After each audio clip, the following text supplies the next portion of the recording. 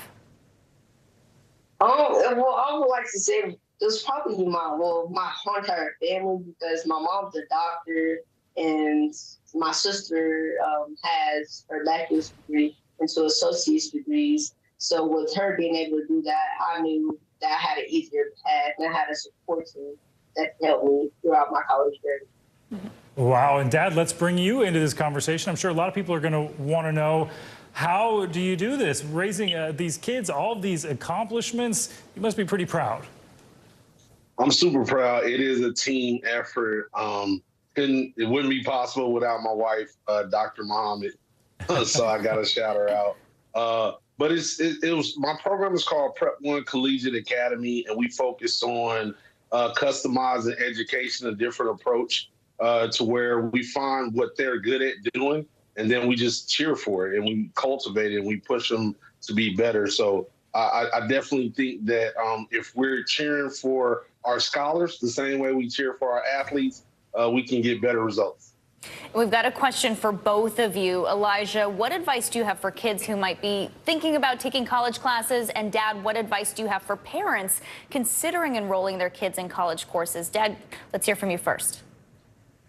When it comes to putting young kids in college, I'm not necessarily a big advocate for saying just put them in college while they're, underage, kind of like my kids. We were able to do it because we had all the pieces, as the family unit and team, and we definitely focus on them having recreational activities. One of the biggest questions that I get is, what about their childhood? Well, I tell people average kids go to school from 8 to 3, and my kids do their classes from 8 to 3 as well. So we're very particular about making sure they have breaks, free time, and then just being allowed to be kids, because the stress can be overwhelming if you don't have the support team and leadership to do it. However, I'm a very big advocate of college prep, meaning that you can start practicing on the ACT early. You can start reading and writing more, working on higher levels of math. You can do that stuff early, but just as far as shoving them into the college environment, that's not something that I would just personally recommend that you do with a kid that's underage, unless they have all the support pieces, mom, dad, brothers and sisters, to be able to do it, because we're not doing this to stress them out. We're doing it to be inspiring, to let people know that we can do things in education. Well, inspiring is certainly something that you have achieved. And Elijah, I also hear you're enrolled at Oklahoma State University and Langston University, so you're not done with the college degrees yet. What's next for you? Well, I'm currently working on my bachelor's degree at Oklahoma State University in cybersecurity and forensics. And I'm also attending Langston University right now, working on another associate's degree. So after I finish, I'm going to finish my bachelor's degree and my associate's degree. Then I'm going to start working on my master's degree. Wow. Well, we're definitely going to have to keep our eye on you and see exactly what you do. That is quite an accomplishment you've already made. Elijah and Elijah, thank you both for joining us this morning. Thank you. Coming up, countdown to tip-off. The WNBA season officially kicks off tonight, and we're going to talk to this year's #1 draft pick. That's coming up next. Watch NBC Nightly News with Lester Holt or listen wherever you get your podcasts.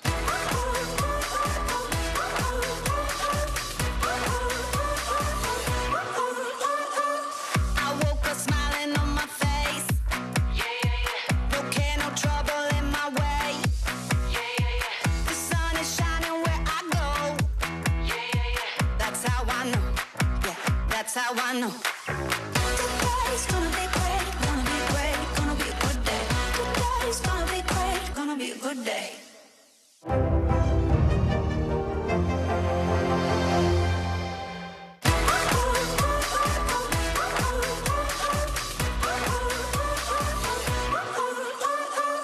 I woke up smiling on my face. No care, no trouble in my way. The sun is shining where I go. That's how I know. Yeah, that's how I know. Today's gonna be great, gonna be great, gonna be a good day. Today's gonna be great, gonna be a good day. Watch NBC Nightly News with Lester Holt or listen wherever you get your podcasts. We begin top story with that breaking news. This is just in, a lot of stories to get to. What do people need most right now? Did the state and or law enforcement drop the ball anywhere? Are we headed for a recession or a recovery? Migrant families now stranded in Mexico. What's the World Cup experience been like? The civilian effort is not just about fighting, it's also about helping. Every night, it's your news playlist. Top Story with Tom Llamas. Streaming weeknights at 7 on NBC News Now. What is going to happen now? Going back and forth quickly. Oh, yeah, this is it, right?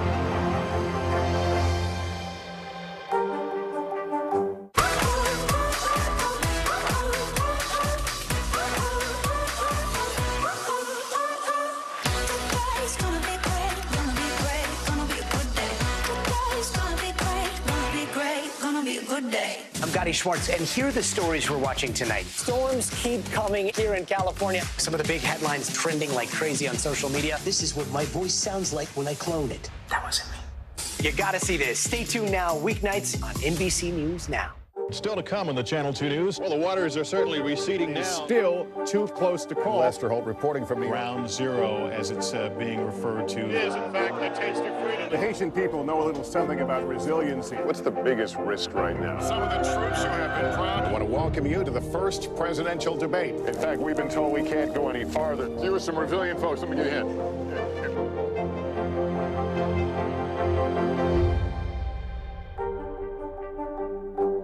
For Dateline Premium, subscribe now on Apple Podcasts.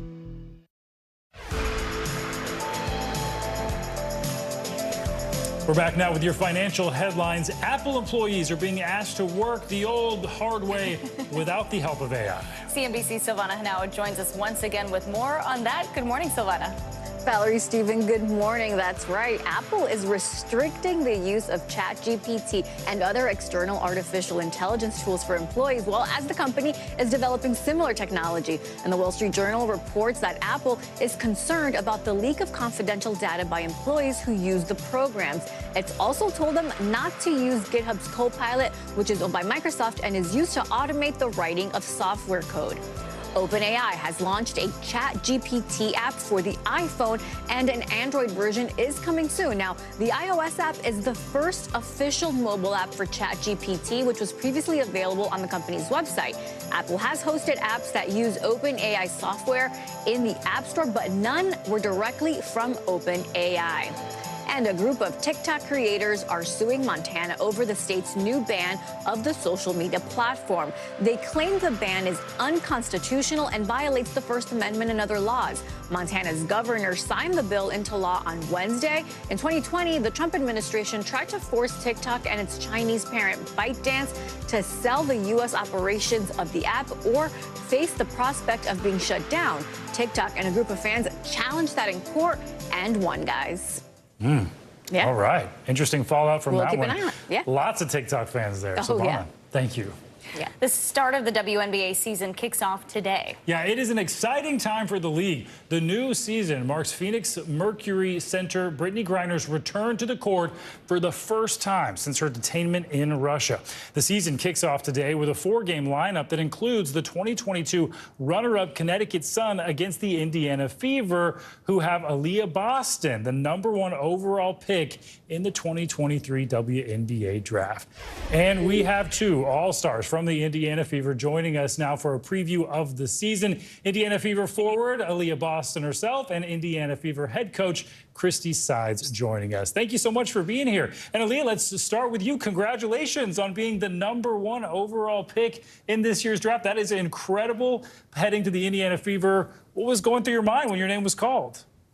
I was just super excited. I mean, it's always a blessing. I mean, you put your name in a draft and you're just waiting to hear your name. And I was just so blessed. So it was so exciting. And Christy, this is your first year as the head coach of the Fever. What are you expecting to see from your team this year? And how do you see Aaliyah making an impact in her rookie season? Yeah, Aaliyah from the beginning just came in and made a huge impact from day one. I mean, she's an incredible player. She has a huge, huge upside. She's going to be a great player one day. We're going to make sure of that. But she's impacted our players immediately. She has a leadership presence already. And overall, I don't want to say this right with her listening, but she's just an amazing human being, which makes it just fun every day to be a part of a team with her. And Christy, so much of the offseason was, of course, focused on the return of Brittany Griner. So what was it like for you as a coach to see Griner's detainment play out and take so long for her to get home? And how did it affect your team and your players?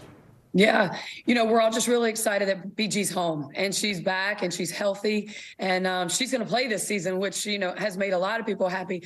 As a first-year head coach, to go and have to play against Brittany Griner and figure out how to scheme against her and figure out how to score against her, but also how to stop her, that's going to be tough. But I know there was a lot of answered prayers with her home, and we're excited to have her back. Yeah, a good problem to have. And Aaliyah, Brittany Griner's situation really put a spotlight on the gender pay gap in sports, particularly between the WNBA and the NBA. Like Griner, many WNBA players travel overseas in the offseason to supplement their income. According to data from Basketball Reference, in the 2021 to 2022 season, the average NBA player earned $5 million a year, while WNBA players earn an average of $130,000 a year. What do you think needs to be done to ensure players are getting equal pay? Well, just to start, I feel like from where the WNBA first started and where it's at now, I think there's been a lot of growth. And so in the next couple of years, I know it's only going to continue to grow and try to help the pay gap. I mean, it's going to be super hard that the NBA makes millions, but I think as time progresses, it's going to continue to get better, but also just the support of the WNBA, having fans buy merch, having fans come to the game, talk about the WNBA, continue to show people that they are continuously interested in it, I think is going to help a lot. But it's a work in progress. I mean, the WNBA is one of the hardest leagues to be in right now, just because of the amount of talent and the amount of spots, but it's going to continue to progress. Progress indeed. And Christy, I was going to ask you, the WNBA, of course, starting with so much interest this year, being in women's sports, it seems like it's at an all-time high. There's been a lot of conversation about expanding teams and roster spots, getting more women out there on the court. So how do you see the league capitalizing on this moment? Yeah, I mean, it's being talked about, the expansion of some more teams. It's going to happen really soon. I really believe that. But just what you said, it's a privilege to play in the WNBA. I mean, Aaliyah said it. It's the best league in the world. And it's, there's 144 spots, and we've had to make some really, really tough decisions. And there's some players that should be on rosters that just aren't right now. But, with expansion, hopefully that'll help figure some things out and let some players have an opportunity to play that deserve to be in this league. Certainly hope so. All right, Aaliyah, Christy, thanks so much for your time this morning. Thank you. All right, thank you, guys. Coming up, it's Friday, and that means it's time for your can't miss list. Yeah, from fast cars to Little Mermaids, we've got the lowdown on everything you need to be on the lookout for. That's coming up next.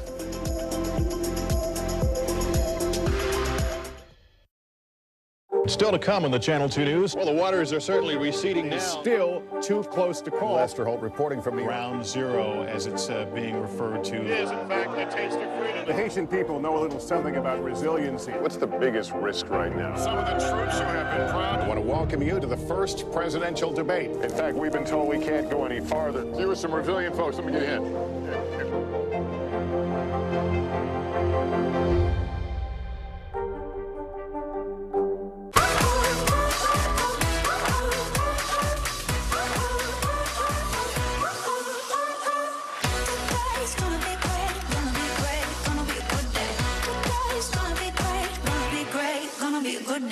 Thanks for tuning in. I'm Gotti Schwartz. Here are the stories we're following tonight. Storms keep coming here in California. The U.S. government just declassified this video. A lot more stories trending like crazy on social media. A controversy pitting lawmakers against young voters. What's the state of crypto today? What is going on when we're looking at trends there? Another mind-bending story on artificial intelligence. This is what my voice sounds like when I clone it. That wasn't me. You gotta see this. Stay tuned now, weeknights at 8 Eastern, 5 Pacific on NBC News Now. What is going to happen now? Going back and forth because they... Oh, yeah, this is it, right? I'm Gotti Schwartz, and here are the stories we're watching tonight. Storms keep coming here in California. Some of the big headlines trending like crazy on social media. This is what my voice sounds like when I clone it. That wasn't me. You gotta see this. Stay tuned now, weeknights on NBC News Now.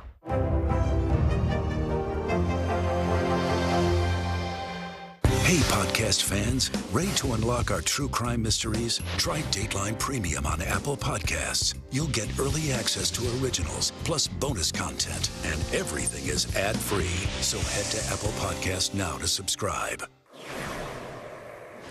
Welcome back. The Harrison Ford hit the red carpet at the 76th Cannes Film Festival for the highly anticipated premiere of Indiana Jones and the Dial of Destiny. It has been 15 years since Ford last took to the screen as the iconic archaeologist. Celebrities and fans pulled out all the stops for the premiere, which received a 5-minute ovation and largely positive early reviews. Ford also received an honorary award for his long career in cinema ahead of the screening. The film is the 5th installment in the franchise and will be released to larger audiences late next month.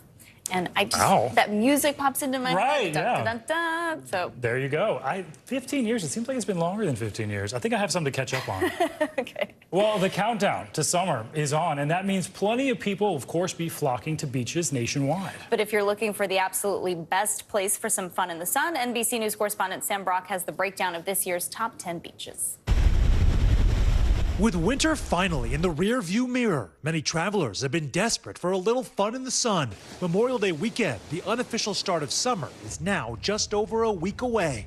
The big question is, where are the very best beaches to stick our toes in the sand?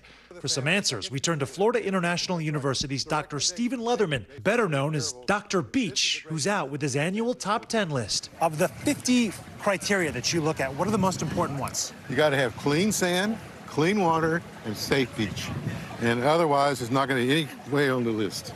Other categories: watercolor with extra points for aqua blue and emerald green, to views and vistas, ease of access, lifeguards, even the presence of people, with the top spot going to a Florida Panhandle gem, St. George Island State Park. So it has beautiful miles and miles of undisturbed, pristine beaches, big sand dunes, freshwater lakes. The water is emerald green.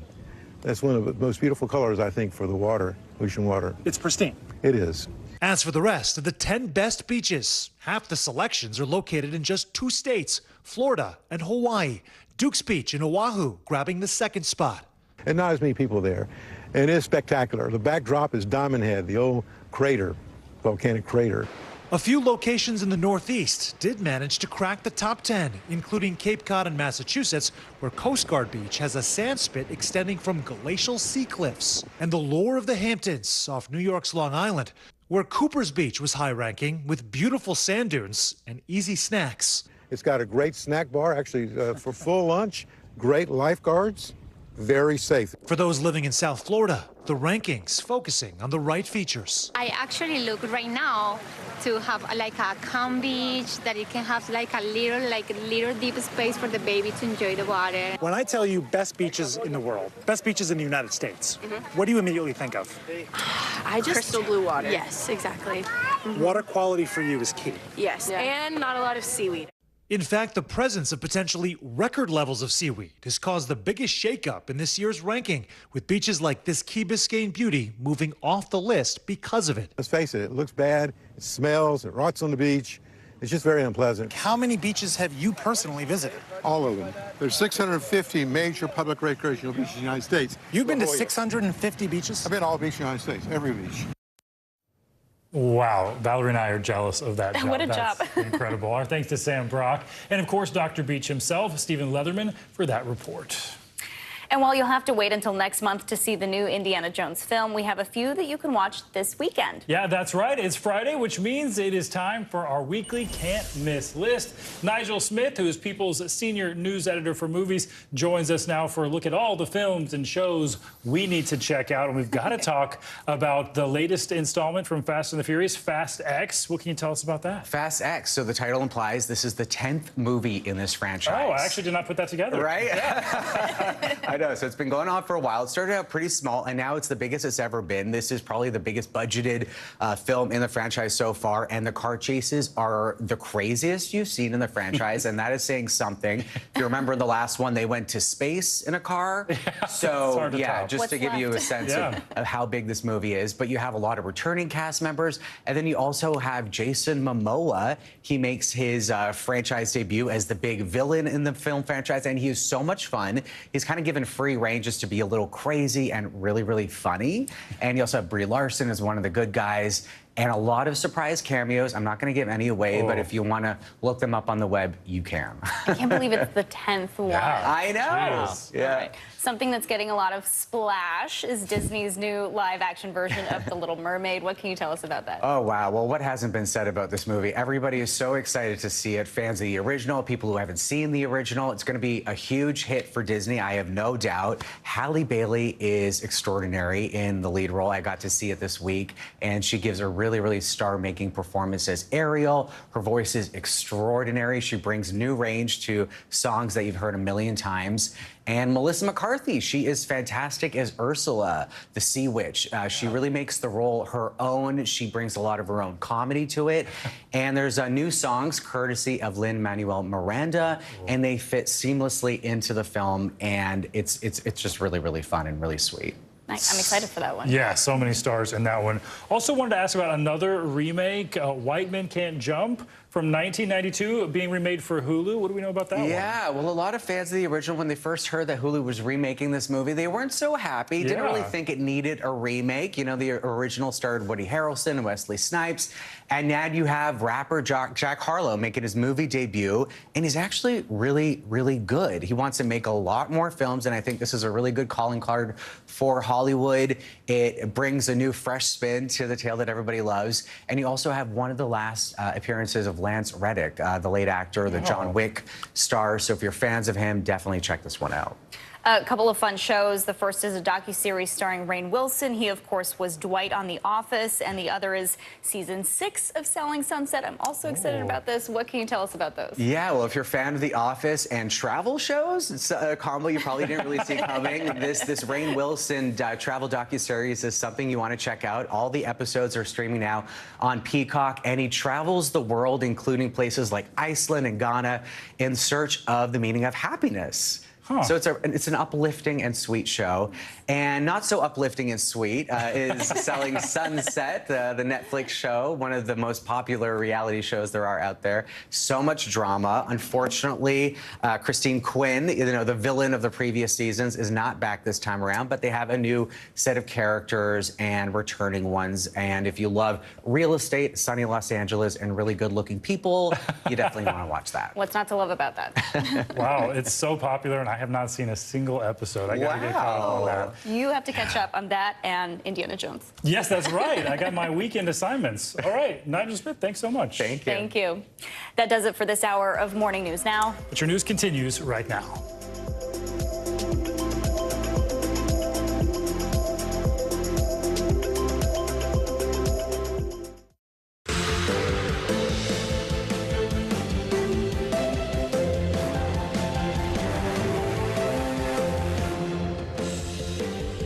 Good Friday morning. I'm Valerie Castro. And I'm Stephen Romo. Joe and Savannah are on assignment. Right now on Morning News Now, a surprise visit. Breaking this morning, Ukrainian President Volodymyr Zelensky set to make an in-person appearance at the G7 summit this weekend. And this morning, he's attending a regional summit meeting in Saudi Arabia.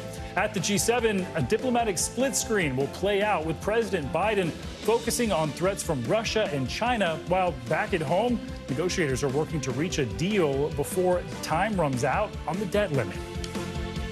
Can you, as an administration official, guarantee that the U.S. will not default on its debt? What I can guarantee you is that President Biden takes this responsibility extraordinarily seriously. Where things stand this morning as the countdown ticks closer to a potential economic crisis. Warning signs. This morning, prosecutors say the Air National Guardsman behind the biggest U.S. intelligence leak in more than a decade had been caught before taking notes about classified information. We're digging into the new court filings and why, despite repeated warnings, he was still allowed to access classified information. Pulling the plug this morning, Disney is upping the ante in the ongoing feud with Florida Governor Ron DeSantis, abandoning a planned billion-dollar campus in the Orlando area. What the decision means for the state, as NBC News has learned DeSantis is on the brink of announcing a run for the White House. And making history at a time when most of his peers are still a year away from starting high school, one 13-year-old just graduated from college and in the process became the youngest black college student in Oklahoma history. We'll talk to the teenage prodigy about his jaw-dropping achievements and what he's planning on doing next. I feel like an underachiever now. Already, yes. A great story for your Friday. We do begin, though, this morning with that breaking news out of Saudi Arabia, where Ukrainian President Volodymyr Zelensky just landed in Jeddah to attend the Arab League summit. Right now, he's speaking to members of the league and is expected to meet with officials there, like Saudi Arabia's Crown Prince Mohammed bin Salman. The Crown Prince recently used his relationship with Russian President Vladimir Putin to help with the release of 10 prisoners captured by Russia in Ukraine. From there, he is expected to travel to Japan and attend the G7 summit, where the war in Ukraine has topped the agenda. We have full coverage this morning, beginning in Japan with NBC News Chief White House correspondent Peter Alexander. At the G7 summit, preparations for a possible surprise, with Ukraine's President Volodymyr Zelensky expected to attend in person this weekend, according to a top Ukrainian official. It would be a daring trip as he tries to secure continued support in the form of arms and aid from the world's most powerful democracies. It would also be the first face-to-face meeting for Biden and Zelensky since the U.S. president's secret visit to Kyiv in February. The news comes as the G7 leaders here unveiled a new round of sanctions against Russia, while vowing to step up enforcement of existing penalties, all designed to further isolate Vladimir Putin. With Putin threatening to use nuclear weapons in Ukraine, here in Hiroshima, President Biden and U.S. allies today visited the Memorial Peace Park, honoring those who lost their lives when an American atomic bomb leveled this city during World War II.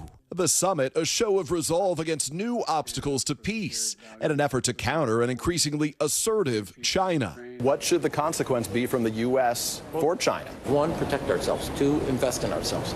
3, make sure that we're straight and honest with them. The days in which you get to cheat and think that we don't care, those days have come to an end. Also overnight, President Biden receiving updates on the ongoing debt ceiling negotiations back home, with the U.S. now less than 2 weeks away from running out of money to pay its bills, triggering what experts warn would be a catastrophic default. Aides telling the president steady progress is being made, but still no bipartisan deal. Look, we're not there. We haven't agreed to anything yet, but I see the path that we could come to an agreement. One key sticking point remains whether an agreement would include stricter work requirements for public assistance programs like food stamps and Medicaid, a move some Democrats oppose. I would vote no.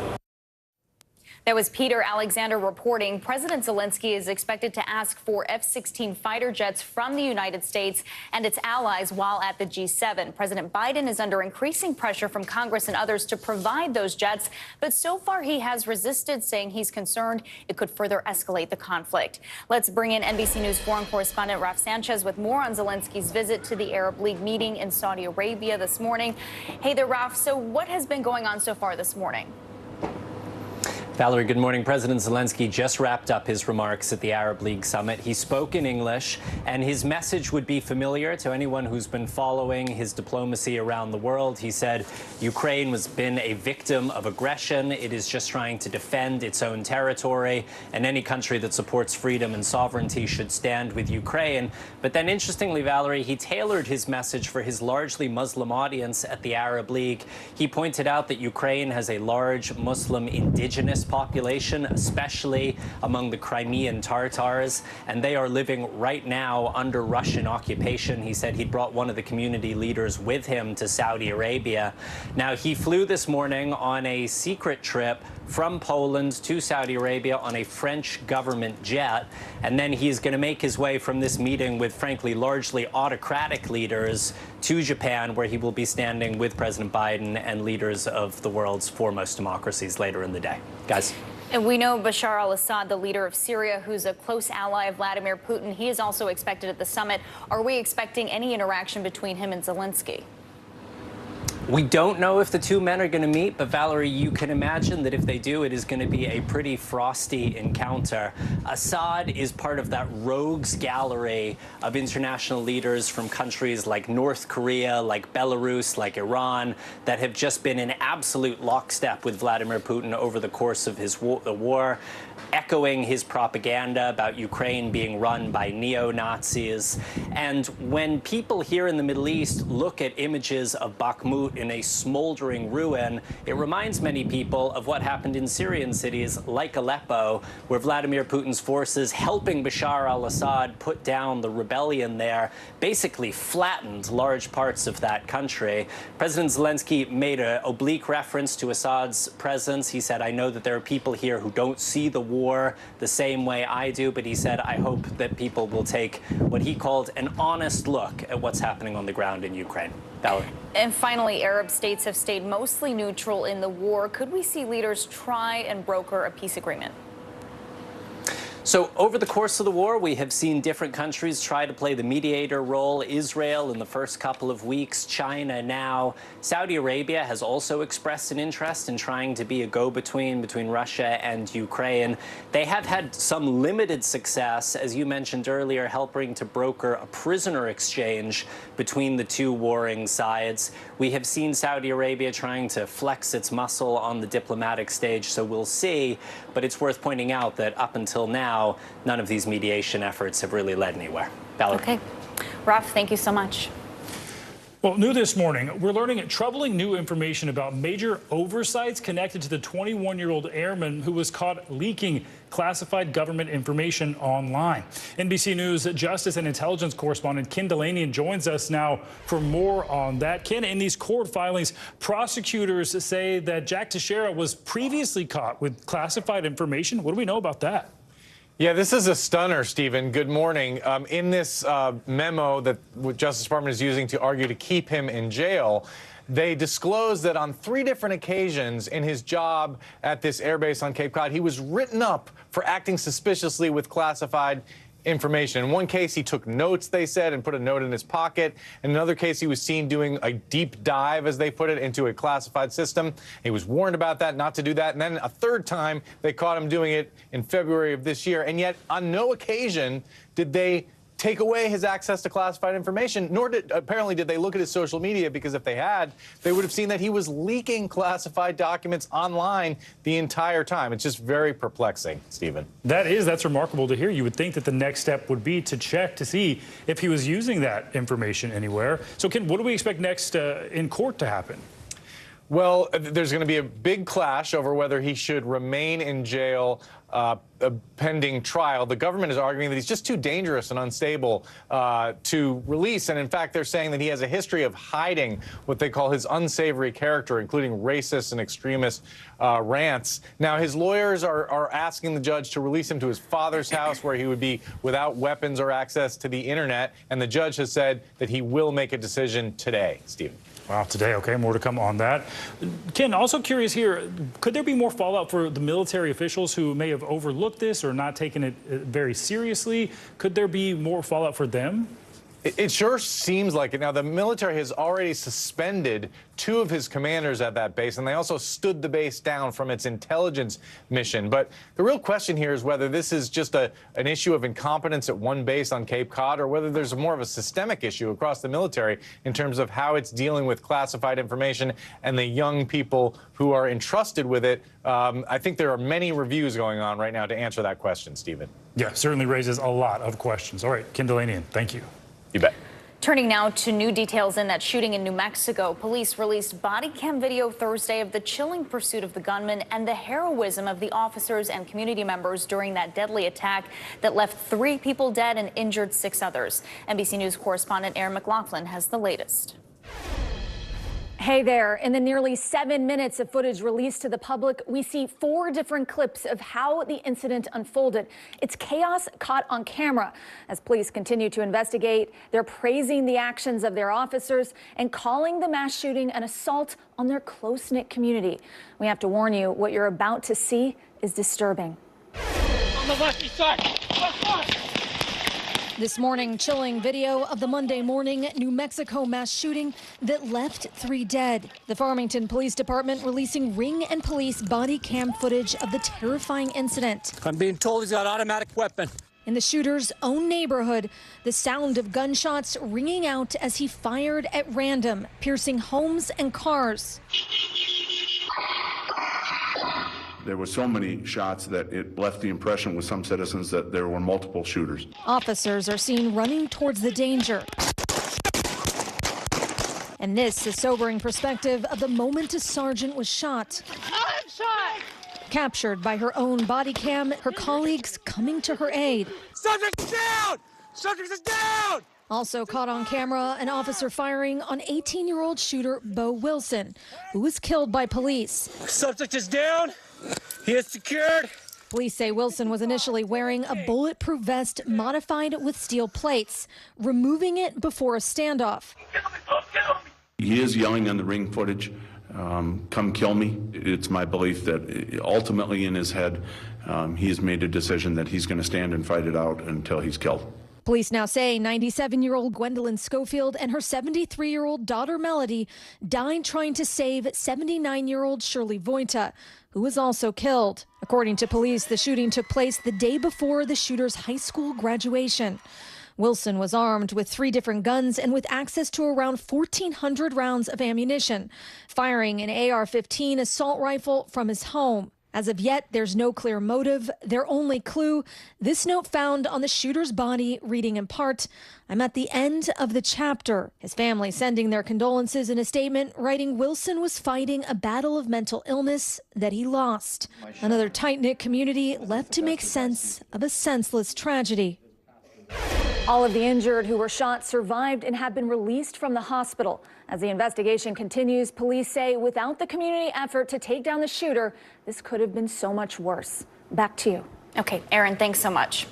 This morning, there is a new salvo in the war between Disney and Florida Governor Ron DeSantis. Yeah, Disney has announced it's pulling the plug on plans to open a new billion-dollar office complex, a move that will cost the state at least 2,000 jobs. And this news comes just days ahead of Governor Ron DeSantis' plan to announce his run for president. NBC News national correspondent Gabe Gutierrez joins us now with more. Gabe, good morning. Valerie and Stephen, good morning. Now, this Disney drama has been escalating for more than a year now, and it appears CEO Bob Iger was not bluffing about canceling that project. And it comes amid new reporting that Governor DeSantis may be entering the presidential race very soon. This morning, NBC News has learned Florida Governor Ron DeSantis is preparing to formally announce he's running for president next week. That's according to 2 sources close to his political operation. DeSantis, who's already been making trips to critical early voting states like Iowa and New Hampshire, is expected to quickly become a top challenger to the GOP frontrunner, former President Trump. And it all comes as DeSantis is facing new questions over his escalating feud with Disney. We will fight the woke in the legislature. We will fight the woke in corporate America. We will never, ever surrender to the woke mob. The entertainment giant now scrapping plans to build a $1 billion office complex in Florida and relocate 2,000 jobs from California. In a letter to employees, a Disney executive writing, "This was not an easy decision to make, but I believe it is the right one," citing changing business conditions.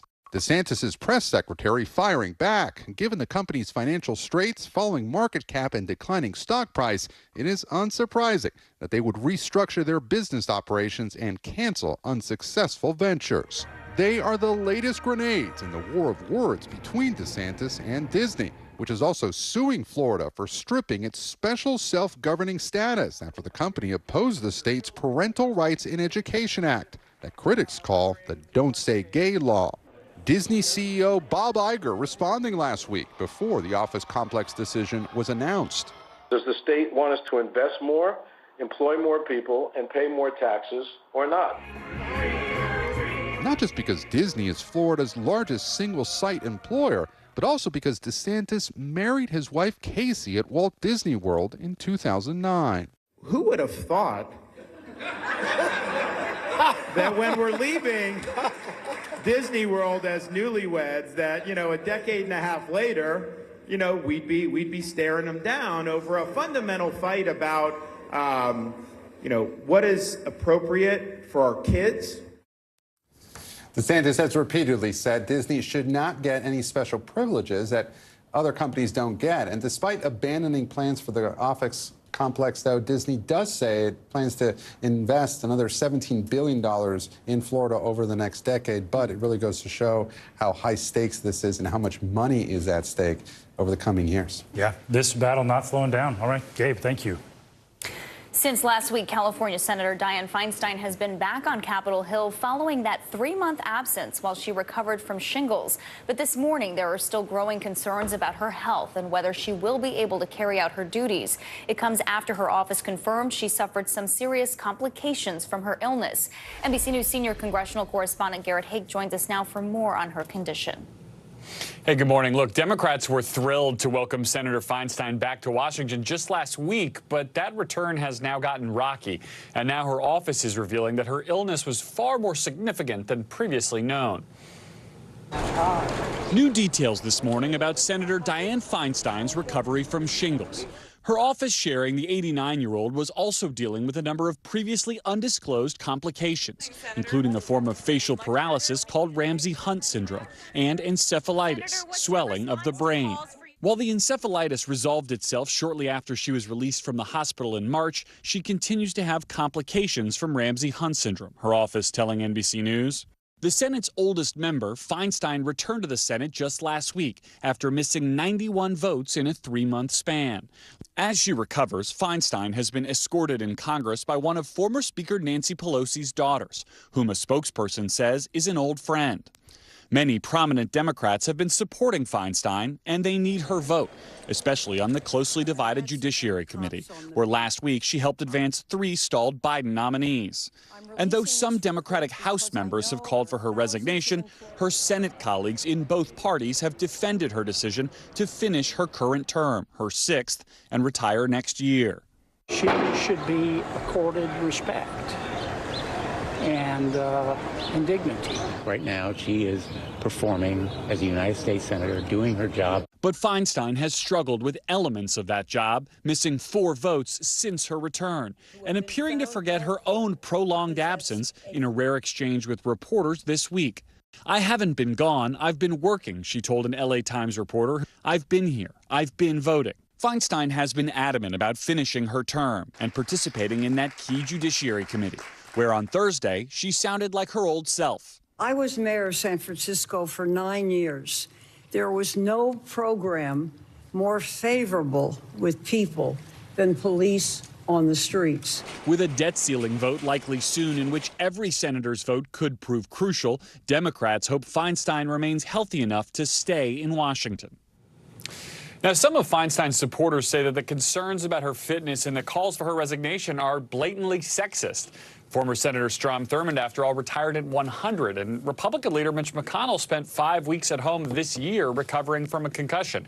Then there's Iowa's Chuck Grassley, who's just 3 months Feinstein's junior. All of them, of course, are men. Garrett, thank you so much. All right, now let's get a check of your Morning News Now weather for the weekend. Meteorologist Michelle Grossman joins us again with the latest forecast. Michelle, good morning.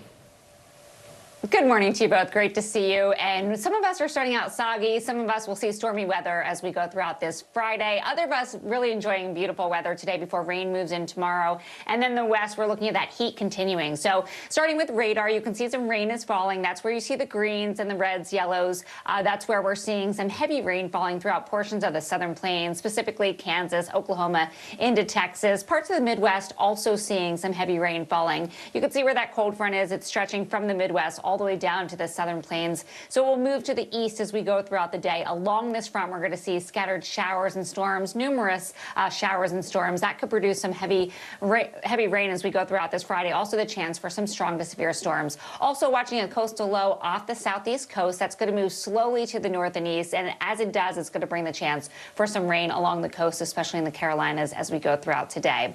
Otherwise, looking at a really nice day in the northeast. Enjoy that because we do have some pretty big changes coming on Saturday in the form of rain, so you need the umbrella to kick off your weekend. We're not looking at a washout day on Saturday, but still looking at the chance for scattered showers pretty much all throughout the day. In the middle of the country, mentioning those severe storms, and then record highs continuing in the west. Temperatures climbing once again into the 80s and 90s. Boise are going to be right around 90 degrees as we head throughout this afternoon. In terms of the severe weather threat, that gets going this afternoon and evening. We need that daytime heating along with that cold front. That's going to trigger the chance for some storms. So where you see that yellow shading, including Fort Smith, Dallas, Waco, Austin, Abilene, San Angelo, those are the likeliest spots for seeing strong to severe storms. 15 million people at risk. The big takeaways here, we're looking at winds gusting up to 60 miles per hour, also the chance of some large hail. Those are probably the two likeliest scenarios. And then we could see a tornado or two. It would be brief. We can't rule that out, but it's not the biggest threat as we go throughout the afternoon.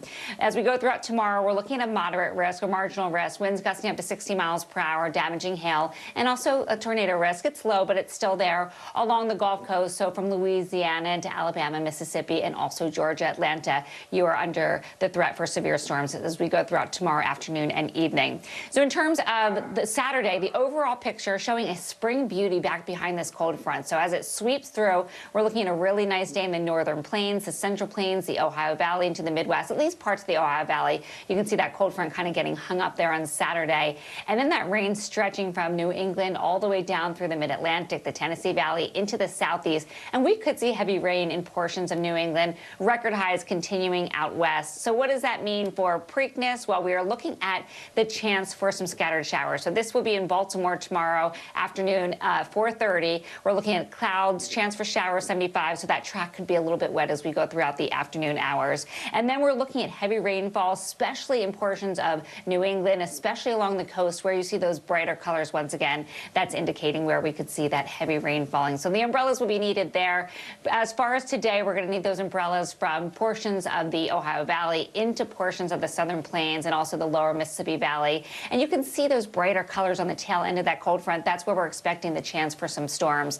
Then tomorrow, that cold front advances towards the east coast. That's why we're expecting the chance for some wet weather. We really need it in the northeast. We have some really dry conditions. It just comes on to kick off the weekend, so that's not ideal. Notice Boston, we're expecting a lot of heavy rain there, and that cold front extending all the way down to portions of the southeast, and we could see some heavy rain there as well. Then Sunday, conditions improve. We're going to see conditions improving throughout the mid-Atlantic, but guys, we're expecting a little bit of rain extending into the southeast as that cold front kind of gets hung up there. Back to you.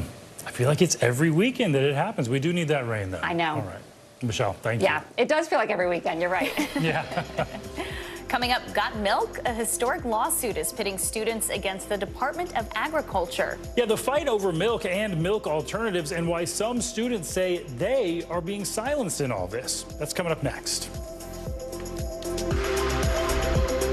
Watch NBC Nightly News with Lester Holt or listen wherever you get your podcasts.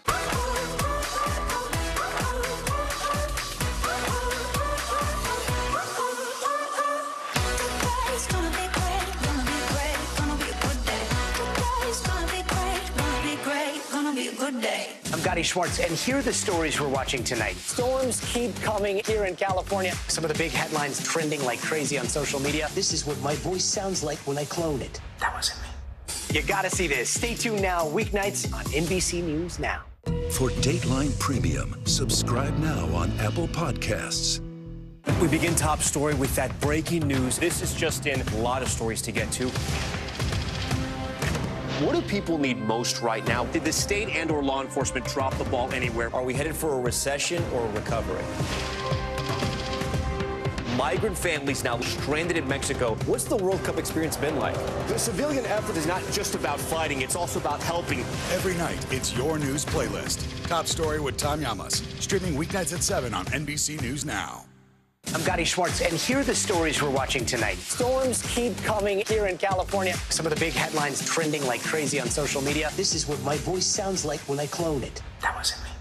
You gotta see this. Stay tuned now, weeknights on NBC News Now. Hey, I'm Hallie. It's good to be with you tonight. The debt ceiling. Here's why this matters. Please, please don't have your eyeballs glaze over. Here's why this matters. Talk to us about what we're supposed to call this. Is it a bailout? Is it a backstop? There's a difference because it matters whose money is being used to prop up these banks. We think we're getting close to this news conference. I will be honest with people. This is like an awkward moment where we think we're like right there. You're going to have to like tap dance with us maybe a little bit. I do have my tap dancing shoes on, not to worry. Hey, podcast fans, ready to unlock our true crime mysteries? Try Dateline Premium on Apple Podcasts. You'll get early access to originals, plus bonus content, and everything is ad-free. So head to Apple Podcasts now to subscribe. Watch NBC Nightly News with Lester Holt, or listen wherever you get your podcasts.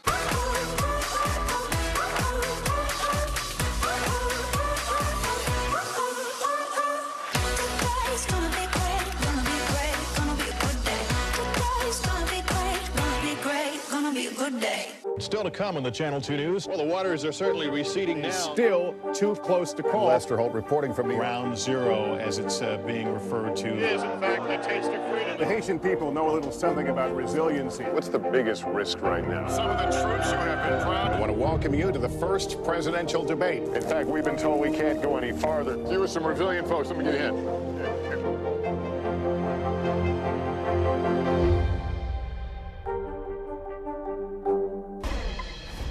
We're back with a historic lawsuit filed by a high school student from Los Angeles. She is suing both the LA School District and the U.S. Department of Agriculture for allegedly blocking her from sharing information about traditional milk alternatives in her school. Yeah, and in a statement to NBC News, a Los Angeles Unified spokesperson said, quote, Los Angeles Unified takes pride in empowering students to amplify their voice on issues they find important. They went on to say, quote, we continue to support our students with nutritious meals and healthy alternatives for those who have specific dietary requests. And we have that student with us on set here, Marielle Williamson. She's joined by Physicians Committee for Responsible Medicine Associate General Counsel Deborah Press. Thank you both for being here. Marielle, let's start with you. What prompted you to file this lawsuit, and why are you concerned about other students who might not drink regular milk? Well, my school has pro-dairy information all over. Our cafeteria has got milk posters. Milk is highlighted more than any other product in our cafeteria. We learn about it in health, over morning announcements. It's featured. So through personal research, I learned about the ethical, environmental, and social impact of dairy on students. And I wanted to highlight a different perspective because the information that we see at school is misinformation. And so in requesting to highlight this differing perspective, I asked to hold a campaign to discuss the benefits of plant-based milk and highlight the issues associated with dairy milk. And I was told that I could only hold this campaign if I promoted milk as well. So, Deborah, your organization filed this lawsuit on behalf of Marielle. Why her case, and what's your strategy, I guess, behind this lawsuit? Sure. So the National School Lunch Program is a set of federal laws that is administered by the U.S. Department of Agriculture. And there's a specific law that prohibits any interference with milk marketing by schools. So that law raised a lot of concerns. Why are our federal meal programs silencing students who want to educate their peers or speak out about this one particular product? We think our school meal programs should be in the business of feeding our students nutritious food and not silencing them when they want to talk about health concerns, ethical or environmental concerns. So that's why we were interested in this case. And Marielle, tell us, what are you hoping to see happen at your school, potentially other schools across the country, as a result of what you're doing? Well, two things. Most importantly, we wanted to raise awareness, and we continue to do that. Just highlighting, like I said, all of the issues associated with dairy milk. And we also want students to have the freedom of choosing a different option, whether it's plant-based milk or whether it's water. Because there was an issue a few years ago where water was served in the lunch line before milk at a school, and the dairy industry interfered because it affected their dairy sales. And so now milk is not allowed to be promoted in schools. So that just goes to show you just how much of a role the dairy industry has in nutritional guidelines and policies in our school system and for schools that participate in the National School Lunch Program. And this seems like something that many people have not put a lot of thought into, but it's something that has growing awareness behind it. And Deborah, I know the Healthy Future Students and Earth Act is being reintroduced in Congress, something that could address students who may need accommodations for different options for milk. What do you think about that? What do you know about that? That bill is a great step forward to making dairy milk alternatives more accessible to students who want to make that choice. It doesn't completely solve the problem of milk promotion in our school meals. It's still very much built into our federal school meal programs, but it really does a lot to remove a lot of the barriers for students like Marielle and many of the other students out there who don't want to support dairy or don't have ethical or environmental objections to it at school. So a lot more to come on this. Marielle, Deborah, thank you so much for your time. A high school student bringing a lawsuit, not a small feat. We appreciate you taking the time for being here. Thank you. Thank you for having us. Thank you. Now for what's making headlines around the world, starting at the Vatican, where an arrest has been made after a vehicle rammed through its gates. NBC News foreign correspondent Claudio Lavanca joins us now from Rome with more. Good morning, Claudio. Good morning, guys. Yes, on Thursday evening, a 40-year-old man was arrested after he drove through a main access gate at the Vatican despite attempts by Swiss guards to stop him. Now, Vatican security fired shots at the front tires and quickly closed down another gate that leads to sensitive areas within the Vatican, including St. Peter's Basilica and especially the residence where the Pope lives. The man was arrested, and the Vatican said he has psychiatric problems, meaning that this was more likely an act by a disturbed man and not a premeditated attack. Now let's go to Saudi Arabia, where the president of Syria, Bashar al-Assad, is to attend an Arab League summit for the first time in 12 years. Syria was suspended from the Arab League in 2011 following the bloody civil war in which 500,000 people have been killed so far. In a statement, the U.S. State Department said it did not believe that Syria merits readmission and that the U.S. are not going to normalize relations with the Assad regime and certainly do not support others doing that as well. And let's go to Spain, where scientists say they have unearthed the skeleton of a new species of carnivorous dinosaur. The dinosaur is believed to have been 30 feet long, weighed about 2 tons, and was part of a group of man-eaters. He was named Protathylitis sinstorensis, or something like that. But I'm sure that the humans who lived at the same time of that dinosaur, they were lucky they didn't know the name of this dinosaur, because by the time they pronounced them, they would have been eaten alive, probably. Wow. They were just screaming. Good point. That is a good point. I'm glad you're the one that had to say that, though, Claudio. Thank you so much. Yeah. Coming up, making the grade, an Oklahoma team just made history by graduating college at 13 years old. I thought that was a typo, but it's true. 13 years old. Up next, we're talking one-on-one with the talented teen about this big achievement and what he's got planned next. Still to come on the Channel 2 News. Well, the waters are certainly receding now. Still too close to call. Lester Holt reporting from the Ground Zero, as it's being referred to. It is, in fact, the taste of freedom. The Haitian people know a little something about resiliency. What's the biggest risk right now? Some of the troops who have been proud. I want to welcome you to the first presidential debate. In fact, we've been told we can't go any farther. You with some resilient folks, let me get a hint.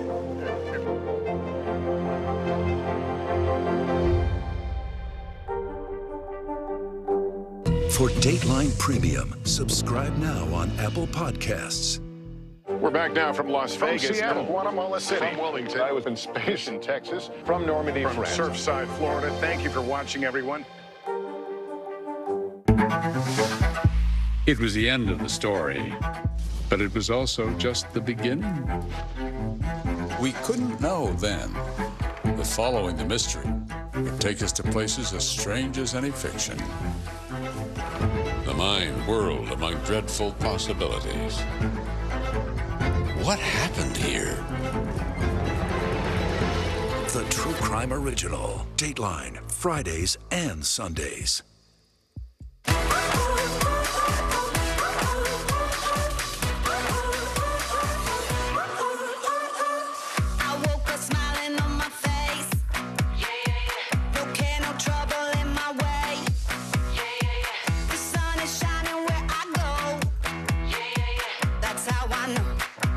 That's how I know. Today's gonna be great, gonna be great, gonna be a good day.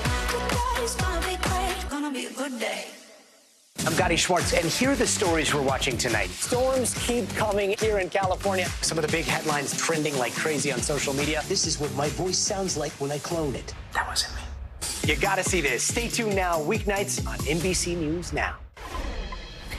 We're back with a very special guest. He just made history in Oklahoma by becoming the youngest black student to graduate college with a degree in computer science and cybersecurity, and he's just 13 years old. Wow. Elijah Muhammad crossed the graduation stage last week, taking home not one, but 4 diplomas from Oklahoma City Community College, adding to his already long list of accomplishments. Look at that. Elijah joins us now, along with his father, also named Elijah. Thanks so much, both of you, for joining us today.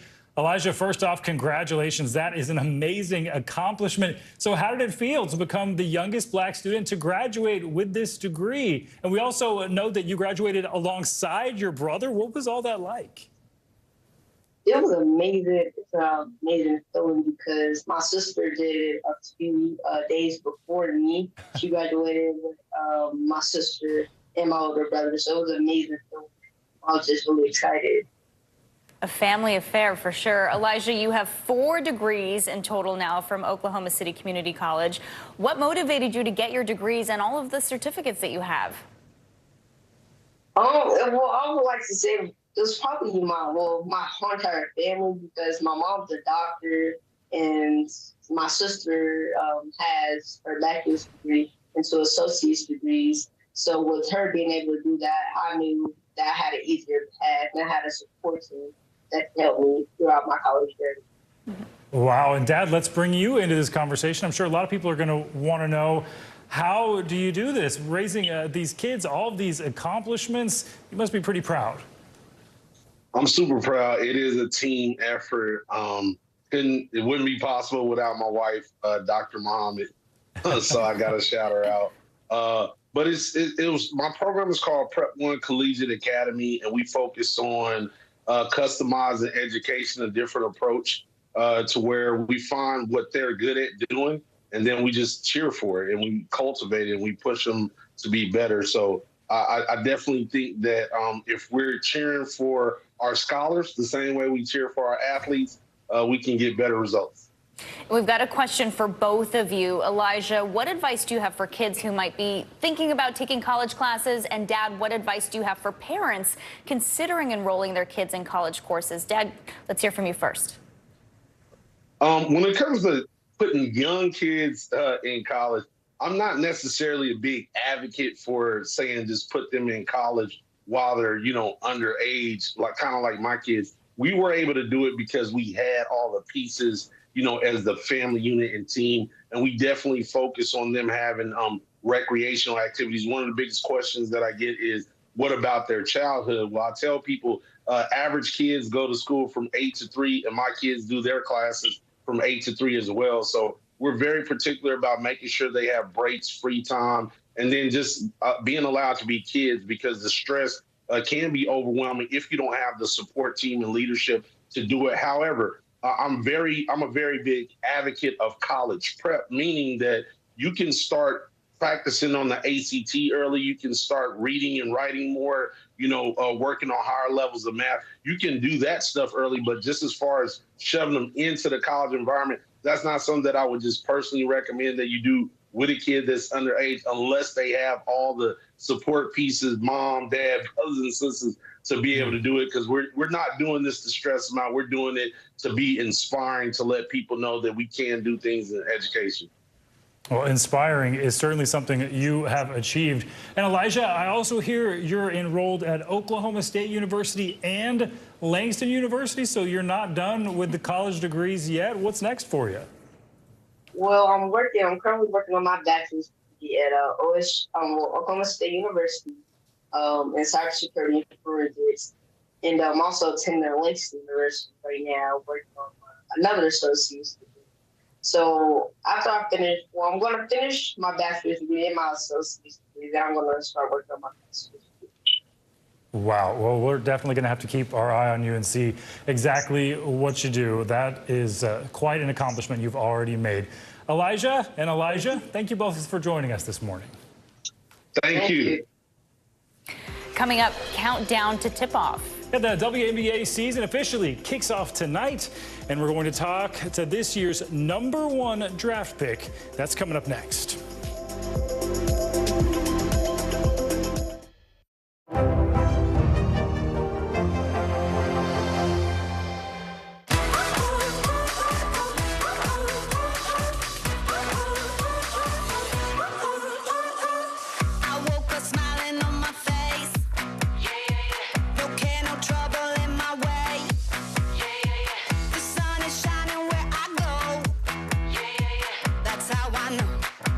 That's how I know.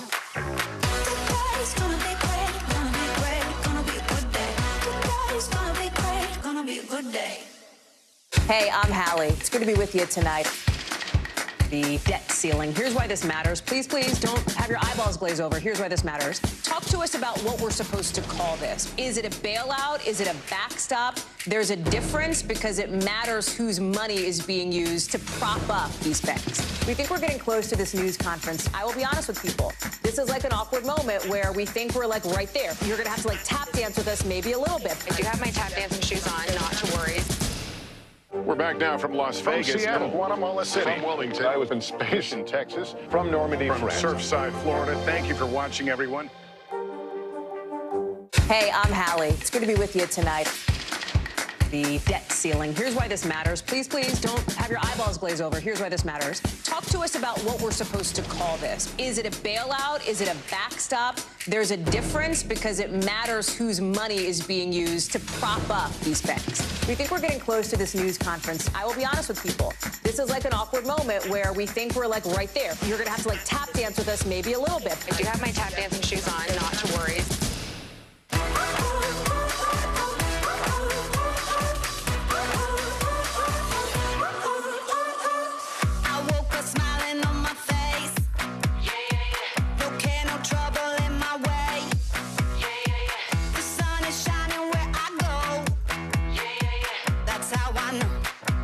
That's how I know.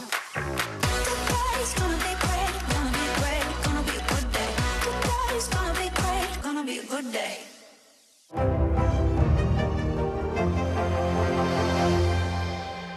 Hey, I'm Hallie. It's good to be with you tonight. The debt ceiling. Here's why this matters. Please, please don't have your eyeballs glaze over. Here's why this matters. Talk to us about what we're supposed to call this. Is it a bailout? Is it a backstop? There's a difference because it matters whose money is being used to prop up these banks. We think we're getting close to this news conference. I will be honest with people. This is like an awkward moment where we think we're like right there. You're going to have to like tap dance with us maybe a little bit. I do have my tap dancing shoes on, not to worry. We're back now from Las Vegas, Seattle, Guatemala City, from Wilmington, I was in space in Texas, from Normandy, from France, Surfside, Florida. Thank you for watching, everyone.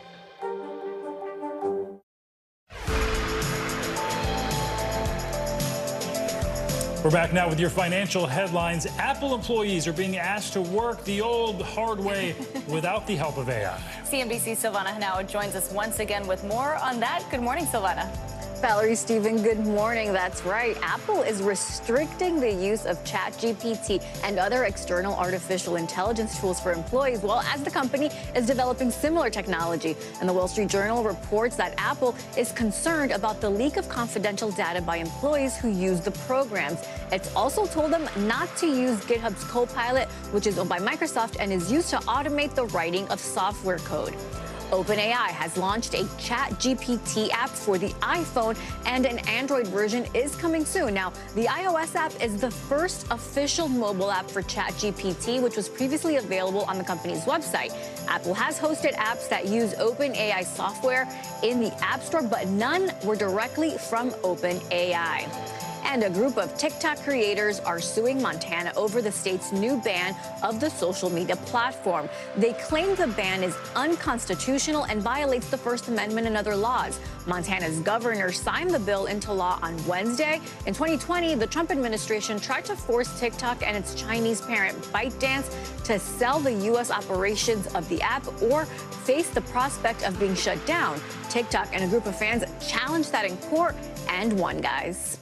Yeah. All right. Interesting fallout from that one. Keep an eye on. Yeah. Lots of TikTok fans there. Oh, Savannah, yeah. thank you. Yeah. The start of the WNBA season kicks off today. Yeah, it is an exciting time for the league. The new season marks Phoenix Mercury center Brittany Griner's return to the court for the first time since her detainment in Russia. The season kicks off today with a 4-game lineup that includes the 2022 runner-up Connecticut Sun against the Indiana Fever, who have Aaliyah Boston, the #1 overall pick in the 2023 WNBA draft. And we have 2 All-Stars from the Indiana Fever joining us now for a preview of the season. Indiana Fever forward Aaliyah Boston herself and Indiana Fever head coach Christy Sides joining us. Thank you so much for being here. And Aaliyah, let's start with you. Congratulations on being the #1 overall pick in this year's draft. That is incredible, heading to the Indiana Fever. What was going through your mind when your name was called? I was just super excited. I mean, it's always a blessing. I mean, you put your name in a draft and you're just waiting to hear your name. And I was just so blessed. So it was so exciting. And Christy, this is your first year as the head coach of the Fever. What are you expecting to see from your team this year? And how do you see Aaliyah making an impact in her rookie season? Yeah, Aaliyah from the beginning just came in and made a huge impact from day one. I mean, she's an incredible player. She has a huge, huge upside. She's going to be a great player one day. We're going to make sure of that. But she's impacted our players immediately. She has a leadership presence already. And overall, I don't want to say this right with her listening, but she's just an amazing human being, which makes it just fun every day to be a part of a team with her. And Christy, so much of the offseason was, of course, focused on the return of Brittany Griner. So what was it like for you as a coach to see Griner's detainment play out and take so long for her to get home? And how did it affect your team and your players? Yeah, we're all just really excited that BG's home and she's back and she's healthy and she's going to play this season, which, has made a lot of people happy. As a first-year head coach, to go and have to play against Brittany Griner and figure out how to scheme against her and figure out how to score against her, but also how to stop her, that's going to be tough. But I know there was a lot of answered prayers with her home, and we're excited to have her back. Yeah, a good problem to have. And Aaliyah, Brittany Griner's situation really put a spotlight on the gender pay gap in sports, particularly between the WNBA and the NBA. Like Griner, many WNBA players travel overseas in the offseason to supplement their income. According to data from Basketball Reference, in the 2021 to 2022 season, the average NBA player earned $5 million a year, while WNBA players earn an average of $130,000 a year. What do you think needs to be done to ensure players are getting equal pay? Well, just to start, I feel like from where the WNBA first started and where it's at now, I think there's been a lot of growth. And so in the next couple of years, I know it's only going to continue to grow and try to help the pay gap. I mean, it's going to be super hard that the NBA makes millions, but I think as time progresses, it's going to continue to get better, but also just the support of the WNBA, having fans buy merch, having fans come to the game, talk about the WNBA, continue to show people that they are continuously interested in it, I think is going to help a lot. But it's a work in progress. I mean, the WNBA is one of the hardest leagues to be in right now, just because of the amount of talent and the amount of spots, but it's going to continue to progress.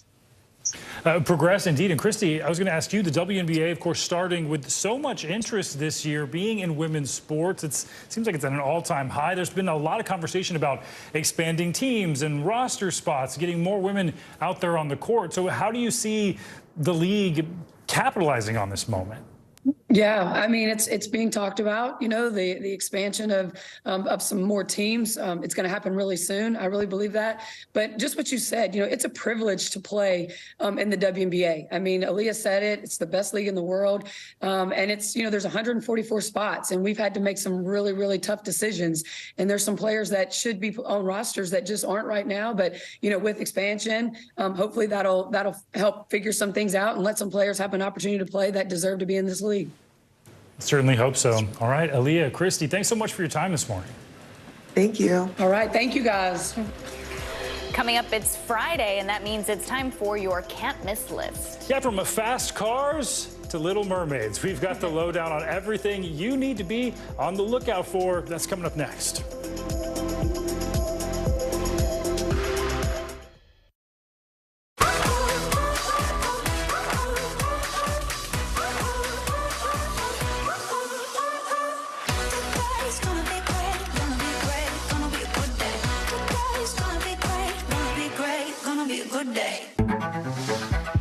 It was the end of the story, but it was also just the beginning.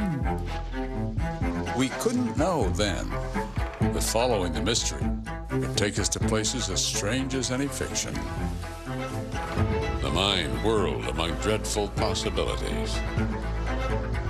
What happened here? The True Crime Original. Dateline, Fridays and Sundays. What is going to happen now? Going back and forth because Oh, yeah, this is it, right? For Dateline Premium, subscribe now on Apple Podcasts. I'm Gotti Schwartz, and here are the stories we're watching tonight. Storms keep coming here in California. Some of the big headlines trending like crazy on social media. This is what my voice sounds like when I clone it. That wasn't me. You gotta see this. Stay tuned now, weeknights on NBC News Now. Hi, everybody. Good morning. Welcome to Today. Every day, We are adding to the star power in our studio. the biggest names, only on Today. See, we're coming in this early, right? Everybody, it's Today. Like I won the lottery. How do you feel at this age, this stage? Liberated. We're just getting started, folks. Ain't no stopping us now. The boys are back in town. Boys are back in town. It's a miracle. It's a miracle. This has been fantastic. Everything and everyone you're talking about, only on Today. What is going to happen now? Going back and forth because Oh, yeah, this is it, right? For Dateline Premium, subscribe now on Apple Podcasts. Welcome back. The Harrison Ford hit the red carpet at the 76th Cannes Film Festival for the highly anticipated premiere of Indiana Jones and the Dial of Destiny. It has been 15 years since Ford last took to the screen as the iconic archaeologist. Celebrities and fans pulled out all the stops for the premiere, which received a 5-minute ovation and largely positive early reviews. Ford also received an honorary award for his long career in cinema ahead of the screening. The film is the 5th installment in the franchise and will be released to larger audiences late next month. And I just, that music pops into my head. Right, Dun, yeah. dun, dun, dun. So There you go. 15 years. It seems like it's been longer than 15 years. I think I have something to catch up on.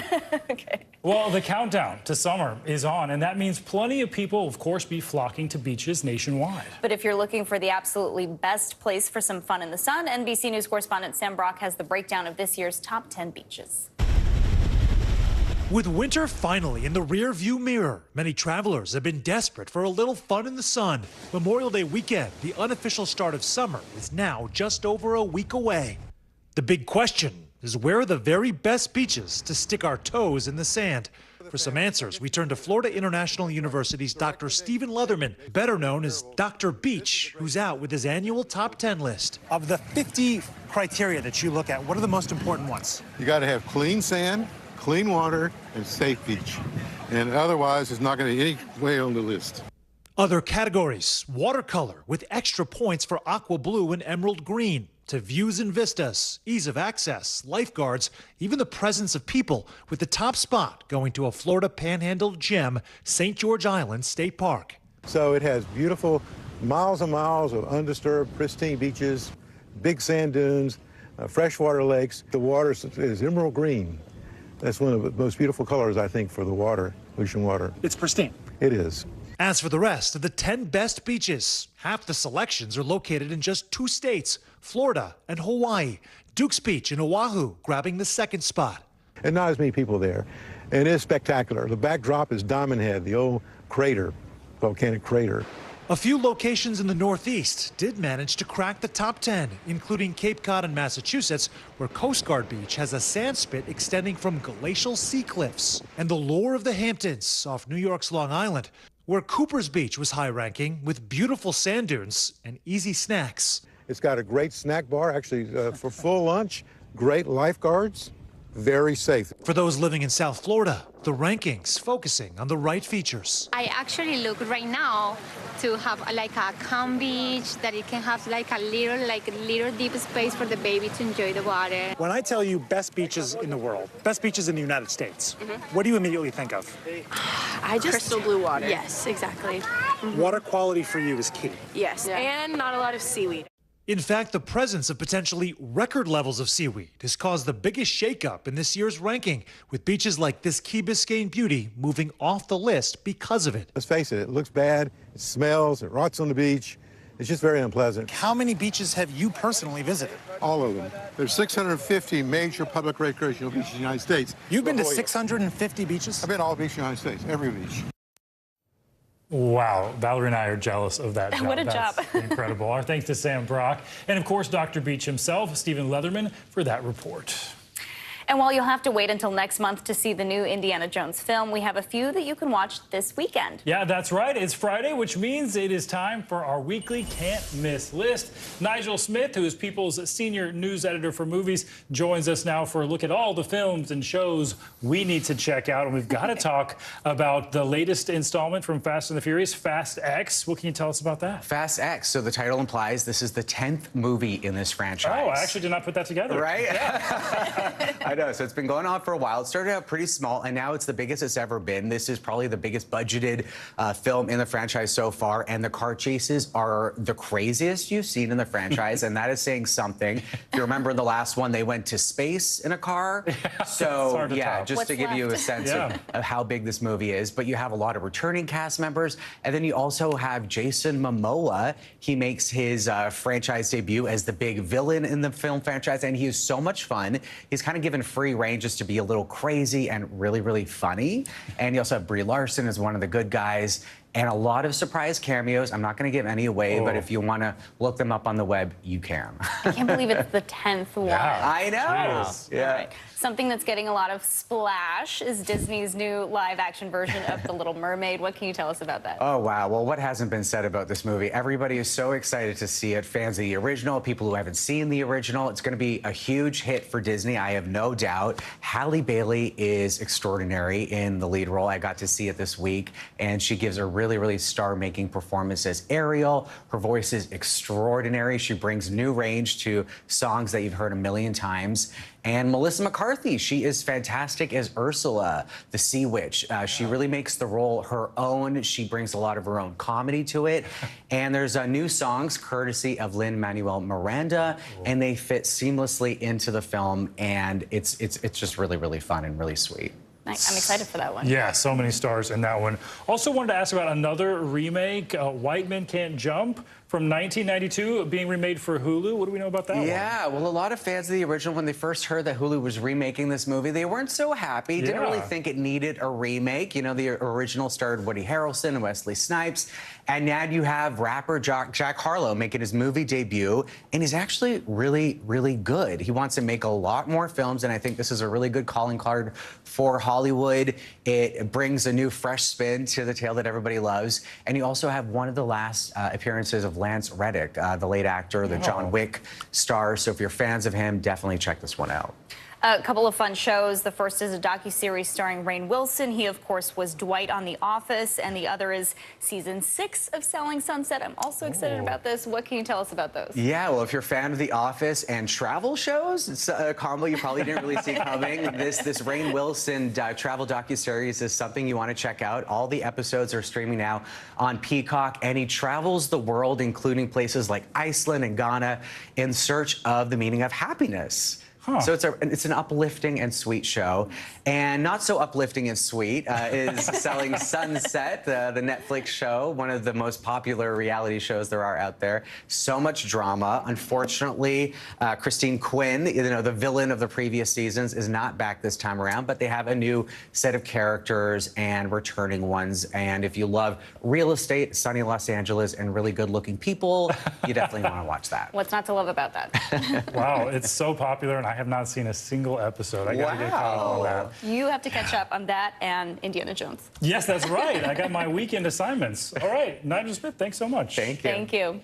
That does it for this hour of Morning News Now. But your news continues right now.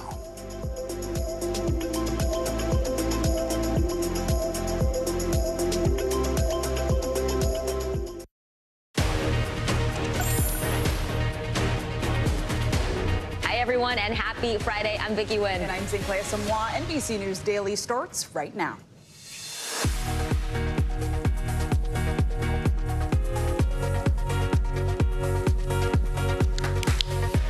Today is Friday, May 19th. Face-to-face, Ukrainian President Volodymyr Zelensky is expected to appear in person at the G7 summit in Japan this weekend. How the daring trip is playing out on the international stage.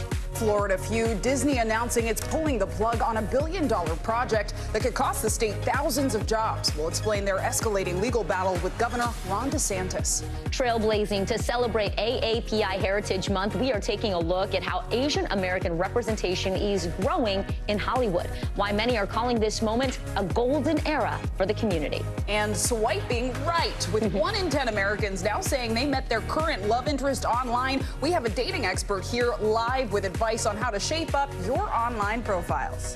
Can't wait to get to that. Yeah, that's going to be fun. We have Julian Gayer, one of our producers, who's going to be a part of that segment. So stick around. Yes. Welcome to NBC News Daily. We're so happy you could be with us. We're going to start with breaking news out of Washington right now on the debt ceiling standoff. Just moments ago, a Republican negotiator said it is time to press pause on talks. This all comes as President Biden and other world leaders are in Japan for the G7 summit.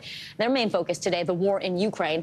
A Western official tells NBC News Ukrainian President Zelensky is set to join the meeting later this weekend in person. This morning, Zelensky made an unexpected stop at a summit in Saudi Arabia. He says he spoke with leaders there about countering Russia, and it all comes as President Biden and other countries are announcing new sanctions against Moscow. And we're also now learning the U.S. and G7 allies have agreed to send F-16 fighter jets to the battlefield in Ukraine. NBC News White House correspondent Mike Memley is live at the G7 summit for us. Mike, so first off, on the debt ceiling talks, why did negotiations suddenly just stall?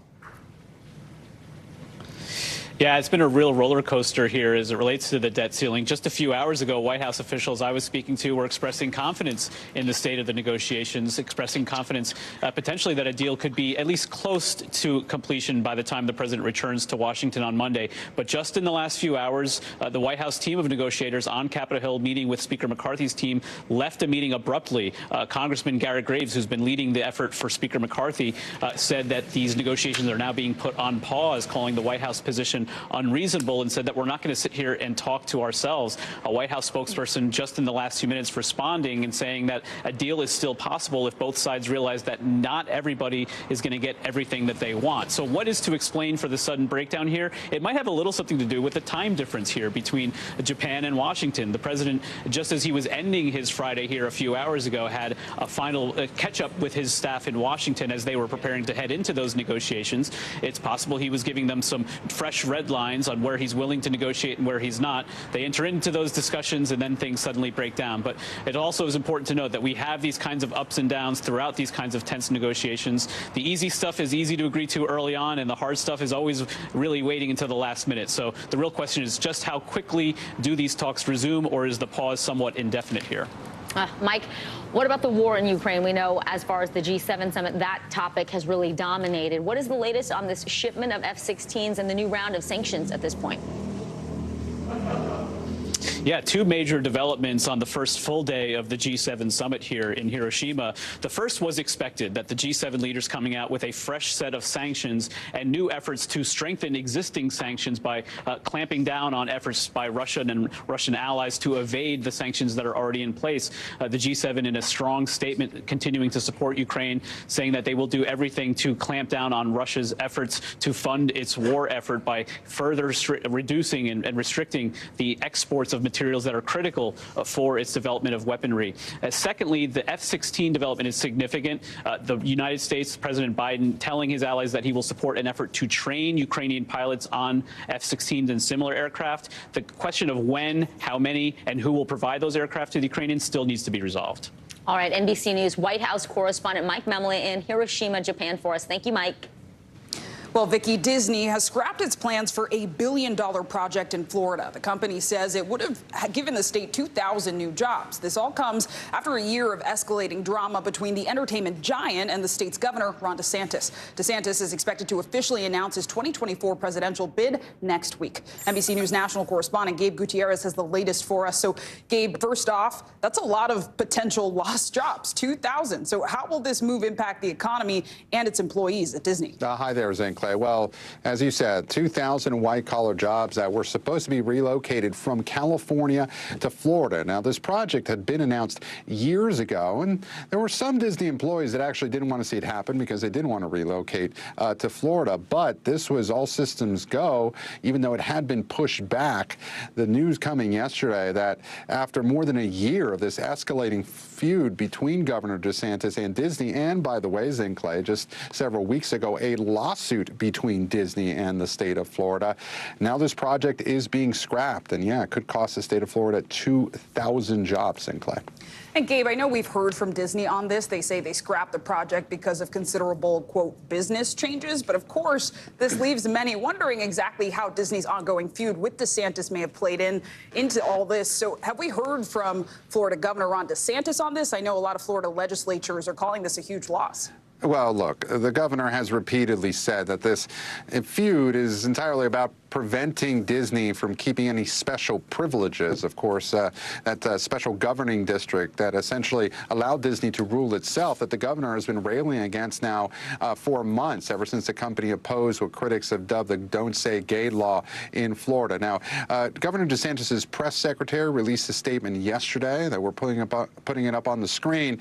He says that given the company's financial straits, falling market cap, and declining stock price, it is unsurprising that they would restructure their business operations and cancel unsuccessful ventures. So basically, DeSantis' team saying that this was no surprise. Of course, there's also been leadership changes at Disney recently. But of course, you can't ignore the context, Clay. This comes just weeks after Disney sued the state of Florida, and here we are. By the way, Clay, Governor DeSantis married his wife in 2009 at Walt Disney World. Oh, wow. And here we are now. Here we are now, and also he's expected to announce a presidential bid soon, so a lot to follow here. NBC News national correspondent Gabe Gutierrez, thank you. That was a tidbit. All right, Zinkley, the man accused of leaking top-secret Defense Department documents on social media, he's back in court today to find out whether he will have to stay behind bars for his trial, until his trial. National Guard member Jack Teixeira is accused of one of the most significant intelligence leaks in years. If convicted, he could face a prison sentence of more than 25 years. NBC News Justice and Intelligence correspondent Ken Delaney joins us now. So, Ken, Teixeira's attorneys, they're going to ask for their client to be released, but this could be an uphill battle. What else are we expecting from the hearing this afternoon? Yeah, hey, Vicky, that's right. His lawyers are asking that he be released to his father's house, and they're agreeing that he will have no access to the internet or to weapons, and they say there are Ring cameras outside and that he can be supervised in that situation.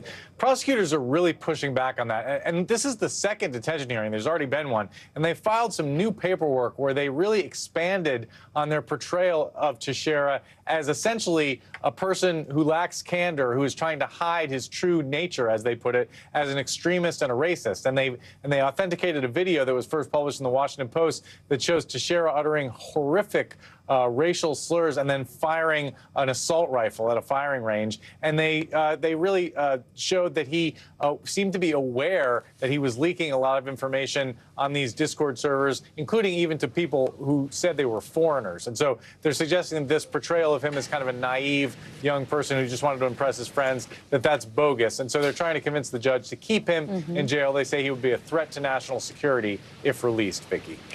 Ken, prosecutors also revealed some new information about Teixeira's handling of that classified information. What did you learn about that? And also, has anyone else faced consequences for this leak, which I'm reading people have said that it could have been stopped much sooner?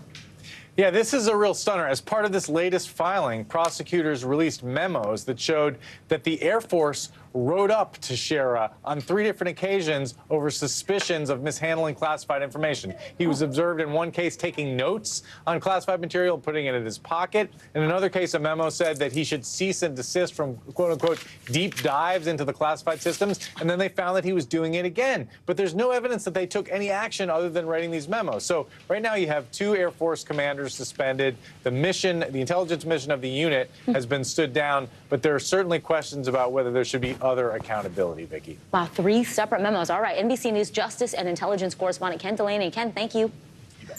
Turning now to our CNBC Money Minute. Apple is restricting ChatGPT use for employees. The tech giant reportedly sent a letter to staff citing concerns about potential information leaks. That's according to the Wall Street Journal. CNBC Tech Check anchor Deirdre Bosa joins us now. So, Deirdre, Apple is not the first company to do this. JP Morgan Chase, Verizon, also blocking the AI tool. So, talk to us about the biggest concerns here for these companies when it comes to allowing their employees or blocking their employees from AI use. So many of these companies, they're mostly concerned that workers could release confidential data through potential leaks. So when people use chatbots like ChatGPT, data is sent back to the developer, which opens up the possibility for proprietary or confidential information to be unintentionally shared.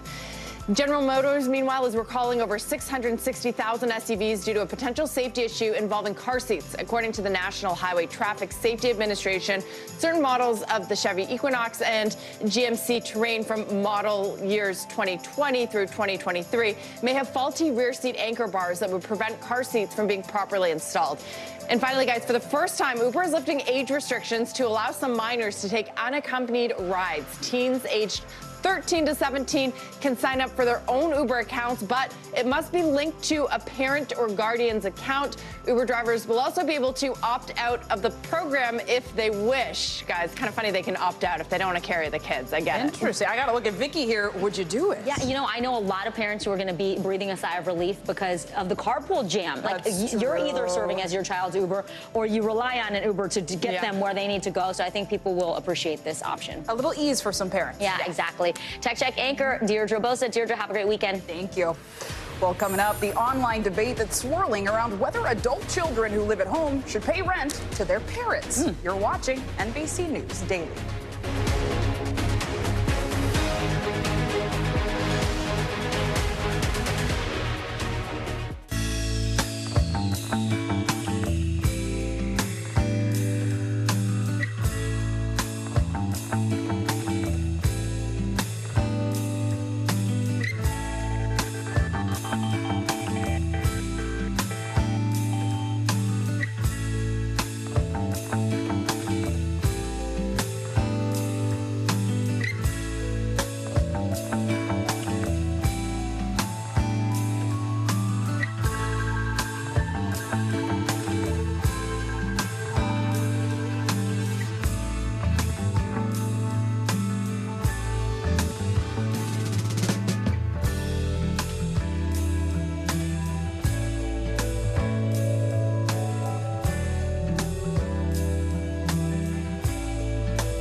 podcast fans, ready to unlock our true crime mysteries? Try Dateline Premium on Apple Podcasts. You'll get early access to originals, plus bonus content, and everything is ad-free.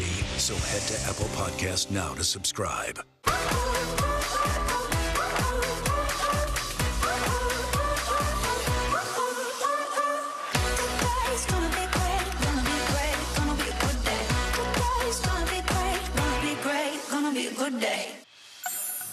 Welcome back. Well, more than half of young adults in America are living with one or both of their parents. That's according to Pew Research. Well, now a growing number of parents are asking their kids to pay rent while they stay home. NBC News contributing correspondent Kaylee Hartung has more on the big debate that's happening in a growing number of households. Hey there. Yes, this is the reality for so many 20-somethings and their parents. Like Kylie Deason in Gatesville, Texas. Just days after her high school graduation, she wrote her parents her first rent check. It may sound like tough love, but Kylie says this arrangement was actually the best thing for her and gave her a launch pad for adulthood. After high school graduation in 2022, Kylie Deason became one of millions of young adults still living with their parents. But on their ranch in Gatesville, Texas, Kylie became a tenant, writing her parents a monthly rent check. We let her know that, hey, if you decide to stay home and go to work, you will be responsible for paying some rent here at the house just to prepare you for the future. And we agreed on $200 a month. And that was really her first dose of paying a bill. Kylie says the deal made sense to her. Like, people think that's crazy, but I wasn't that mad about it. I would much rather have to pay my mom and dad $200 a month than have to go pay somebody else $800. Like, to me, it sounded like an amazing deal. Her parents, Cody and Erica Archie, sparked a heated debate when they shared their story on TikTok. Hey, June the 1st, your rent's due. Now, the TikTok has reached over 180,000 views. Who's next? Go, go, go, go. Some posting their own videos supporting the plan. As a mother of two, I will be charging my children rent. And others blasting it. In my culture, multi-generational households are not an exception. It's the norm. At 35, I could move back into my mom's house, husband and all, and she would not charge us rent. Kylie's choice to live at home is increasingly common, as rising housing costs and soaring student debt mean more young adults are living with parents, whether they'd like to or not. A 2020 Pew Research study found that more than half of U.S. adults ages 18 to 29 lived with a parent, up from 31% in the 1970s. That number grew when more young adults moved home during the pandemic. And one survey found that for many, it wasn't temporary, with 67% of pandemic boomerang kids still living with mom and dad. I think there's often a step back in maturity and in development when they move back home, because we naturally slip back into the roles of parents for us and children for them. Kylie's parents say they tried to encourage their daughter's independence while she was living under their roof. In the beginning, she had a hard time transitioning from a teenager living in her parents' home and going to high school into you're now an adult and basically a tenant. Some parents even saving their children's rent money to give back to them when they finally move out. One TikToker suggesting they can put the nest egg toward a down payment on their own home. Jeffrey Jensen Arnett studies the formative years of early adulthood and put his research into practice when his own college-age twins moved home during the pandemic. He and his wife found ways other than charging rent to send their kids a message. It's time to start carrying your own weight. We said, okay, you're adults, you're home now. Well, you're perfectly capable of doing the grocery shopping, doing the laundry, helping make meals, all the things that adults have to do on a daily basis. And Arnett urges parents to remember, it's only temporary. And there's going to come a time when they move out and they don't come back. And believe it or not, you'll miss them. Kylie says she had a monthly budget that helped her save even more money while she paid rent to her parents. Now she is temporarily living with an aunt and uncle where she's doing plenty of babysitting in lieu of rent, and she plans to move into her own place in the next couple of months. Back to you. Listen, I'm all for it. I think families should have these conversations. If budgeting is an exercise you want to teach your child, go right ahead. And every family is different. I know I paid rent, but every child in every family is different too. Totally. And there's some parents who actually make the kid pay rent, but then save it up later to give to them, which I kind of love that too if you can. But if you can't, it's fine. Just everybody go with what makes sense, but have the conversation. Yes. That's where I think it gets awkward if people don't talk about it and then there's resentment. And it's knowledge, financial literacy. Exactly. So important. All right. Well, we want to go now to an update on a story we first brought you yesterday. An advisory panel for the FDA unanimously voted 14-0 to advance the approval process for the first RSV vaccine for infants. Yeah, this Pfizer vaccine would be administered directly to pregnant mothers or infants for immunization. Widespread distribution of the shot could begin as soon as the end of this summer if the agency chooses to follow the advice of its panel. NBC News Daily.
I'm Gotti Schwartz, and here are the stories we're watching tonight. Storms keep coming here in California. Some of the big headlines trending like crazy on social media. This is what my voice sounds like when I clone it. That wasn't me. You gotta see this. Stay tuned now, weeknights on NBC News Now. We're back now from Las Vegas, from Seattle, Guatemala City, from Wellington. I was in space in Texas, from Normandy, from Surfside, Florida. Thank you for watching, everyone. For Dateline Premium, subscribe now on Apple Podcasts. Two long-lost siblings have finally reunited after a DNA discovery thanks to a genealogy website. The two spoke frequently online, but they recently met face-to-face. Here's NBC News correspondent Stephen Romo. At San Diego's airport, David Aguirre awaits a special type of arrival. My heart's racing right now. Last night it felt like Christmas. It's like Santa Claus is coming. He's about to meet his older sister Janice for the first time. A sister he didn't even know he had for more than 50 years. You know, what a blessing for her to reach out and try to find her real, blood family. I mean, it doesn't get better than that. Janice, who was adopted before David was born, spent 30 years looking for her birth family. Then finally, she found a match on the DNA testing service 23andMe. I seen a picture of her, and I could actually see my father in her face, everything about her. She was definitely related. After meeting in the height of the pandemic, the two have been in touch over text and email, but no phone calls. We communicated, shared stories, but never really picked up the phone, and I wanted to wait for this moment to actually hear her voice. Now the wait, she's right here coming down. She's right there. Is finally over.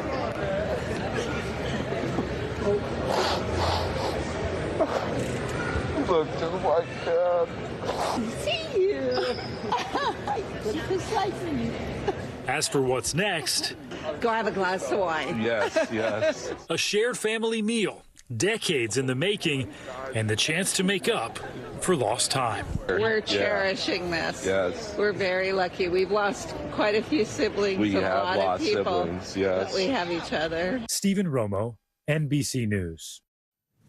A heartwarming story. Thank you, Stephen. Well, Vicky, a Kentucky Walmart employee is being credited for saving a man's life after he collapsed inside the store. He's now calling the employee his guardian angel, saying the two have become as close as family. Larry Smith from our NBC affiliate WLEX has more on her heroic act. At first glance, this could be a scene from a family reunion. To say there's a lot of heart in those hugs would be an understatement. The day was Saturday, February 4th. John Harris was making a run to the store as he had done hundreds of times before. But this time would turn out unlike any other. I had paid for my stuff, which was some water, about 10 gallons of water. And after I paid for it, I was walking to the exit. And that's all I remember. I just dropped like a rock. That's when Natalie Jenkins sprung into action. This man is not ready to die on my watch. Those are my exact words.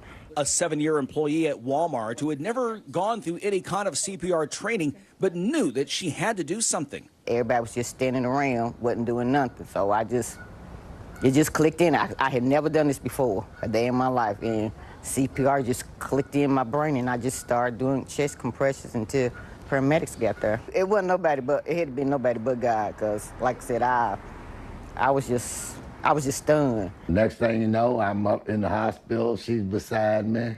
My wife's beside me. And my wife told me that this lady named Natalie is the one that, kind of saved my life, because she gave me chest compressions. Natalie's quick thinking had saved John's life, a life the Harrises want to share with her family, and they wasted no time seeking her out. Me and my daughter was standing on the front porch, and she came up and she was like, "Are you Natalie?" And I'm like, "Yes, ma'am." And next thing I knew, she just grabbed me and she just hugged me, and she got to crying at thanking me. Then she turned around, she grabbed my daughter and hugged my daughter, and she was like, "You just don't know how blessing your mama has been." And I told my daughter, and all three were standing on the front porch crying. Harris family members have showered Natalie with gifts to show their appreciation, and perhaps the best of all, calling her a member of their family now.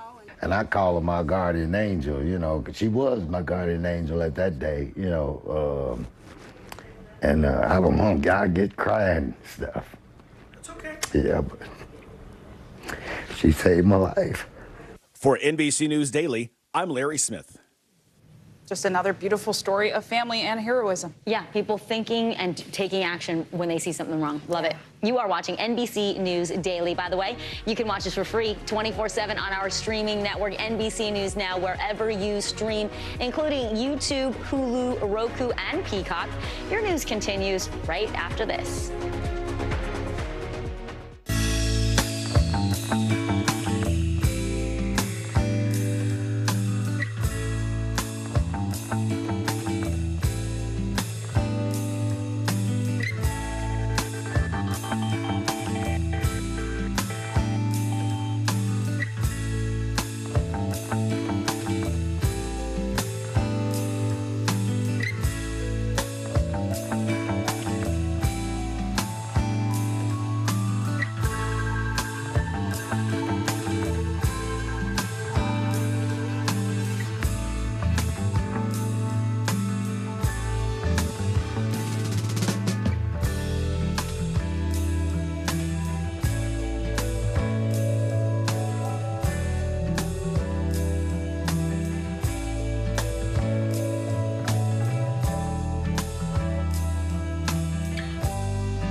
podcast fans, ready to unlock our true crime mysteries? Try Dateline Premium on Apple Podcasts. You'll get early access to originals, plus bonus content, and everything is ad-free. So head to Apple Podcasts now to subscribe. Your music is so familiar. What do you think when people start humming back your tunes? How you doing, Lester?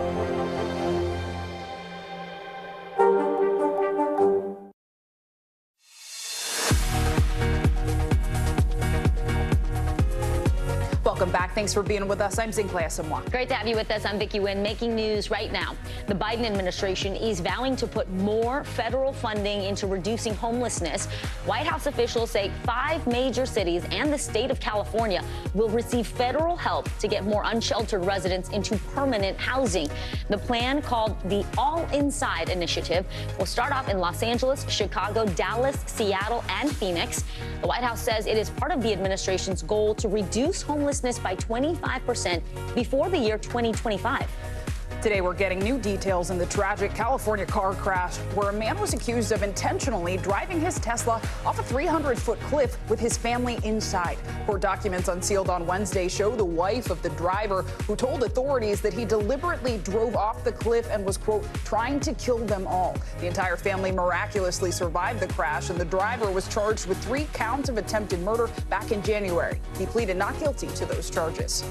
And Brittany Griner is making her official return to the Phoenix Mercury. Griner is set to play in tonight's game against the Los Angeles Sparks. This will be her first game in 474 days after spending months detained in a Russian prison. Good to see her back in action. Absolutely. Yeah. Well, here in New York, hundreds gathered at a church in the city for the funeral of Jordan Neely. You'll remember he's the 30-year-old man experiencing homelessness who died earlier this month after being placed in a chokehold by another rider while on the subway. Yeah, that rider was Daniel Penny. His attorneys have said Penny never meant to harm Neely and that he couldn't have known that Neely would die from that chokehold.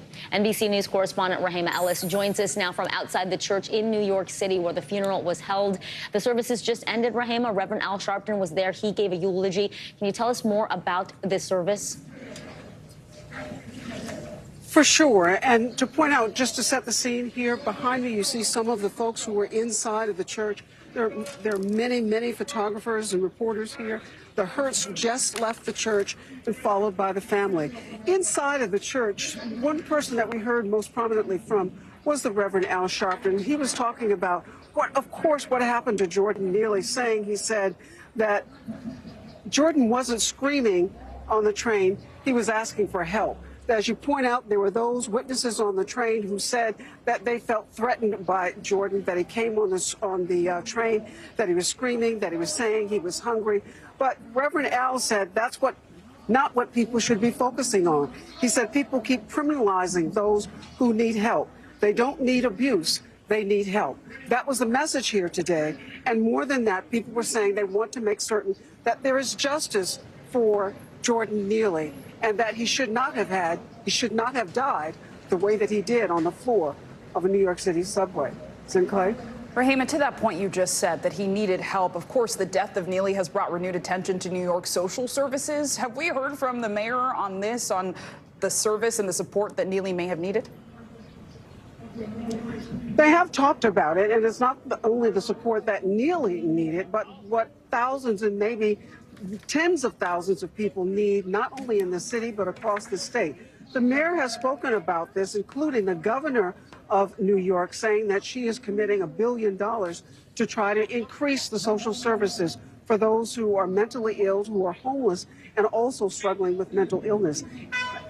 And so that was part of the message here today from Reverend Al, that they want to see those services implemented. Rahema Ellis outside the church in Harlem, New York. Thank you so much. Zinkley, newly released police body cam footage reveals chilling new details in the investigation into the New Mexico gunman who killed 3 women and injured several others earlier this week. NBC News correspondent Steve Patterson has those details for us. So, Steve, this is a video that was released by the Farmington Police Department. It's nearly 7 minutes long. What do we see on this body cam video? And does it give a clearer picture of what happened between the shooter and the police?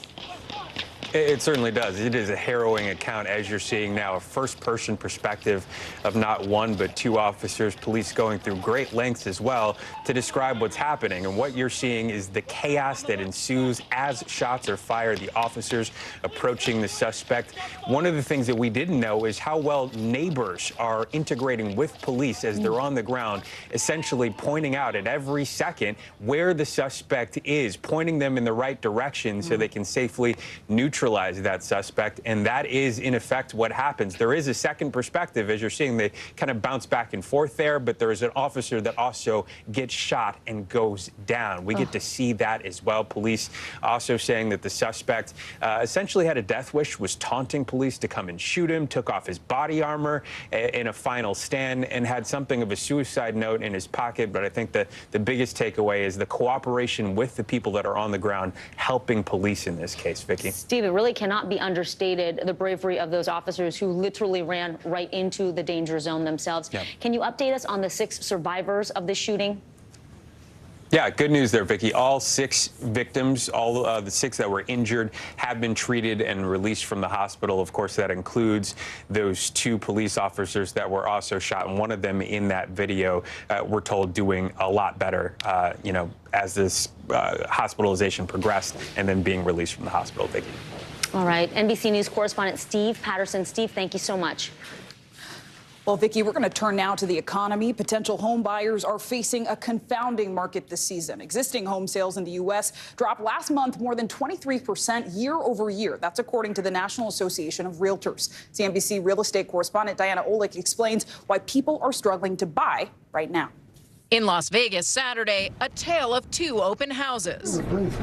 This home, just listed for $395,000, saw a steady stream of potential buyers.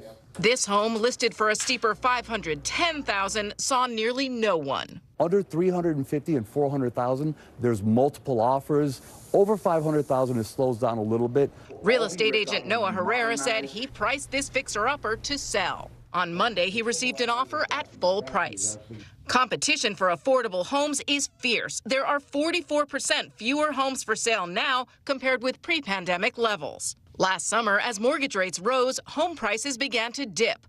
But now, strong spring demand is reheating prices, which have been climbing every month this year. Now, was this one at the higher of our price point or the lower? Home shopper Amelia Shaw said higher prices are tough, but her rent is worse. My apartment got shot up, $600 in the last year I've lived there. So it's time for a house for that price that I'm paying. And mortgage rates aren't helping. They just moved to a 2-month high this week because lenders are already worried the government might default on its debt in June. In the event of a debt default, mortgage rates could rise really substantially, taking us from the ballpark of 6.5% to about 8.5% on a 30-year mortgage.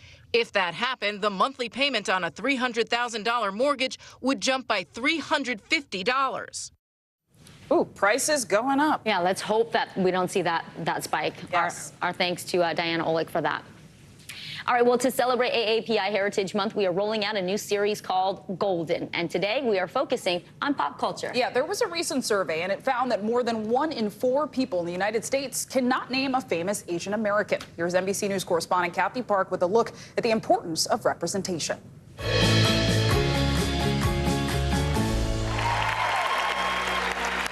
This year, Asians and Pacific Islanders have been smashing records and breaking stereotypes in pop culture and entertainment, a journey that has taken decades to achieve. I am not who you think of when you imagine a winner. I finally realized that winners don't always have to look the same. It began with pioneers like Martin Yan, one of the first people of Asian descent to host a cooking show in the U.S. I remember when I first came over here, people always tell me, oh, you all look alike. But now you can tell, well, we don't all look alike. Yeah. I'm here on the gold carpet for the Gold Gala, an event celebrating AAPI Trailblazers, and I got to catch up with some of the biggest stars. And among them, Sandra Oh. I spoke with the actress before her historic night at the 2019 Golden Globes, when she pulled double duty as co-host and award recipient. During our interview, we shared a unique kinship. This experience right now, for me, is tremendous. I feel like I can feel change happening because we're talking. I caught up with the actress again, this time as a Gold Gala honoree. You know, I feel like a lot has changed since I last spoke with you. And what does it mean to be surrounded by so many other trailblazers? Actually, tonight I'm really trying to take it all in. Honestly, all the projects that are coming up, it's just thrilling. And you know, I'm trying to like really absorb that that I have been a part of it. And it's to be able to, I didn't think that I would be able to see this in my lifetime. From Everything Everywhere All at Once, winning big at the Oscars, with Michelle Yeoh becoming the first Asian lead to win Best Actress, to Joyride, a groundbreaking Asian American comedy coming out this summer. Everyone remember their names? Sassy. Cutie. Lisa, too. Many are calling this moment the golden era of AAPIs in Hollywood and beyond. It's this slow blossoming that's been happening over time. It feels like we're being recognized for everything that we've always brought to the table. I remember what it was like to be like the only Asian person in a Broadway company in the span of, say, oh my gosh, 30-something years. It has been really interesting to watch as we watch the space transform. That transformation happening on almost every platform. You started this. Me. The Netflix series Beef, starring a predominantly Asian cast, has topped the streaming rankings. Meanwhile, books like Pachinko and The Summer I Turned Pretty, both written by Asians, hitting bestseller lists and turning into TV shows with Asian leads. Do you think that we are kind of turning a new leaf when it comes to AAPI representation, especially in Hollywood? I do. I think, you know, if you look at films like Parasite, Crazy Rich Asians from a couple of years ago, and then this year, Everything Everywhere All at Once, and then Beef, and so many other shows, we have a lot to celebrate and be proud of. But there's still room for growth. While the success of Everything Everywhere All at Once was a major milestone for the Asian community, only 2% of movies last year centered around Asian stories. And a recent study shows 1 in 4 Americans can't name a famous living Asian American. I think there are things happening now and types of stories being told that I never dreamed would ever get told. There's still a lot of work to do, in my opinion, and we're moving forward, which is good. Kathy Park, NBC News, Los Angeles. Thanks to Kathy, who looked just stunning. I mean, she might as well be a celeb on the carpet. But I'm so excited about all these projects coming out, and it's great to see. It's true, representation matters. Yes, times are a-changing. Well, up next, 1 in 10 people say they actually met their partner through a dating app or website. Up next, expert advice on how to shape up your dating profile for maximum success. Don't go anywhere. More NBC News Daily right after this.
For Dateline Premium, subscribe now on Apple Podcasts. I'm Gotti Schwartz, and here are the stories we're watching tonight. Storms keep coming here in California. Some of the big headlines trending like crazy on social media. This is what my voice sounds like when I clone it. That wasn't me. You gotta see this. Stay tuned now, weeknights on NBC News Now. All right, nearly 1/3 of all U.S. adults have tried online dating at least once. This is according to the Pew Research Center. 1 in 10 people say they actually met their current significant other through a dating app or a website. And while many of us may think of just a few specific apps when we think about online dating, there are actually over 1,000 apps worldwide. So how do you decide which platform is best for you? Well, to help you break it down, we're joined by Samantha Berry here. She's the global editorial director of the Americas for Glamour magazine. And we're also joined by one of our very own NBC News Daily producers, Jillian Gayer. Jillian actually collaborated with Sam on parts of her own dating profile to do a show and tell for us right now. Very excited for this. Good to have you with. I'm excited to hear about Jillian's profile. Yes. So, Sam, I do want to start with you. There are so many apps now. Some of them you pay for, some of them you need to get approved for. How do you choose which one to go on? And should you be on multiple apps at once? So there are so many apps. It doesn't matter whether you want to date a single parent, you want to be marriage focused, you want just a casual hookup. There's dates for all of that. And I think you've got to go in with what are your intentions, and that will help you narrow down the apps you want to use.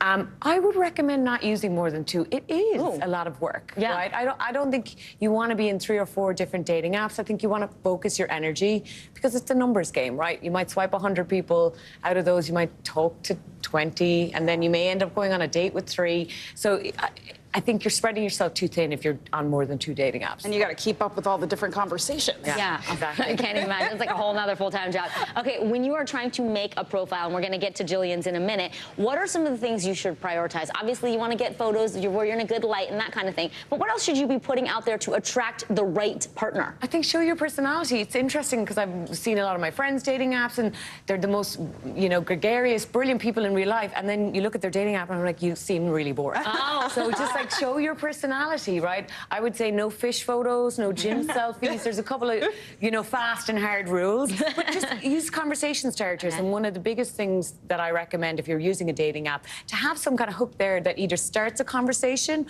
or initiates somebody asking you out on a date. A friend of mine, I said, say you're trying to find the best pizza slice in New York City. They love a challenge. Nice. They want to show you the best pizza slice in New York City. Or I think in one of you talked about being in Ravenclaw. I think that was a great conversation. Harry Potter reference. Ravenclaw too? I would guess that. Hufflepuff stuff. Yeah. Let's get to your profile. I want to apply some of Sam's helpful tips to your profile, which you kindly volunteered for us, information that you might use on an online dating app. So walk us through some of the pictures you picked, some of the facts you chose to highlight. Yeah, so just some of the facts I put right off the bat. Graduated from the University of Texas. I love live music, Broadway shows, and traveling with friends. So that was kind of my basic bio at the top. And I think the question that I asked when I saw that was, some people want to be Googleable before the date, and some people don't. With even just the first name and those few details, do you want somebody to Google you? And that's the question you need to ask, right? Because if I put Jillian, NBC News Daily, and the University of Texas, I'm probably going to find out who you are. Some people want people to know about them fully before the date. Some people don't. I would definitely want to look somebody up before a date. Right. And I've heard that among my girlfriends, too. Like, they like to search and find out who the person is. Yeah. So what did you learn from talking to Sam that you didn't know before in terms of creating a profile and what to put out there? In terms of my pictures, I sent an array of them, and I had a lot of friends in some of them. She said, I think more solo shots, probably. Yeah, I think they don't want to play Where's Waldo. Honestly, they don't. And I think, you're a beautiful brunette, and there was a lot of you and other brunettes, and I was like, okay, wait. Which one? It took me a second to realize, I think for you, you had beautiful photos. A lot of them were you more informal wear, and that's not your everyday life. And then a lot of them, I would like more beautiful solos where I see your face and I see your eyes. And then I think she also mentioned some close-ups on the face in addition to full body shots. Yes. And just showing your personality, like you said. And in terms of those fun facts that you kind of teased with the Ravenclaw, I also gave some other ones about my favorite bands and seeing them at a specific festival later this year. That could be a talker, I think. And I think that's a great photo, right? You were in one of my favorite photos that you sent through was you at a sports game. Yes. And you're a big sports fan. Right. And I think you talked about cereal which was an amazing fun fact. I said my favorite cereal is Fruity Pebbles. Okay, there you go. Guilty pleasure. That could be something that someone really connects with, Yes, right? you Like want to little show quirky things. Quirky things. You want to show your best self, but also your real self. Well, thank you both so much. This is so insightful for so many who want to use this data. Thank you. Yeah, Glamour Magazine, Sam Berry, and our very own Jillian Gare. Thank you so much. That was a lot of fun. You're watching NBC News Daily.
Still to come on the Channel 2 News. Well, the waters are certainly receding now. Still too close to call. Lester Holt reporting from Ground Zero, as it's being referred to. It is, in fact, the taste of freedom. The Haitian people know a little something about resiliency. What's the biggest risk right now? Some of the troops who have been proud. I want to welcome you to the first presidential debate. In fact, we've been told we can't go any farther. You with some resilient folks, let me get a hint.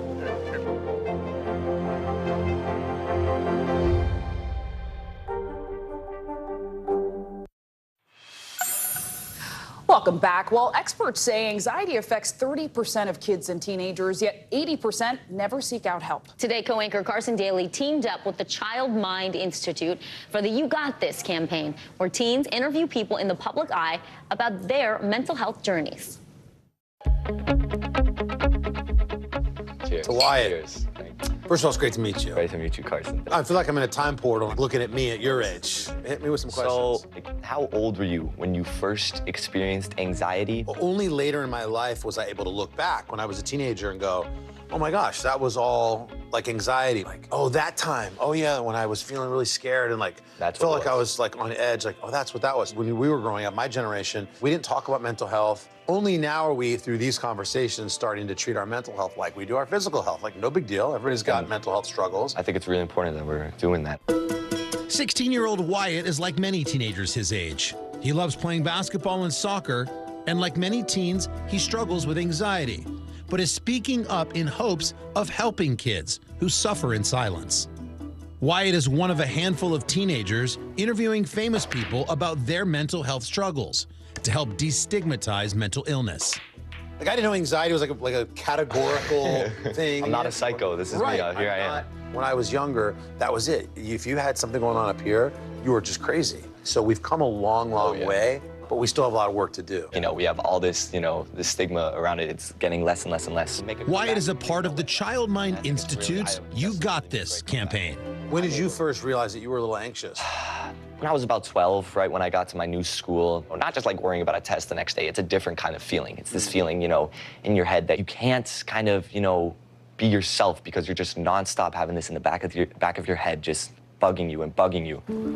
Wyatt says his anxiety began about something benign he posted on YouTube, but later grew into repeated paranoid feelings about technology. He was diagnosed with anxiety and obsessive compulsive disorder.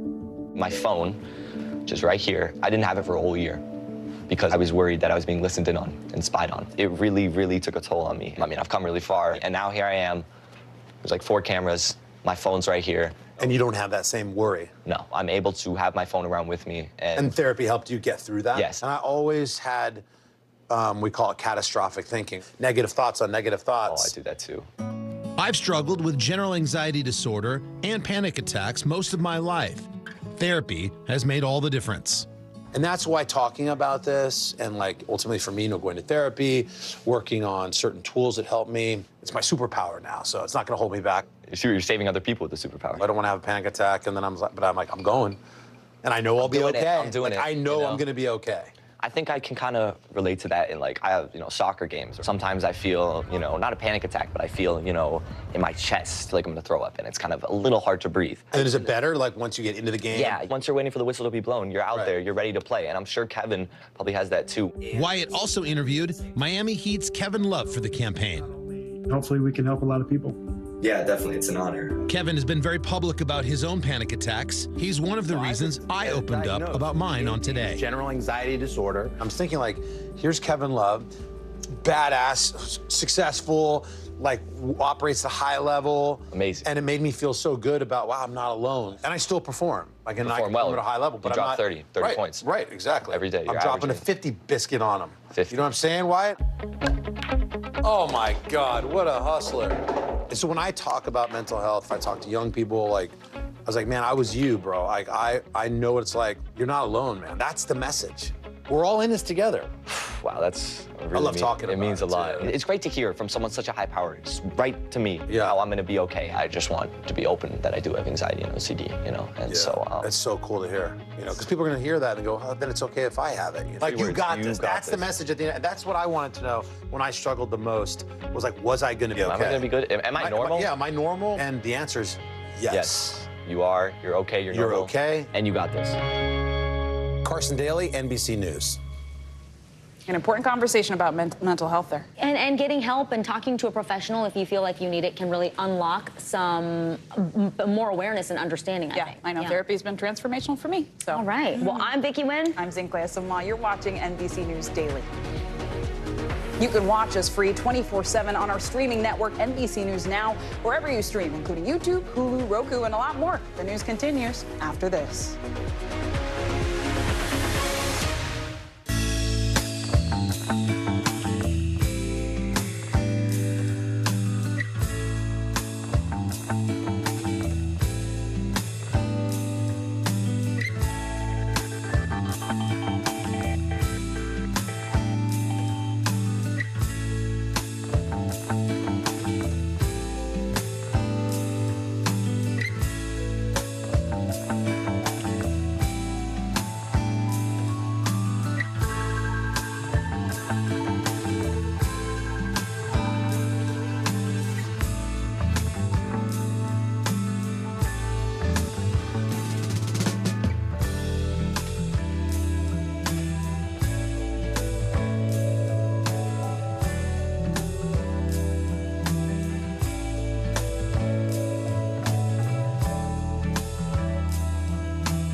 Pally. It's good to be with you tonight. The debt ceiling. Here's why this matters. Please, please don't have your eyeballs glaze over. Here's why this matters. Talk to us about what we're supposed to call this. Is it a bailout? Is it a backstop? There's a difference because it matters whose money is being used to prop up these banks. We think we're getting close to this news conference. I will be honest with people. This is like an awkward moment where we think we're like right there. You're going to have to like tap dance with us maybe a little bit. I do have my tap dancing shoes on, not to worry. Hi, everyone, and happy Friday. I'm Zinklea Simwa. It is great to be with you. I'm Vicki Nguyen. NBC News Daily starts right now.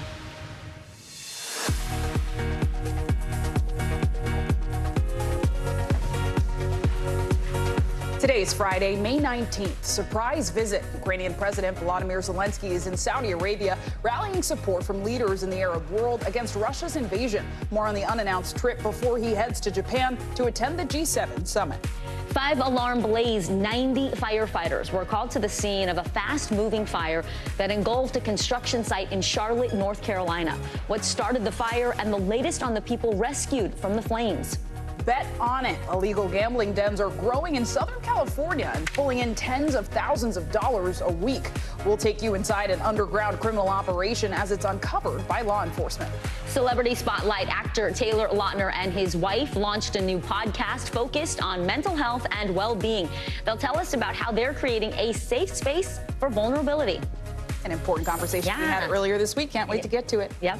All right, well, we begin NBC News Daily with the sudden halt in talks over raising the U.S. debt limit and avoiding a potential catastrophic default. A top Republican negotiator now says it's time to press pause. It's unclear when talks will resume. A White House spokesperson tells NBC News an agreement is still possible, but they acknowledge there are real differences between both sides. It all comes as President Biden and other world leaders are in Japan for the G7 summit. The war in Ukraine has dominated the meeting so far. We just learned the U.S. and G7 allies agreed to send F-16 fighter jets to Ukraine. NBC News foreign correspondent Raf Sanchez is following it all for us. Raf, it's great to see you. So in addition to these F-16s, President Biden and the other allies also now issuing new sanctions against Russia.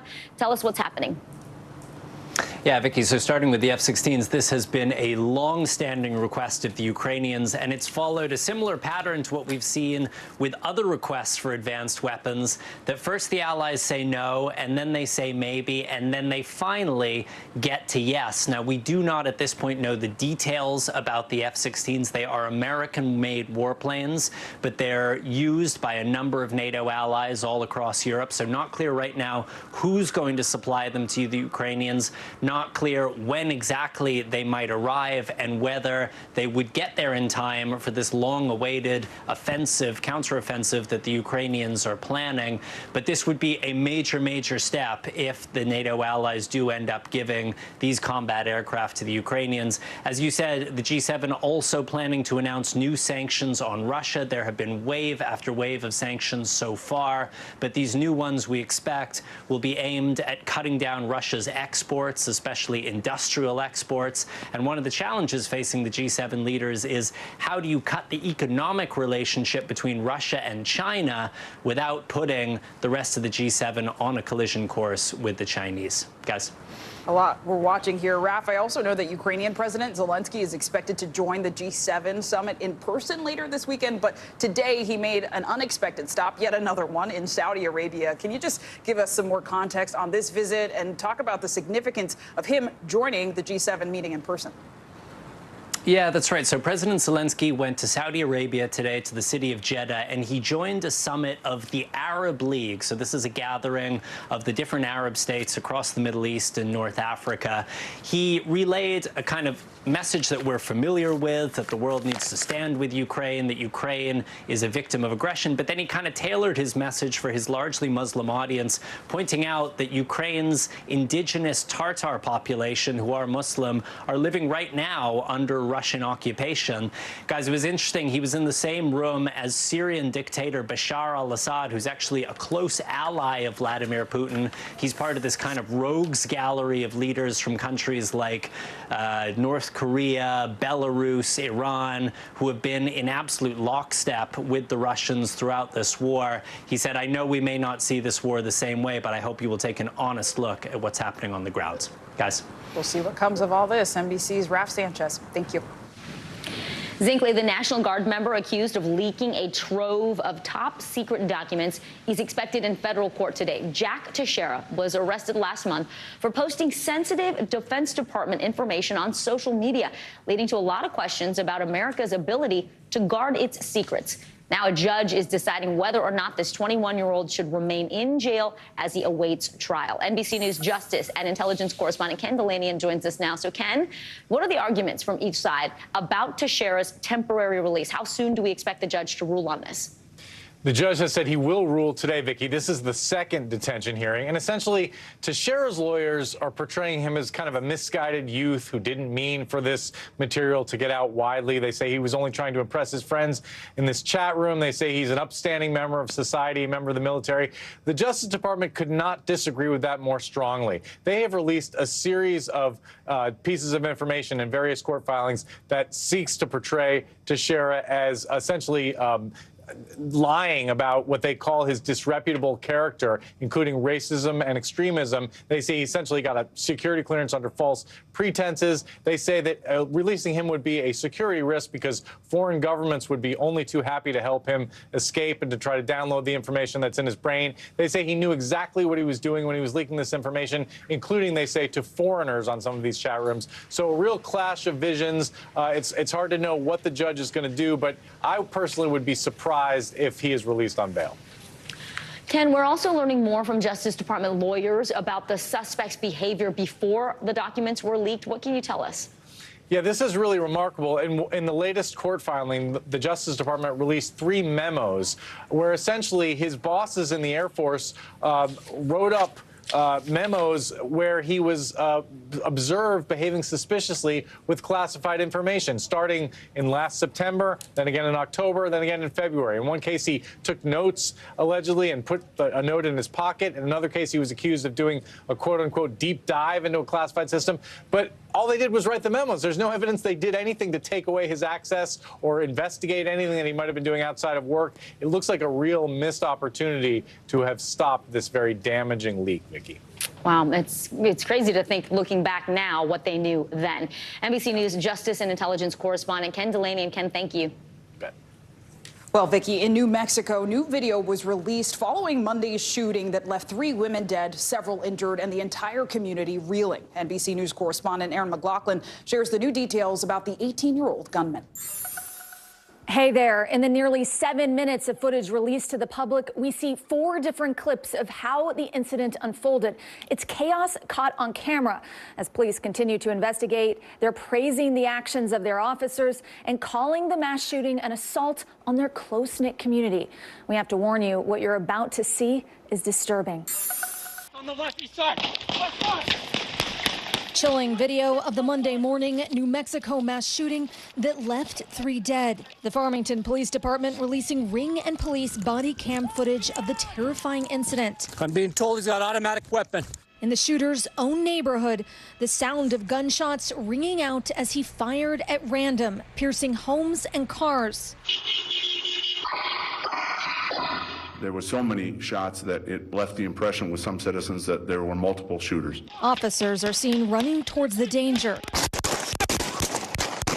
And this is sobering perspective of the moment a sergeant was shot. I'm shot! Captured by her own body cam, her colleagues coming to her aid. Subject is down! Subject is down! Also caught on camera, an officer firing on 18-year-old shooter Bo Wilson, who was killed by police. Subject is down. He is secured. Police say Wilson was initially wearing a bulletproof vest modified with steel plates, removing it before a standoff. He is yelling on the Ring footage, come kill me. It's my belief that ultimately in his head, he has made a decision that he's going to stand and fight it out until he's killed. Police now say 97-year-old Gwendolyn Schofield and her 73-year-old daughter Melody died trying to save 79-year-old Shirley Voita, who was also killed. According to police, the shooting took place the day before the shooter's high school graduation. Wilson was armed with 3 different guns and with access to around 1,400 rounds of ammunition, firing an AR-15 assault rifle from his home. As of yet, there's no clear motive. Their only clue, this note found on the shooter's body, reading in part, "I'm at the end of the chapter." His family sending their condolences in a statement, writing Wilson was fighting a battle of mental illness that he lost. Another tight-knit community left to make sense of a senseless tragedy. All of the injured who were shot survived and have been released from the hospital. As the investigation continues, police say without the community effort to take down the shooter, this could have been so much worse. Back to you. Aaron McLaughlin, thank you. It is time now for our CNBC Money Minute. If you have not submitted your tax return from 2019, you still can. The IRS actually says $1.5 billion in tax refunds from 2019 are unclaimed. So you better go get that. Yeah, get that money. CNBC senior markets correspondent Dominic Chu joins us now. So Dom, the IRS says the average refund for the 2019 tax season is $893. Why and how should people file right now? So first of all, as you mentioned, I'm one of those people who tries to get it done on time. So this is shocking to me. As you mentioned, there's still a lot of money, right, unclaimed from 2019. Even if you made less than the standard deduction, your employers may have overpaid your taxes, which would make you eligible for a refund. There may also be tax credits if you qualify for them. So it might be worth a look just to see. You'll have, by the way, by July 17th to make that filing. That's a later date than usual due to pandemic-related extensions back then. Meantime, you've got Facebook parent company Meta Platforms reportedly planning to start another round of layoffs this coming week. That's according to Vox. The third wave of cuts comes after the company slashed 4,000 roles last month. Now, based on previous comments by CEO Mark Zuckerberg, it's expected that another 6,000 roles will possibly be eliminated this round. And finally, in food news, Dr. Pepper is teaming up with Blue Bell Creameries to create a Dr. Pepper Float ice cream flavor. It combines vanilla ice cream and a Dr. Pepper flavored sherbet. It's going to be available next week at stores where Blue Bell is sold. I have found, Zinkley, Vicky, that in my time on Earth, alive, that Dr. Pepper is a very kind of polarizing drink. You either like it or you don't. I personally like it. I like it. I love Dr. Pepper. However, I saw on Twitter someone was like, why didn't this happen sooner, Dom? And my first reaction was because maybe it wasn't meant to be. Like, I love the vanilla ice cream. I love the Dr. Pepper. I guess maybe if it's like a float. Some things maybe, though, are meant to be, you know, left consumed. Here's what I would say. I would take the Diet Cherry Dr. Pepper flavor and mix it with the vanilla ice cream. Just to kind of give it, yes, exactly. Dom is such a fancy person. That's what we've learned about him on the show. That's a little bougie root beer float. All right, CNBC senior markets correspondent Dominic Chu, have a great weekend, my friend. Thank you. Well, in many parts of the country, home prices are now dropping, but it might not be a good sign for the economy. What it means for your money coming up next. You're watching NBC News Daily.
happened now? Going back and forth because they... Oh, yeah, this is it, right?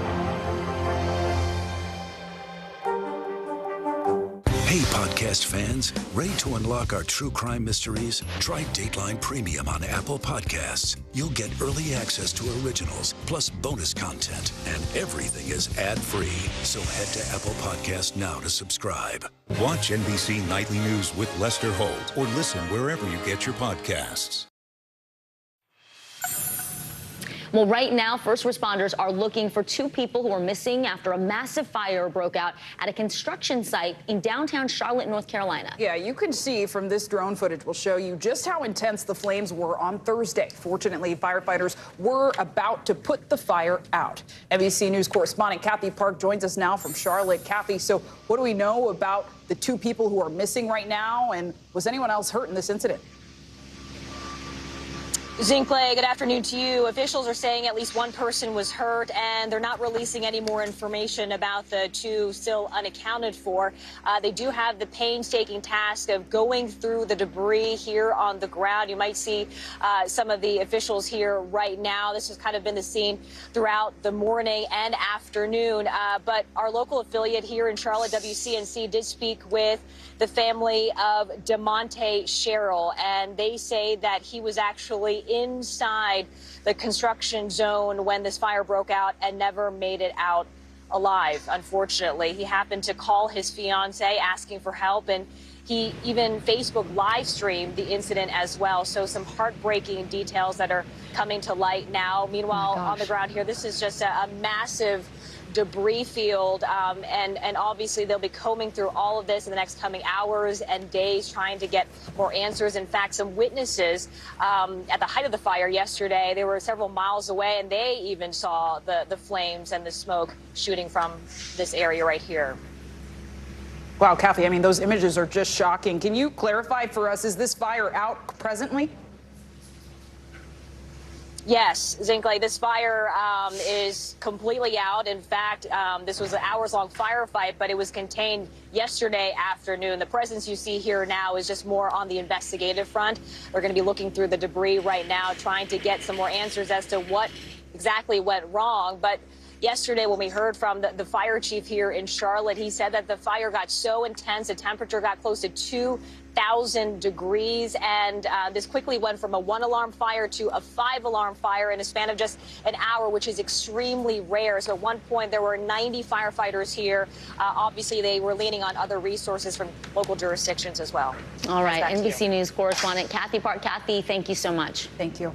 Turning now to the economy. Housing prices may be down in some parts of the country, but that's not all good news for buyers. Yeah, the Federal Reserve's slew of interest rate hikes over the past year is sending mortgage rates to new highs, and they say that is discouraging prospective homeowners, and it is tanking the number of home sales. NBC News business and data reporter Brian Chung is here to break down all the numbers for us. So, Brian, good to have you on set.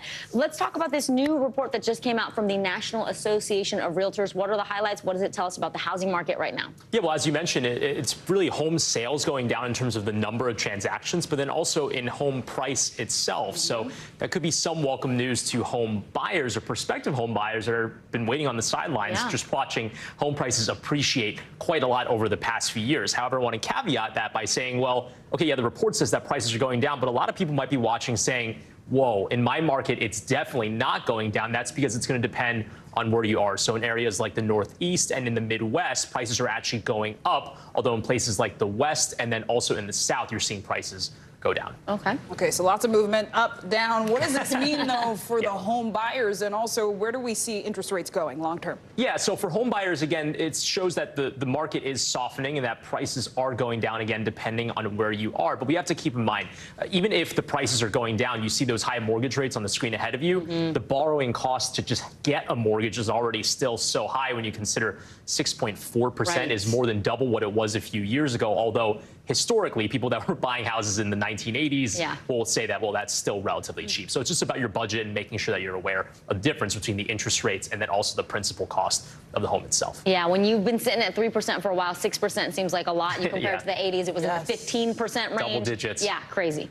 All right, NBC News business and data reporter Brian Chung. Brian, thank you so much.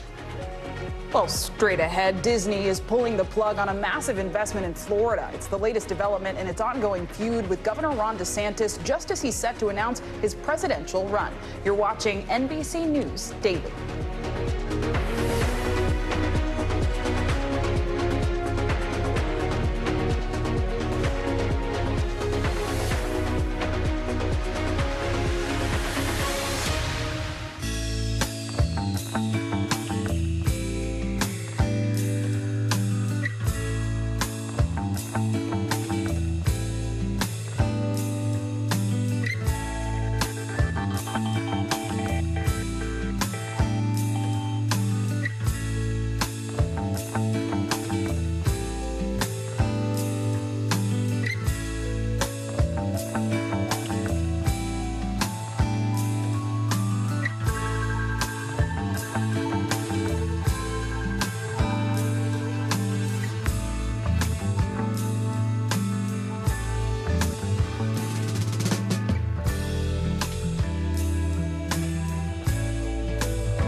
Back now from Las Vegas, from Seattle, Guatemala City, from Wilmington, I was in space in Texas, from Normandy, from Surfside, Florida. Thank you for watching, everyone. I'm Gotti Schwartz, and here are the stories we're watching tonight. Storms keep coming here in California. Some of the big headlines trending like crazy on social media. This is what my voice sounds like when I clone it. That wasn't me. You gotta see this. Stay tuned now, weeknights on NBC News Now.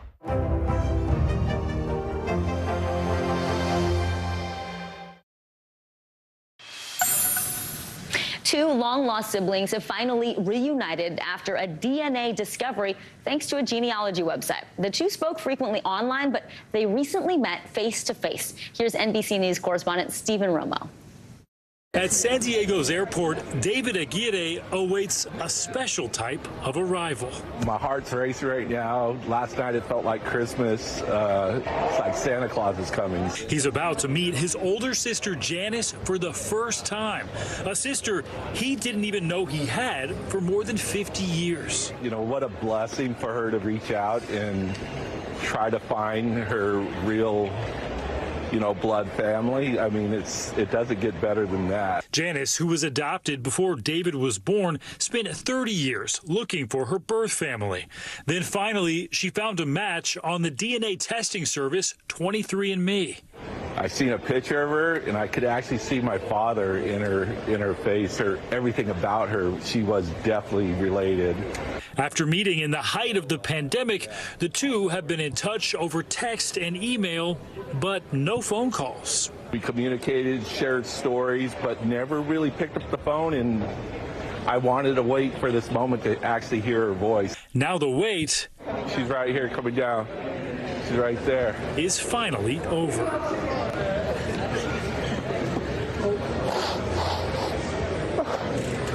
Look just like that. See you. Just like you. As for what's next, go have a glass of wine. Yes, yes. A shared family meal, decades in the making, and the chance to make up for lost time. We're cherishing this. Yes. We're very lucky. We've lost quite a few siblings. We and have a lot lost of people, siblings, yes. but we have each other. Stephen Romo, NBC News.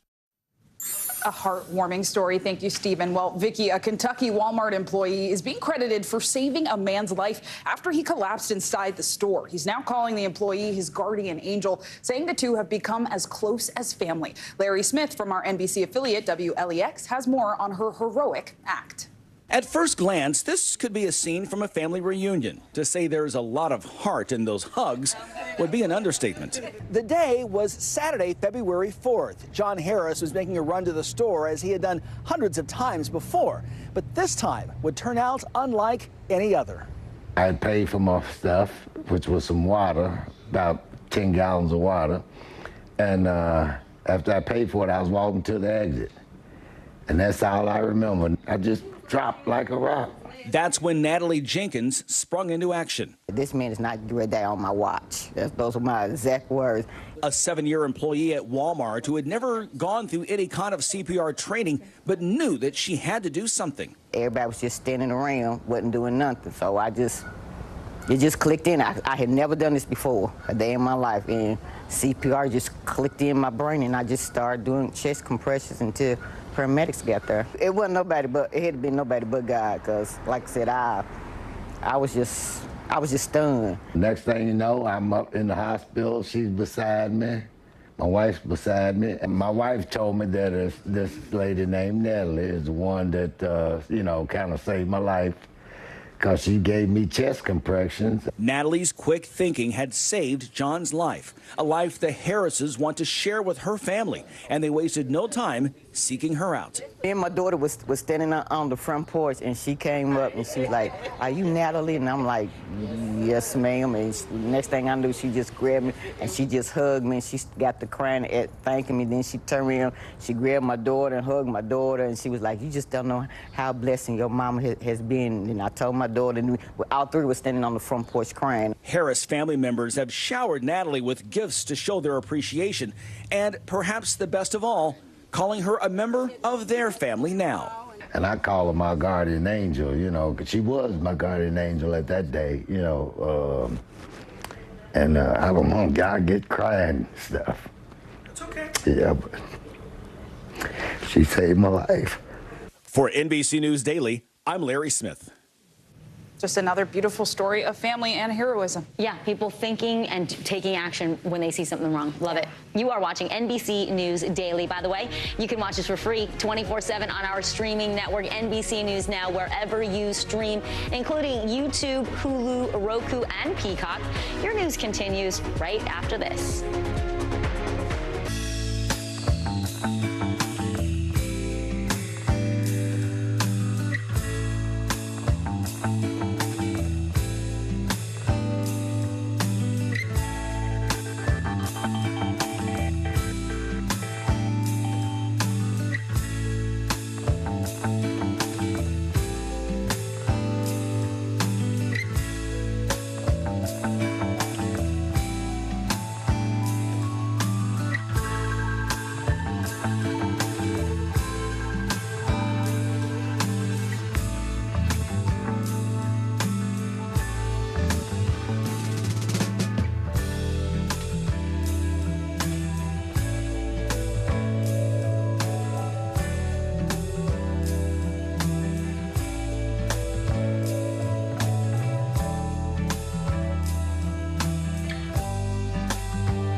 Still to come on the Channel 2 News. Well, the waters are certainly receding now. Still too close to call. Lester Holt reporting from Ground Zero, as it's being referred to. It is, in fact, the taste of freedom. The Haitian people know a little something about resiliency. What's the biggest risk right now? Some of the troops who have been proud. I want to welcome you to the first presidential debate. In fact, we've been told we can't go any farther. Here with some resilient folks. Let me get a hint.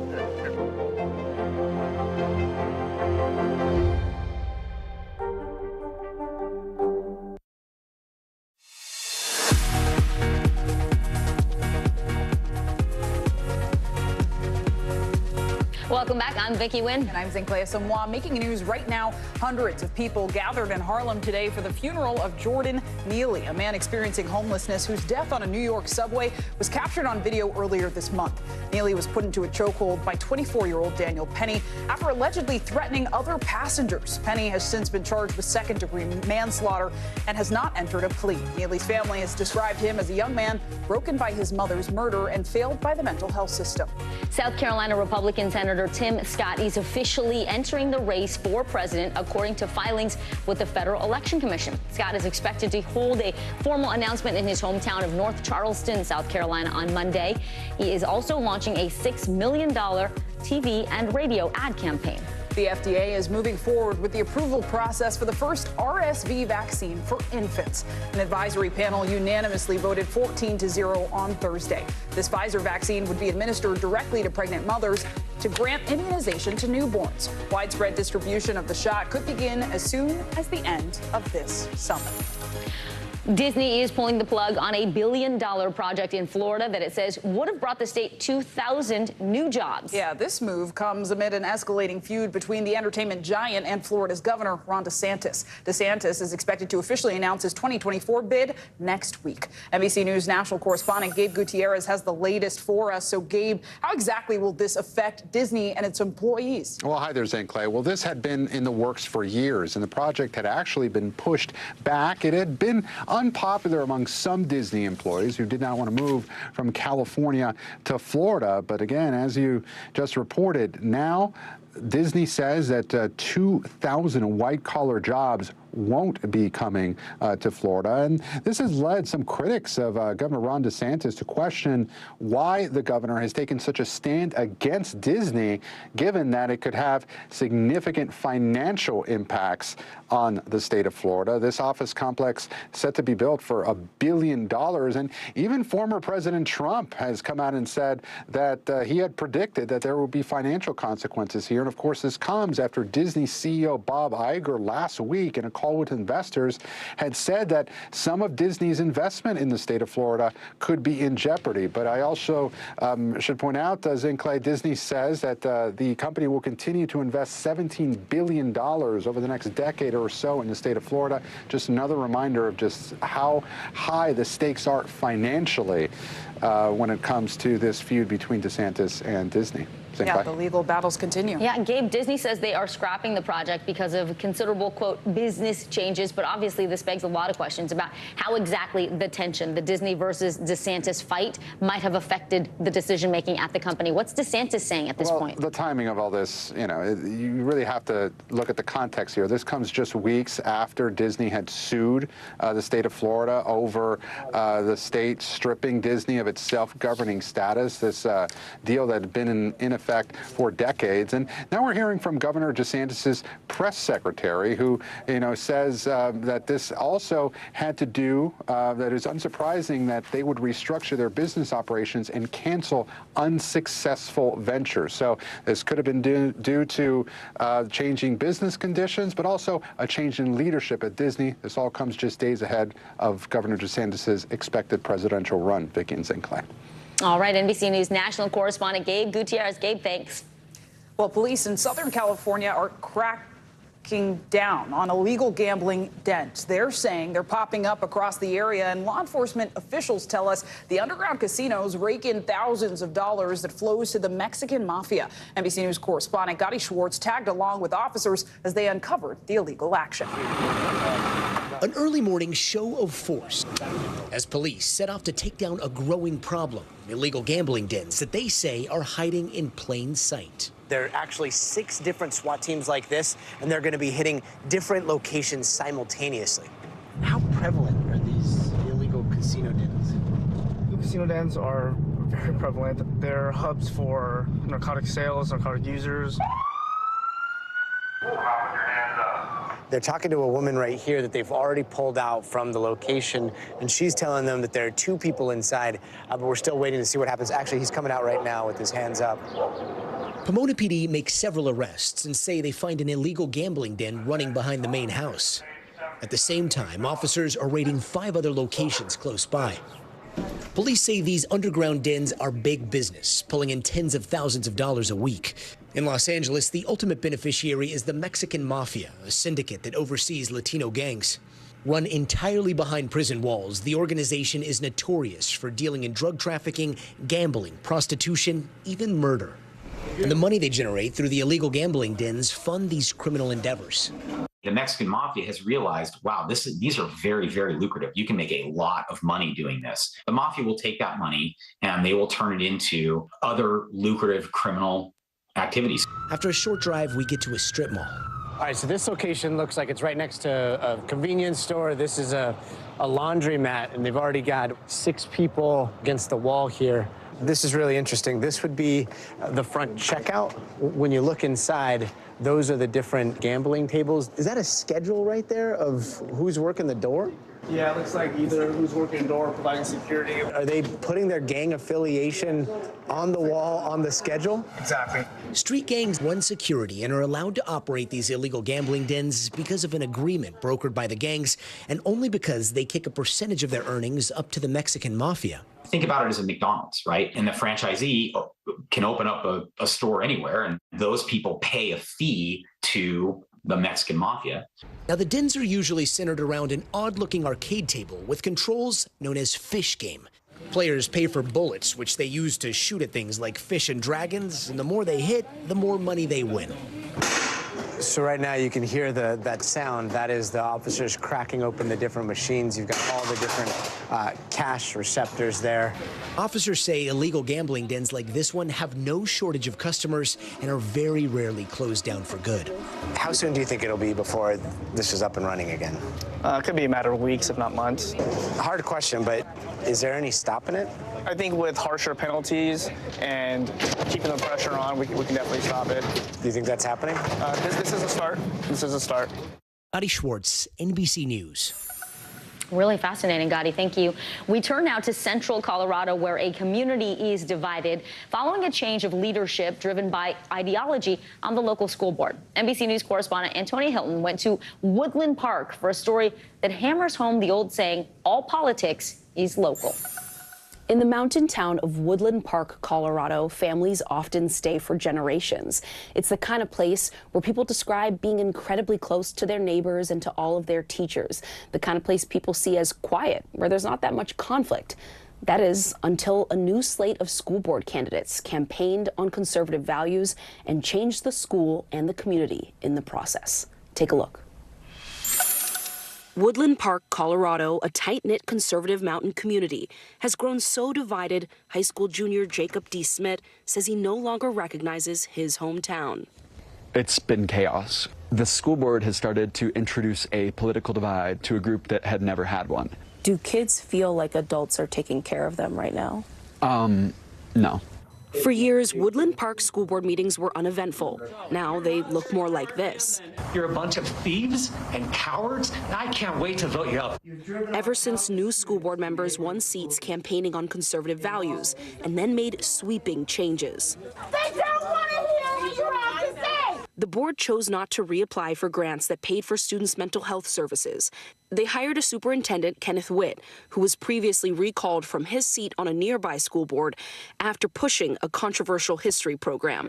NBC News obtained this video from a staff meeting where Witt defends his position on mental health. And delivering social services through schools tends to deter a lot of focus on education. The district also became the first in the country to implement a social studies program called American Birthright, developed by conservative activists and rejected by educators around the country, including Colorado's State Board of Education.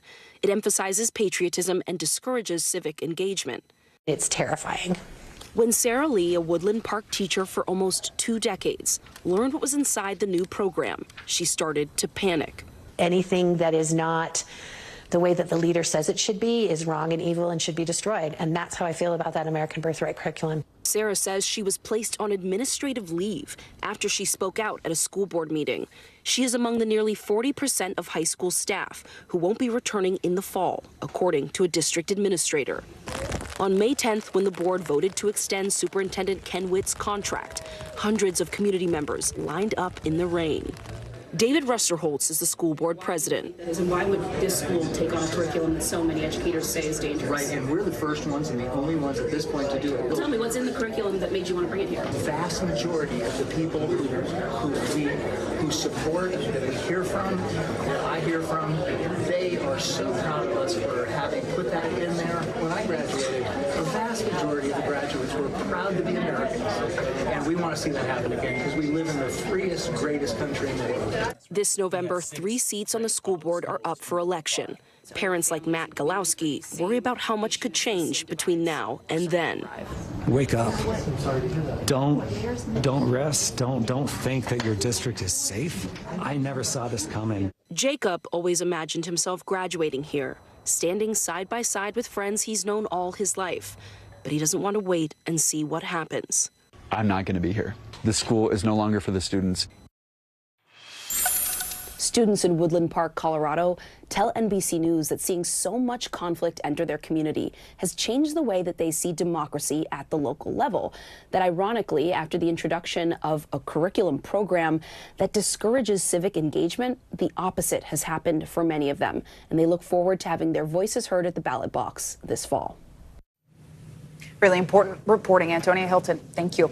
Well, today, more Americans are heading south, and not just for the winter. The Census Bureau says 7 of the 10 fastest growing cities in the country are in the south. 4 of them are actually in Texas, with Georgetown, Texas, just north of Austin, holding the top spot for the 2nd year in a row. Santa Cruz, I can attest to, is a beautiful place to go. Pretty impressive. Yeah. I like the heat, so I'll take it. Yeah, exactly.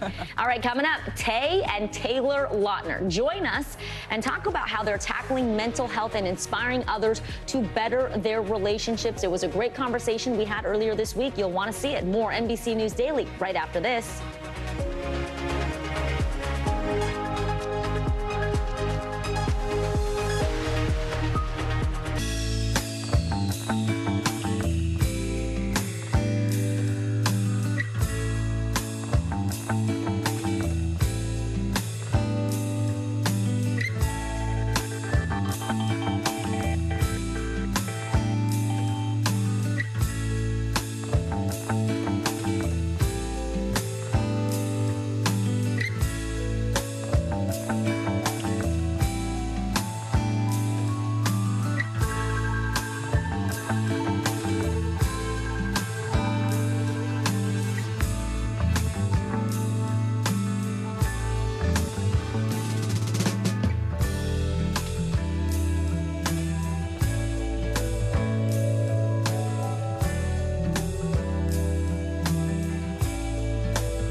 That's how I know.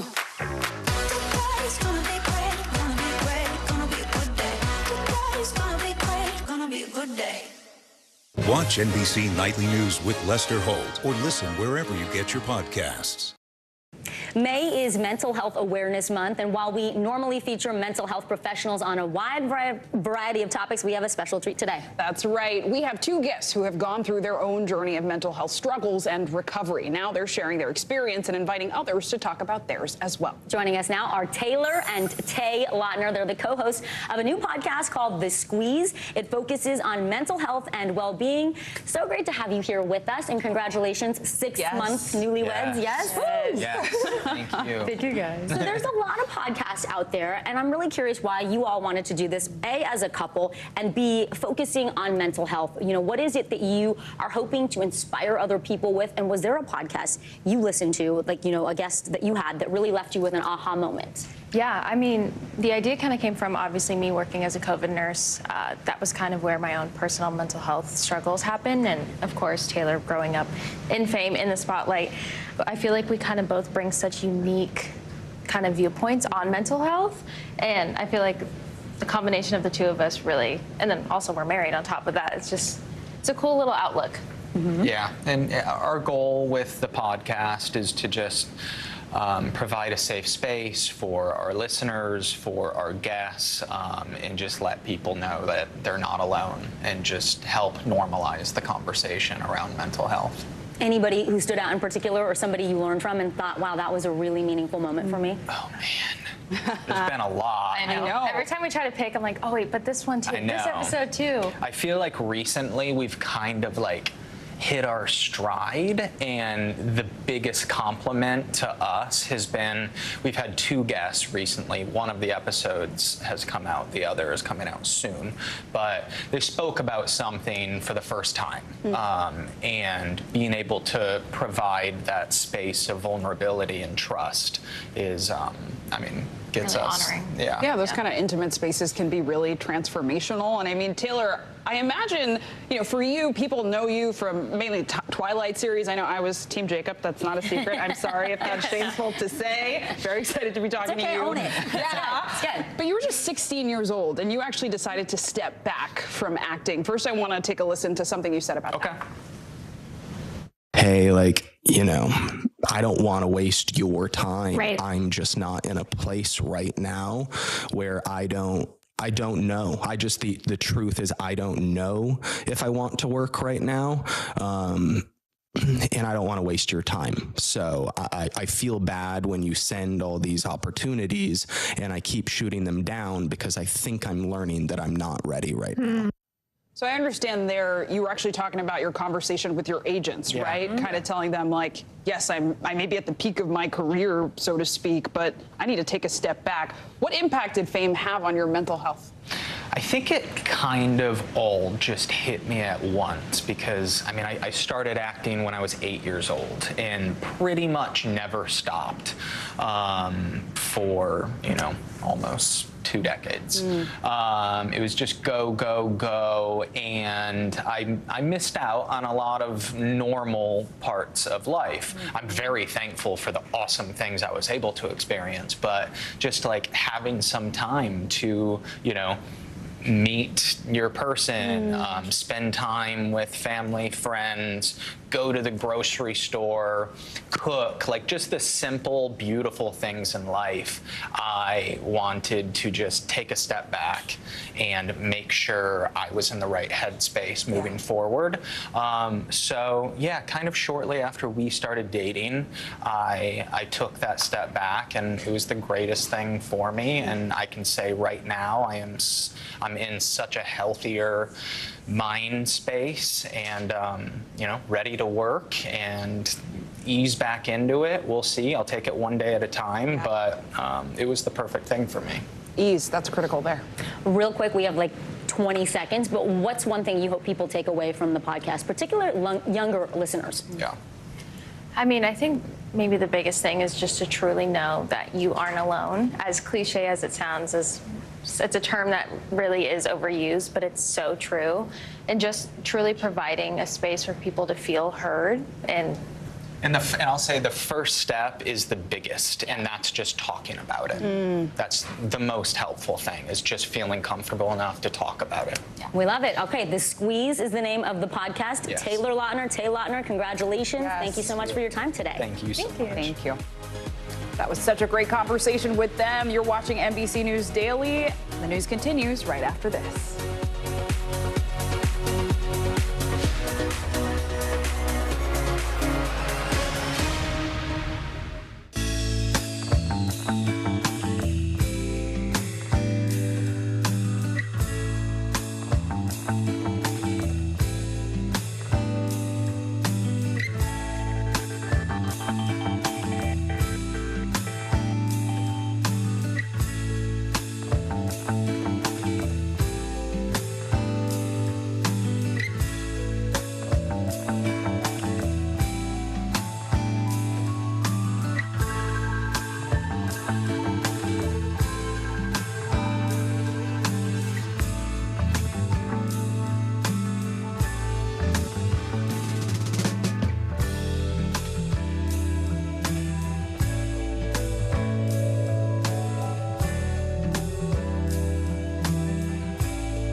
For Dateline Premium, subscribe now on Apple Podcasts. What is going to happen now? Going back and forth because Go ahead. This is it.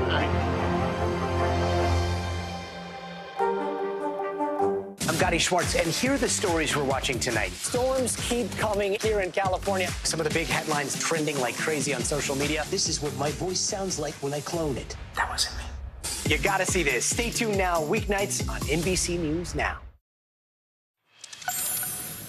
Persistent droughts out west have plagued the region with dangerous wildfires threatening countless communities and thousands of lives. But one California man is now using his team of goats to lead the charge in wildfire prevention. NBC News correspondent Steve Patterson has more on the surprising solution. After 3 years of punishing drought, Mother Nature drenched California this past winter, bringing to life landscapes that have been dry, cracked, and parched. But with all this beauty will eventually come a beast. Wildfire season is just around the corner and will be fueled with the rampant growth of grass, brush, and trees brought on by record atmospheric rivers. So officials are now leaning on unique solutions to fight fire with... What are these goats doing? These goats are doing fuels abatement. Since 2013, Tim Aerosmith and his herd of 4,000 goats have been chewing up fire-prone areas like this one in West Sacramento, where Parks Operations Superintendent Jason Popolo puts them to good use. So, why goats? There's a lot of areas that are very hard to reach in terms of getting down into thick brush, deep hollows, riverbanks. It is difficult for my staff in terms of safety, equipment they can use. They'll go through and basically act as a mower, if you will. They'll chew it all the way down to the ground. These goats, all females, will consume 3 acres in a day. And since they're not picky eaters, they'll mow down vegetation that other grazing animals can't reach. If a city needs fire mitigation, they've done it for years using human hands, using machinery. Why should they contract you? What I can accomplish with a set of goats in a given day puts to shame what a hand crew or mow crew or weed eating crew can do. These goats work all the time. The only time they stop working is when the sun goes down and it's dark and they lay around and chew their cud.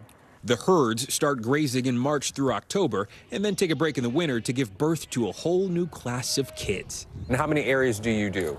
We will move about 150 times this summer. Probably about 6 different groups of goats, and they'll be doing fire mitigations for homeowners associations, forestry, cities, municipalities, utilities, private owners.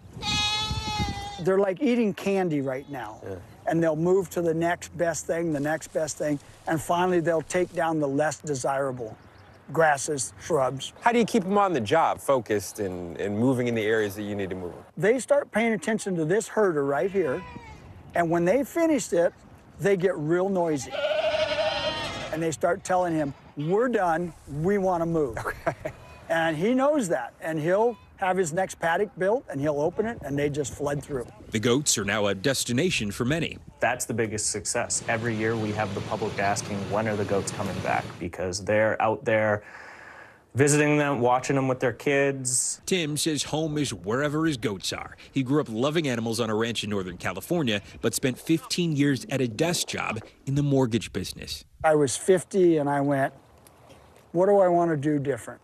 And I thought, wow, if they're going to pay me to graze my goats, what a gig. And I went to Oregon and I picked up 10 goats and came home, and it's grown from there. Is this sort of like this full circle moment? It really is. You know, I started out farming and ranching. We worked hard. At the time, we didn't like it. You know, it was hot, it was work. It taught us a work ethic. It taught us business. Will you have more work because of all the rain and there's more vegetation? Some of the producers are saying, we haven't seen fire fuels like this in 20 years. 3 and 4 feet of fuel down south. So yeah, they're gonna be busy. Happy goats, though. Happy goats! Steve Patterson, NBC News.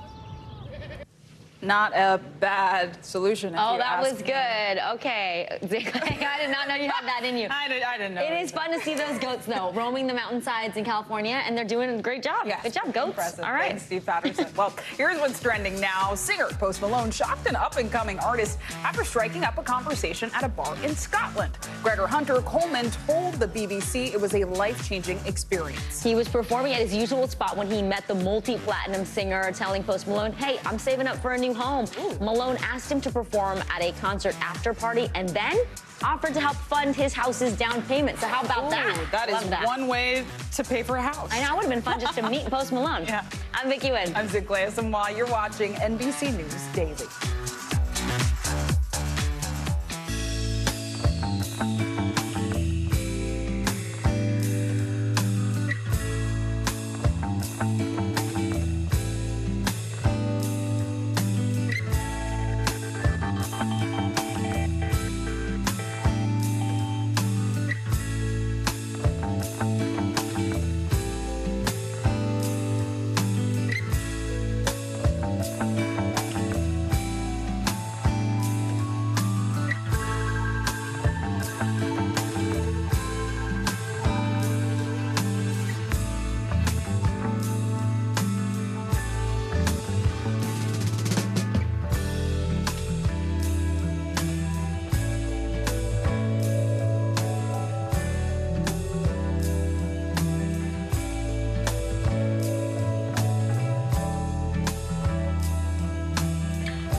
begin top story with that breaking news. This is just in, a lot of stories to get to.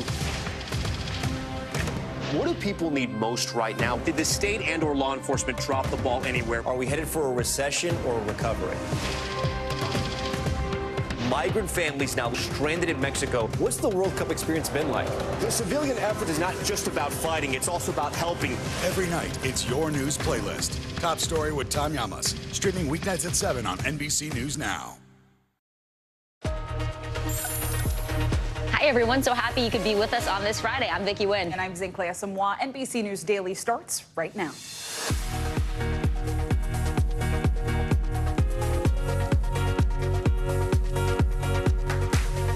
Today, Friday, May 19th, 2023. Breaking news, debt ceiling drama. After reports of progress, Republicans suddenly slam on the brakes on negotiations. What's changed and what it means for the high-stakes talks. Inside the rampage, disturbing new body camera video of a gunman's deadly shooting spree in New Mexico. What it's revealing about just what happened. It's a smaller world. The entertainment giant scrapping a plan to build a $1 billion complex in Florida. Why Disney says it's pulling out, escalating its feud with Governor Ron DeSantis. And allergies unleashed. The sneezing, the wheezing, the misery. Why this year's season is so brutal and how you can fight back. That's key. We got to get rid of those allergies. They are 100%. All right, it is 11 a.m. in Medford, 1 p.m. in Bowling Green, and 2 p.m. in New York. Yeah, thanks for being with us. We begin this hour in Washington, D.C., where talks to avoid a potentially disastrous default appear to have hit a roadblock. Yeah, top GOP negotiators left a closed-door meeting today saying talks have been paused and they are unsure when they will resume. Until people are willing to have reasonable conversations about how you can actually move forward and do the right thing, then we're not going to sit here and talk to ourselves. Time is rapidly running out. The Treasury Secretary says a deal needs to be reached by June 1st in order to prevent a default. Right now, President Biden is in Japan, staying on top of the debt negotiations happening here at home. The president is meeting with top U.S. allies during the first day of the G7 summit. NBC News White House correspondent Mike Memoli is traveling with the president. He's in Hiroshima, Japan. Mike, it is great to see you. So this morning, the White House said it was optimistic about these debt negotiations, but just hours later, Republican negotiators, as we just heard, say, they don't want to keep talking to themselves. So where do things stand right now? And really, time is money. Yeah, that's right, Vicki. It really is a roller coaster at this moment. And now it's not unusual in very tense negotiations like this to see these kinds of dramatic swings in a short amount of time. But of course, it's nonetheless concerning given the stakes involved and given how little time there is, 2 weeks away from that potential default. What happened was the last briefing the president had with his team, they were optimistic. They thought that potentially could have the framework of a deal in place as soon as Sunday. But then when the negotiators went up to Capitol Hill to talk to with the Republican counterparts, that meeting was much shorter than expected. You heard Congressman Graves on the Republican side accusing the White House of being unreasonable. Now, the White House is, for its part, saying that if there's still a deal possible, if both sides continue to negotiate in good faith and understand that neither side is going to get everything they want. And Vicki, it's really at moments like this where the fact that the president is here in Japan, a 13-hour time difference, is very relevant because it's the middle of the night here, frankly. It's going to be some time before the president can get an update on where things stand. And so then the question is whether those how quickly the team can potentially get back on the same page here. Yeah, a lot of in limbo right now. And Mike, of course, we got to talk about the G7 summit, and we'll get to that later in this hour. But Mike Memoli, thank you so much. All right, well, 15 million people across the country, they are bracing for severe weather throughout the weekend. Large hail, damaging wind, and even possible tornadoes are expected to roll into the southern plains starting tonight. We want to go over to NBC News meteorologist Angie Lastman, who is tracking the storm for us. So, Angie, where are these storms heading over the weekend? Yeah, so we've got the central plains and the southern plains that we're going to have to look to this afternoon and into this evening. And then as we get through the southeast, maybe tomorrow, we'll have another chance to see some of these stronger storms. Here's what we're dealing with right now. Satellite and radar, you can see exactly where it's active. We do not at this hour have any watches or any warnings in effect, but we do have some thunderstorms working through those central plains, and it's a kind of a twofold situation. We have one cold front that is stretched from the Midwest all the way into the central plains. That's going to fire up some of these stronger storms later this afternoon and into the evening hours that will include the chance for some hail, some strong winds, as well as some tornadoes. As that system moves to the east, it'll bring heavy rain to parts of the mid-Atlantic and into the Northeast just in time for Saturday plans. winds. But this coastal low is going to continue to bring heavy rain to parts of the Carolinas here as we go through today and even tomorrow. They kind of get together and then eventually move offshore, and that's when we'll start to see things improving. But that's not until the later parts of the weekend. Let's start with that severe weather, though, that I mentioned. 15 million people at risk. It's mainly centered through parts of Texas, Oklahoma, Arkansas, and the extreme northwestern portions of Louisiana. Does include Dallas, Waco, Austin, San Antonio, San Angelo. Those are some of the areas that you have more of a likely chance to see some of the stronger storms. The hazards, they're all on the table, but it looks like we'll have a better potential to see those strong winds up to maybe 60-mile-per-hour gusts, as well as the hail up to an inch, but we can't rule out some tornadoes. Tomorrow, the general thunderstorms will start to work to the southeast. We will have the potential to see all those same hazards, but it's not quite as likely. One thing to note, though, the heavy rain will work in. This is through Sunday. You can see upwards of 1 to 2 inches across parts of the mid-Atlantic and into the Northeast and New England as well. In the Carolinas, we could see anywhere from 3 to maybe up to 5 inches of rain by the time this is all said and done through Sunday, ladies. All right, Angie Lastman, thank you so much, Ange. Well, today in New York, loved ones are saying goodbye to the man whose death on a New York City subway train ignited calls for justice. It's been nearly 3 weeks since 30-year-old Jordan Neely was put in a deadly chokehold. Protests have erupted ever since.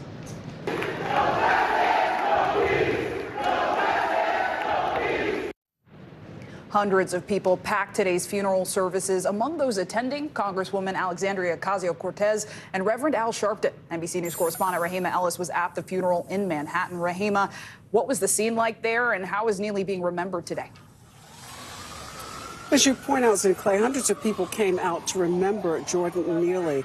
And a man, they say, just 30 years old, and he died way too young. There's a tragic irony here also at this church on Adam Clayton Powell Boulevard, because people say after the tragic death of his mother, his mental health declined. His mother was murdered in 2007, and she also was eulogized at this very church where now her son has been laid to rest.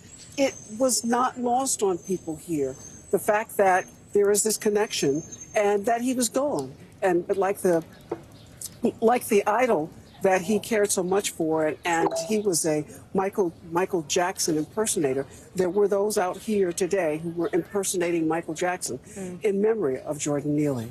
Yeah, so many remembering him, and I know Reverend Al Sharpton also delivered the eulogy. He spoke about Neely's experience being unhoused. What message did he send about that and about social services in the city?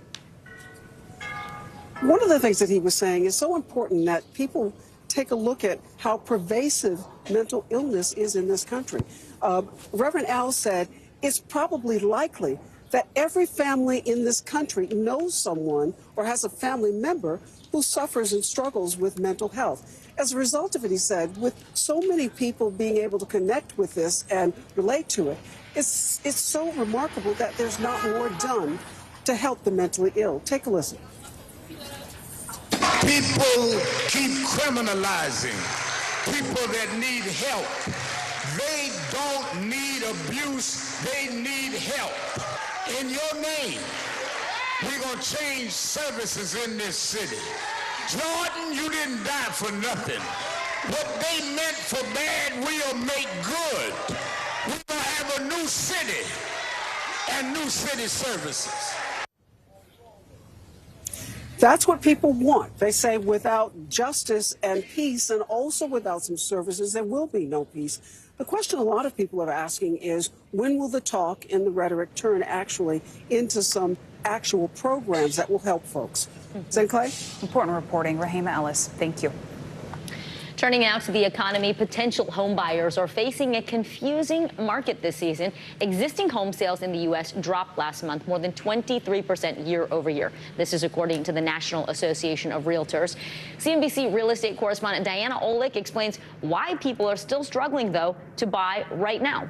In Las Vegas Saturday, a tale of two open houses. Please, come on in. This home, just listed for $395,000, saw a steady stream of potential buyers. This home, listed for a steeper $510,000, saw nearly no one. Under $350,000 and $400,000, there's multiple offers. Over $500,000, it slows down a little bit. Real estate agent Noah Herrera said he priced this fixer-upper to sell. On Monday, he received an offer at full price. Competition for affordable homes is fierce. There are 44% fewer homes for sale now compared with pre-pandemic levels. Last summer, as mortgage rates rose, home prices began to dip. But now, strong spring demand is reheating prices, which have been climbing every month this year. Now, is this one at the higher of our price point or the lower? Home shopper Amelia Shaw said higher prices are tough, but her rent is worse. My apartment got shot up, $600 in the last year I've lived there. So it's time for a house for that price that I'm paying. And mortgage rates aren't helping. They just moved to a 2-month high this week because lenders are already worried the government might default on its debt in June. In the event of a debt default, mortgage rates could rise really substantially, taking us from the ballpark of 6.5% to about 8.5% on a 30-year mortgage. If that happened, the monthly payment on a $300,000 mortgage would jump by $350.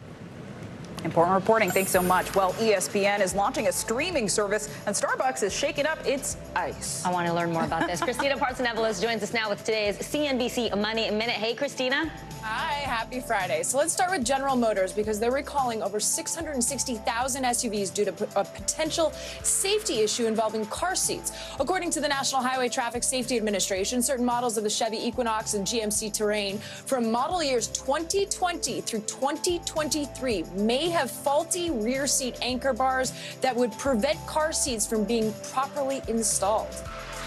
ESPN is reportedly planning to offer its channel as a standalone subscription-based live sports package. The launch date is unknown, but this follows months of speculation around the move. Reports say ESPN would still be available as a TV channel after the launch of the streaming service. And some coffee customers may be in for an icy surprise. Starbucks is changing its cubed ice in favor of a new, smaller nugget design. Starbucks iced beverages account for roughly 75% of sales. The new machines would actually use less water, which could save the coffee chain money just over the next several years. But I wonder, are we going to get more coffee now because you're getting smaller ice cubes? That's normally how I order. To get more coffee, I just say hold you the should ice. say less ice if you want more coffee, There it because is. it's true. You do get more, but if the ice is taking up too much room, then you're getting less bang for your buck. But maybe more water, so hydration, but controversial. Christina, thank you so much. Hydration with coffee. I know. That's not what we're drinking. It's an oxymoron. That's true. All right. Thank you. Well, coming up, the growing controversy over parents charging their adult children to live at home. Plus, what chilling new video of the shooting rampage in New Mexico is revealing about those moments of terror. You are watching NBC News Daily.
today. I'm Gotti Schwartz, and here are the stories we're watching tonight. Storms keep coming here in California. Some of the big headlines trending like crazy on social media. This is what my voice sounds like when I clone it. That wasn't me. You gotta see this. Stay tuned now, weeknights on NBC News Now. Investigators in North Carolina are searching through what's left of a Charlotte construction site after it erupted into flames. Take a look at this video. The inferno led to a massive emergency response on Thursday. Dozens of firefighters were there on scene. This is new drone video of the fire when it was at its worst. Several workers at that construction site had to be rescued. NBC News correspondent Kathy Park is at the scene in Charlotte for us. So, Kathy, we understand as of today there are still a couple of people unaccounted for. Bring us up to speed on these search efforts. Well, Vicki, good afternoon to you. That's right. The search efforts pretty much in the early stages at this point. You probably see a large presence here on the ground right now. These officials have the painstaking task of going through this massive debris field. They have not released a lot of information about the missing at this point. We know at least one person was injured, but our local affiliate here in Charlotte, WCNC, did speak with the family of DeMonte Sherrill, and they say he was actually inside the construction zone when this fire broke out, and unfortunately he did not make it out. He did call his fiance when the flames started to surround him. The smoke surrounded him as well, and he actually live streamed part of this moment on Facebook. So it really was heartbreaking to see that all play out, especially knowing that he was trapped. Vicki? Oh, Kathy, that is just heartbreaking. What have we heard from fire officials at this point? Do they know how this may have started and how it burned so quickly out of control? What were the materials there? Yeah, so officials still don't know what went wrong. They are out here now trying to get to the bottom of this, but they're saying it could take some time. But this was a construction site, an active construction site, and there were several people working on this large apartment complex, several stories tall. And, you know, this was a lot of wood that was being used, and a lot of that was exposed, and officials are saying that likely fueled the fire, and that's why it got to be so intense. At one point, the chief yesterday during a briefing said that the fire got to be 2,000 degrees, just so hot that some of the cars that were parked in nearby garages, you could see the metal just warp. So that kind of shows you just how intense the fires were. And also several witnesses who were just miles away saw the smoke and the flames as well. So that kind of just shows you the magnitude of this fire from yesterday. Yeah. All right. Kathy Park in North Carolina for us today. Kathy, thank you. Today, we've got new video from that deadly mass shooting in New Mexico, giving the public a unique look at the work of officers that day. The shooting left 3 people dead and 6 others injured. Overnight, police released body camera video showing the horror of the incident and the heroism of those who responded. NBC News correspondent Aaron McLaughlin gives us a closer look and a warning. The video is distressing. On the lefty side. Left side. Chilling video of the Monday morning New Mexico mass shooting that left 3 dead. The Farmington Police Department releasing Ring and police body cam footage of the terrifying incident. I'm being told he's got an automatic weapon. In the shooter's own neighborhood, the sound of gunshots ringing out as he fired at random, piercing homes and cars. There were so many shots that it left the impression with some citizens that there were multiple shooters. Officers are seen running towards the danger. And this is sobering perspective of the moment a sergeant was shot. I'm shot! Captured by her own body cam, her colleagues coming to her aid. Subject is down! Subject is down! Also caught on camera, an officer firing on 18-year-old shooter Bo Wilson, who was killed by police. Subject is down. He is secured. Police say Wilson was initially wearing a bulletproof vest modified with steel plates, removing it before a standoff. He is yelling on the Ring footage, come kill me. It's my belief that ultimately in his head, he has made a decision that he's going to stand and fight it out until he's killed. Police now say 97-year-old Gwendolyn Schofield and her 73-year-old daughter Melody died trying to save 79-year-old Shirley Voita, who was also killed. According to police, the shooting took place the day before the shooter's high school graduation. Wilson was armed with 3 different guns and with access to around 1,400 rounds of ammunition, firing an AR-15 assault rifle from his home. As of yet, there's no clear motive. Their only clue, this note found on the shooter's body, reading in part, "I'm at the end of the chapter." His family sending their condolences in a statement, writing Wilson was fighting a battle of mental illness that he lost. Another tight-knit community left to make sense of a senseless tragedy. Erin McLaughlin, NBC News. Coming up, why Disney is pulling out of a major project in Florida and how the governor is now pushing back. You're watching NBC News Daily.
Begin top story with that breaking news. This is just in, a lot of stories to get to.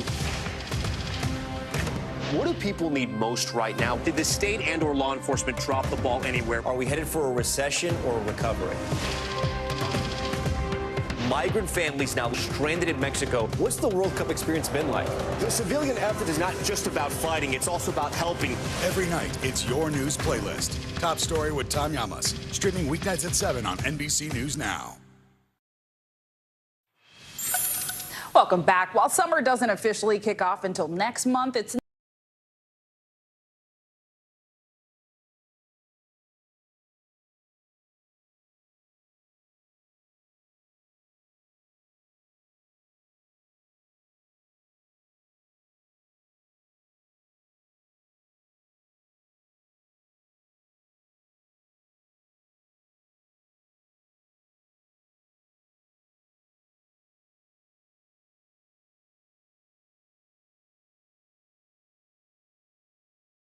though country's top 10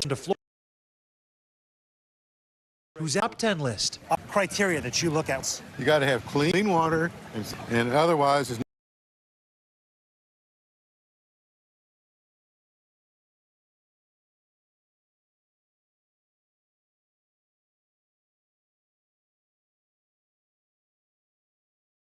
going to a Florida Panhandle, St. George Island. So it has beautiful miles of undisturbed, pristine beaches, big sand dunes, freshwater. It is. As for the rest of the 10 best beaches, half the selections are located in just 2 states, Florida and Hawaii. Duke's Beach in Oahu grabbing the 2nd spot. And not as many people there. And it is spectacular. The backdrop is Diamond Head, the old crater, volcanic crater. A few locations in the Northeast did manage to crack the top 10, including Cape Cod in Massachusetts, where Coast Guard Beach has a sand spit extending from glacial sea cliffs, and the lure of the Hamptons off New York's Long Island, where Cooper's Beach was high-ranking with beautiful sand dunes for those living in South Florida. The rankings focusing on the right features. I actually look right now to have like a calm beach, that it can have like a little deep space for the baby to enjoy the water. When I tell you best beaches in the world, best beaches in the United States, what do you immediately think of? Crystal blue water. Yes, exactly. Water quality for you is key. Yes, and not a lot of seaweed. In fact, the presence of potentially record levels of seaweed has caused the biggest shakeup in this year's ranking, with beaches like this Key Biscayne beauty moving off the list because of it. Let's face it looks bad, it smells, it rots on the beach. It's just very unpleasant. How many beaches have you personally visited? All of them. There's 650 major public recreational beaches in the United States. You've been to 650 beaches? I've been to all beaches in the United States, every beach. Sam Brock, NBC News. Now there's a fun job. Well, it is hard to believe, but Memorial Day weekend is just over a week away. AAA expects 37 million Americans to hit the roads over the holiday. So what do you need to know before you head out? Here's Tracy Davidson from our NBC station in Philadelphia. It's tough. It hurts the pockets for sure.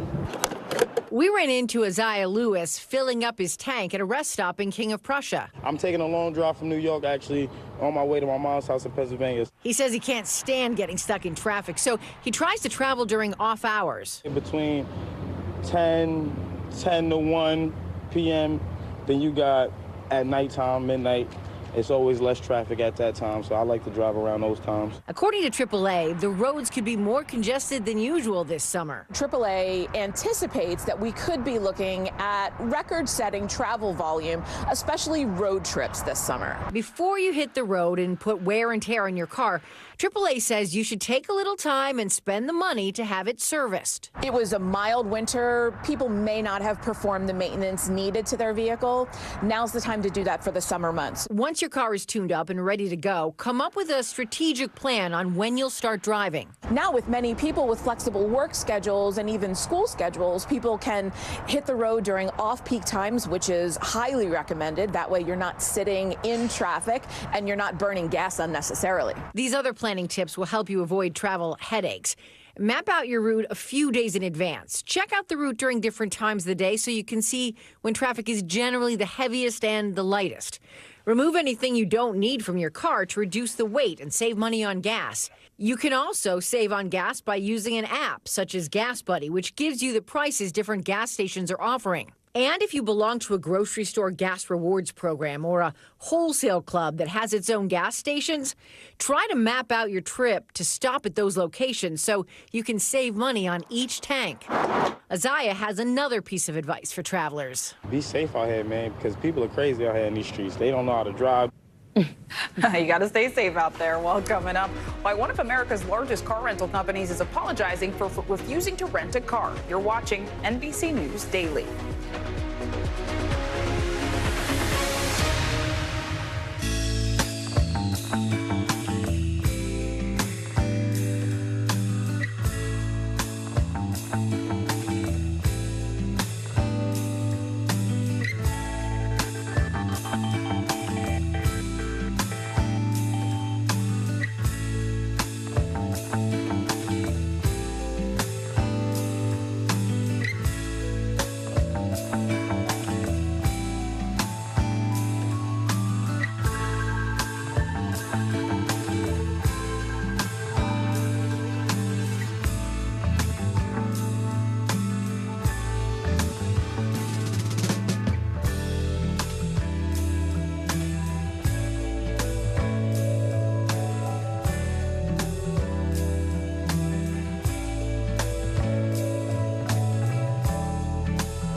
Good morning. Welcome to Today. Every day. We are adding to the star power in our studio. The biggest names, only on Today. See, it's worth coming to this early, right? Everybody, it's Today. Like I won the lottery. How do you feel at this age, this stage? Liberated. We're just getting started, folks. Ain't no stopping us now. The boys are back in town. Boys are back in town. It's a miracle. It's a miracle. This has been fantastic. Everything and everyone you're talking about, only on Today.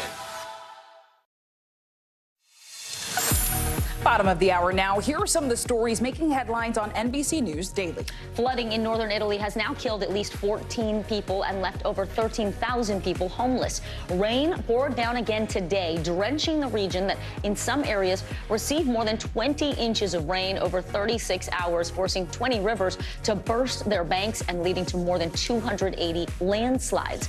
The country is expected to declare a state of emergency next week, but has already allocated $32 million to the response. Well, Republican Senator Tim Scott of South Carolina is officially running for president. The 57-year-old lawmaker filed a statement of candidacy with the Federal Election Commission earlier today. Scott is the Senate's sole black Republican and the most prominent black lawmaker in the Republican Party. He's expected to hold a campaign kickoff speech Monday morning in North Charleston. The CDC has announced that the number of deaths linked to contaminated eye drops has now risen to 4. At least 81 cases of a drug-resistant bacterial infection traced to eye drops have now been identified. 14 people were blinded. 4 others required eye surgery. So far, only EzraCare artificial tears, Delsum Pharma's artificial tears, and Delsum Pharma's ointment have been linked to the outbreak.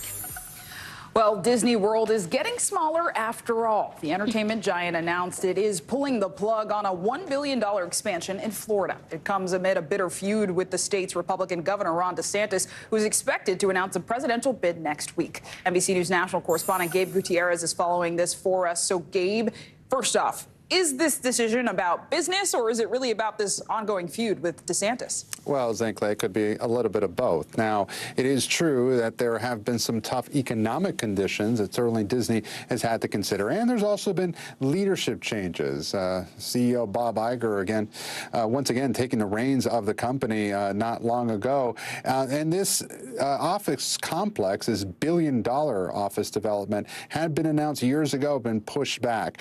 In a letter to its employees, a Disney executive says that, quote, "We have decided not to move forward with construction of the campus. It was not an easy decision to make, but I believe it was the right one." And so, Zinkley, though this comes, if you look at the context here, just a week after CEO Bob Iger, in a call with shareholders, said that future investment could be in jeopardy. Of course, this ongoing battle between Governor DeSantis and Disney. It all comes after the company opposed what critics dubbed the Don't Say Gay law last year. And this appears to be continuing even after or into when Governor DeSantis makes his presidential announcement. That's expected to come next week. And Zinkley, this is all the more ironic, as Governor DeSantis said a few days ago, because he and his wife were actually married at Walt Disney World back in 2009. And now here we are. Wow, would have never guessed that one. Gabe Gutierrez, thank you. All right, now to the growing concerns today about the health of California Senator Dianne Feinstein. The 89-year-old returned to Capitol Hill last week following a 3-month absence from shingles. But now her office says she suffered complications and her illness was far worse than previously known. NBC News senior congressional correspondent Garrett Hake joins us now. So, Garrett, what kind of complications are we talking about with the senator, and what's the reaction been on Capitol Hill?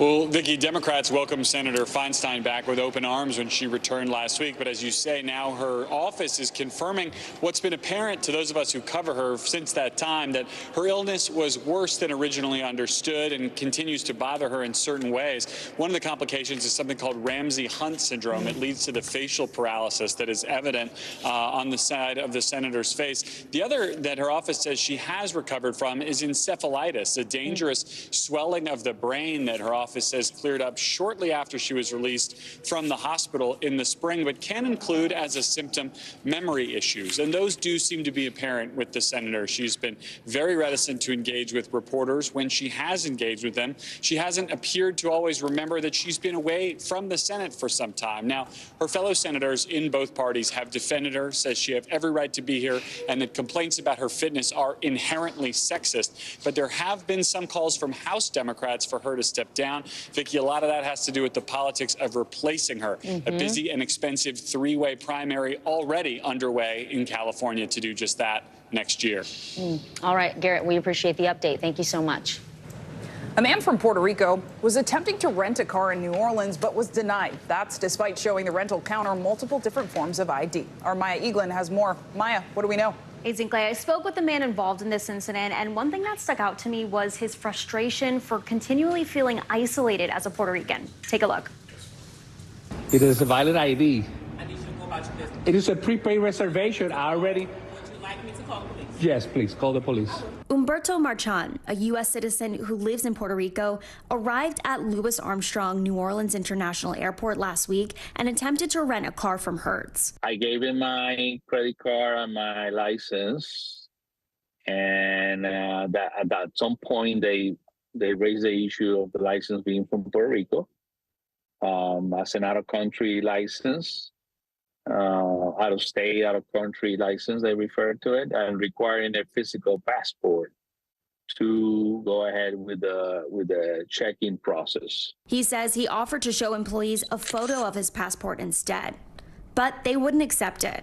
Eventually, the Hertz employee called the police. How did you feel when they denied your Puerto Rican license? This is another example of second-class citizenship limbo that we Puerto Ricans live in. All of a sudden, you're being treated as someone who has never rented a car or something like that. But beyond that, falling a victim of ignorance. But he was wrong. Marchand says he was told to leave the premises by police. NBC News reached out to the Kenner Police Department for comment, but they didn't respond. Marchand says he also had a real ID, which should be federally recognized in all 50 states and U.S. territories. Puerto Rico has been a territory of the United States since 1898, and Puerto Ricans have had American citizenship since 1917. In a statement to NBC News, the rental company said in part, Hertz accepts Puerto Rican driver's license from our customers renting in the U.S. without requiring a valid passport. The statement later goes on to apologize. Hertz also refunded Marchand the money he spent on his reservation. Cases like Marchand's are not unique. In a 2017 national poll, nearly half of Americans did not know Puerto Ricans were U.S. citizens. Puerto Ricans may have restrictions on, say, the right to vote, but when it comes to interstate travel, Puerto Ricans carry the exact same passport as United States citizens. Travel experts recommended checking what type of car insurance is needed, reading the fine print of the company's policy, and carrying multiple forms of ID to be extra safe. Some do require another form of ID, like a passport, just to, again, supplement that identification process. But Humberto says these issues go much deeper than that. I think it's lack of education, lack of awareness, and a culture of ethnocentrism. Hertz also agreed to re-educate their employees on the matter so this can be prevented in the future. As for Humberto, he ended up having to take an Uber to his destination because all the other rentals were closed. Hertz did not refund the Uber. And when we spoke to Humberto today, he said he's exploring legal options. Zinkley? Oh, man. Really important report, Maya Eaglin. Thank you for that. Well, there is a fierce battle brewing between a small Colorado town south of Denver. Yeah, angry residents are split over sweeping changes enacted by the local school board and its conservative policies. NBC News correspondent Antonia Hilton joins us now with the latest details. Hey, Antonia. Hey, guys. We traveled to Woodland Park, Colorado. This is the kind of small mountain town that people say, you stay for generations, you know your neighbors and your teachers really well, and it's quiet. But all that changed when a new group of school board candidates got control of the school and changed the district and their community in the process. Take a look. Woodland Park, Colorado, a tight-knit conservative mountain community, has grown so divided, high school junior Jacob D. Smith says he no longer recognizes his hometown. It's been chaos. The school board has started to introduce a political divide to a group that had never had one. Do kids feel like adults are taking care of them right now? No. For years, Woodland Park school board meetings were uneventful. Now they look more like this. You're a bunch of thieves and cowards. I can't wait to vote you out.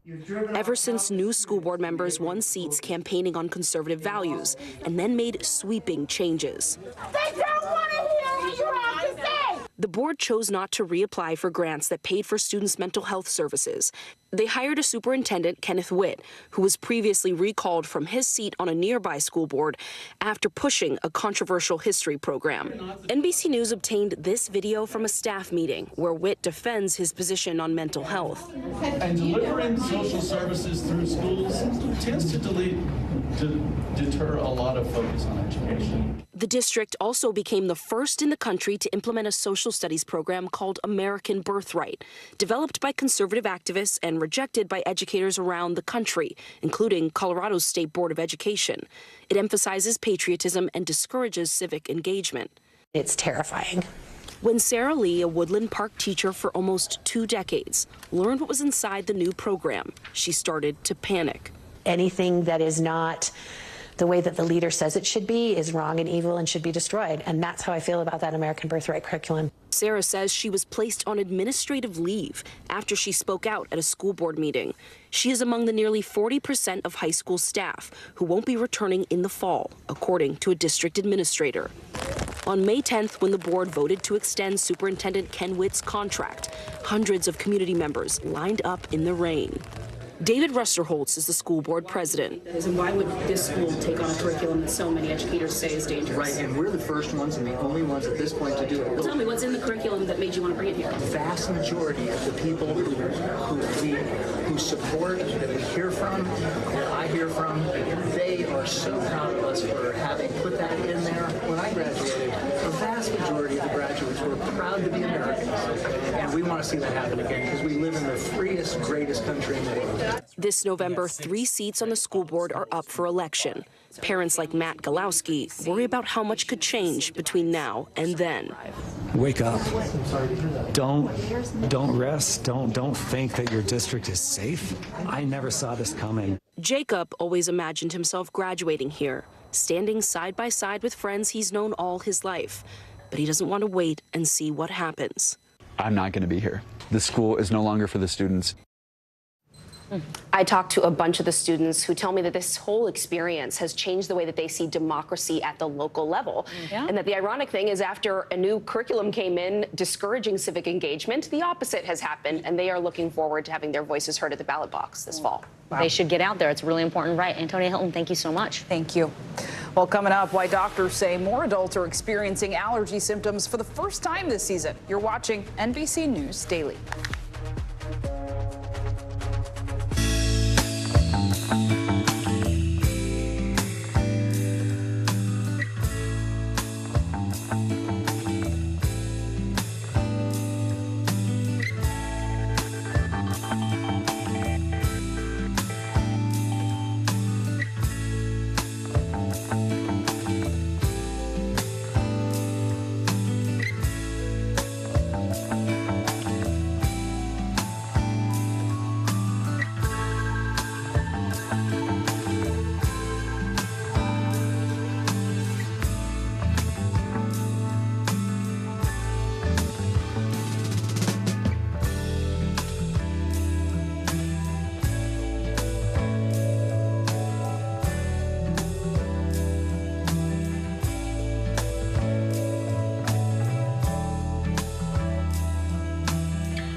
Hey, I'm Hallie. It's good to be with you tonight. The debt ceiling. Here's why this matters. Please, please don't have your eyeballs glaze over. Here's why this matters. Talk to us about what we're supposed to call this. Is it a bailout? Is it a backstop? There's a difference because it matters whose money is being used to prop up these banks. We think we're getting close to this news conference. I will be honest with people. This is like an awkward moment where we think we're like right there. You're going to have to like tap dance with us maybe a little bit. I do have my tap dancing shoes on, not to worry. Watch NBC Nightly News with Lester Holt or listen wherever you get your podcasts. Welcome back. In today's Daily Health, more than 80 million people in the United States suffer from seasonal allergies. I'm one of them. And studies show it's getting a whole lot worse. Since the 1970s, experts say rising temperatures across 200 U.S. cities are leading to longer allergy seasons. Joining us now to talk about this is NBC News medical contributor Dr. Natalie Azar. So, Dr. Azar, there does seem to be a surge in people experiencing these allergy symptoms for the very first time, though. Why is that? Well, you know what? We always like to blame something or someone, so we're going to blame climate change, which is definitely real. What we're seeing is that the Earth's temperatures are warming. That means that the ground is thawing earlier in the season. That means that flowers and plants are blooming earlier, so we're getting an earlier start. And then, as you pointed out, too, the pollen counts are higher. They're up about 20% compared to 1990. And as you pointed out, the season's longer. It's starting 20 days earlier, and it's lasting 10 days longer. And I hate to say this to people, but just because you get to a certain age and don't have allergies doesn't mean you're out of the woods. You can develop new allergies at any point in time, Zinkley. Yes, I have experienced that firsthand. Not so fun. So given that not so good news, how can people limit their exposure to pollen? And also, what can we do to remedy some of the symptoms? Yeah, absolutely. So reducing your exposure is one of the most important things.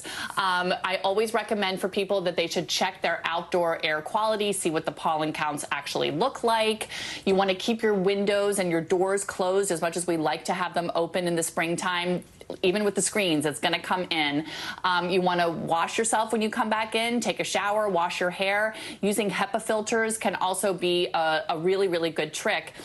Obviously, even if behavioral stuff doesn't help, medications can. We recommend nasal sprays, neti pots, antihistamines, and certainly talk to an allergist about getting allergy shots if those things don't work.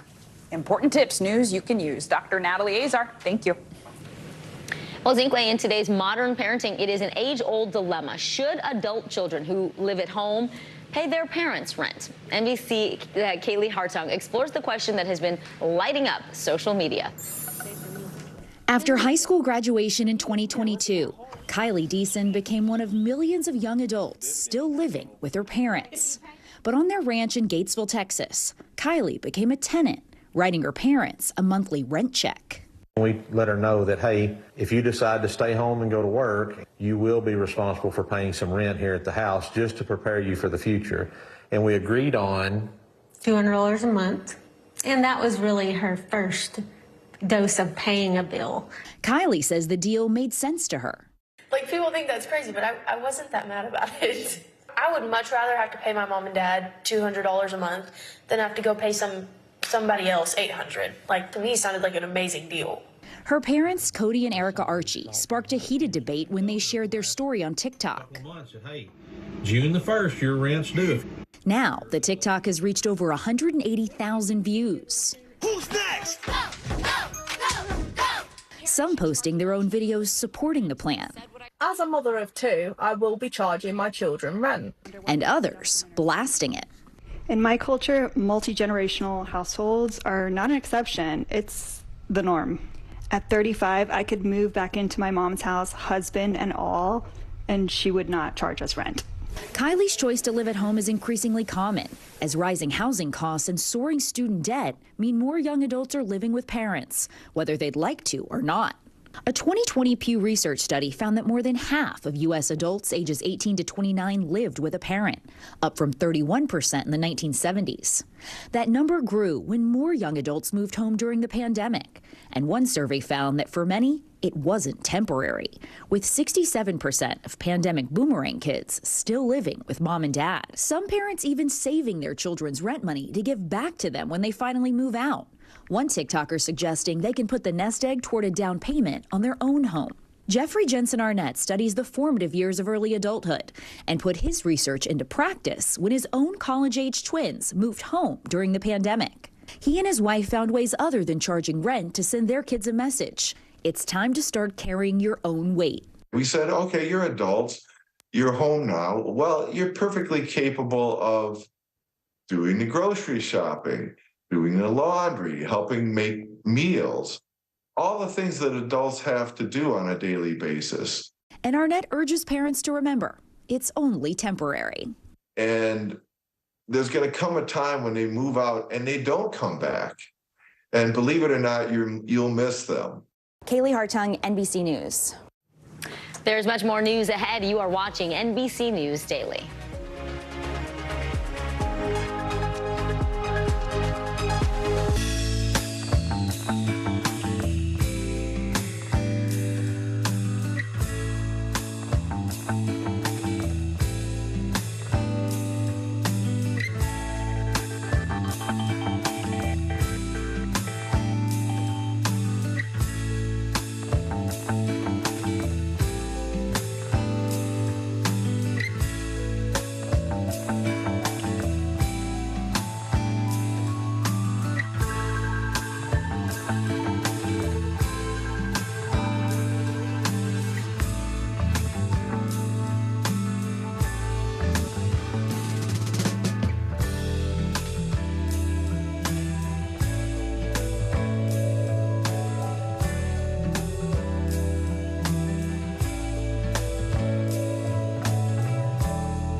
So familiar.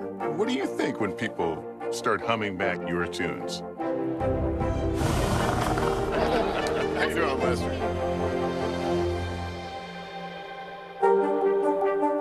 I'm Gotti Schwartz, and here are the stories we're watching tonight. Storms keep coming here in California. Some of the big headlines trending like crazy on social media. This is what my voice sounds like when I clone it. That wasn't me. You gotta see this. Stay tuned now, weeknights on NBC News Now.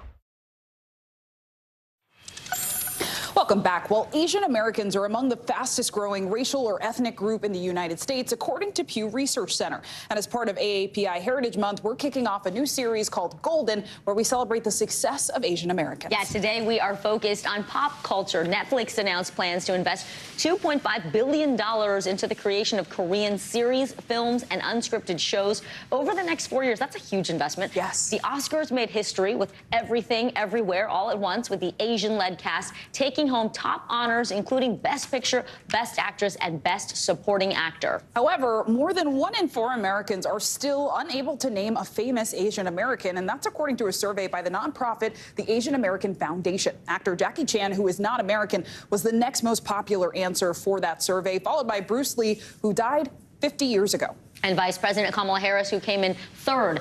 We've got NBC's Kathy Park with a look at what's golden.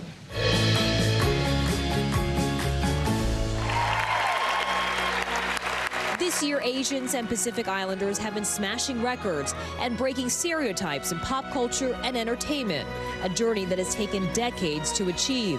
I am not who you think of when you imagine a winner. I finally realized that winners don't always have to look the same.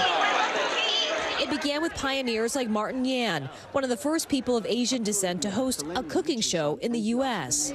I remember when I first came over here, people always tell me, oh, you all look alike. But now you can tell, well, we don't all look alike. I'm here on the gold carpet for the Gold Gala, an event celebrating AAPI trailblazers, and I got to catch up with some of the biggest stars. And among them, Sandra Oh. I spoke with the actress before her historic night at the 2019 Golden Globes, when she pulled double duty as co-host and award recipient. During our interview, we shared a unique kinship.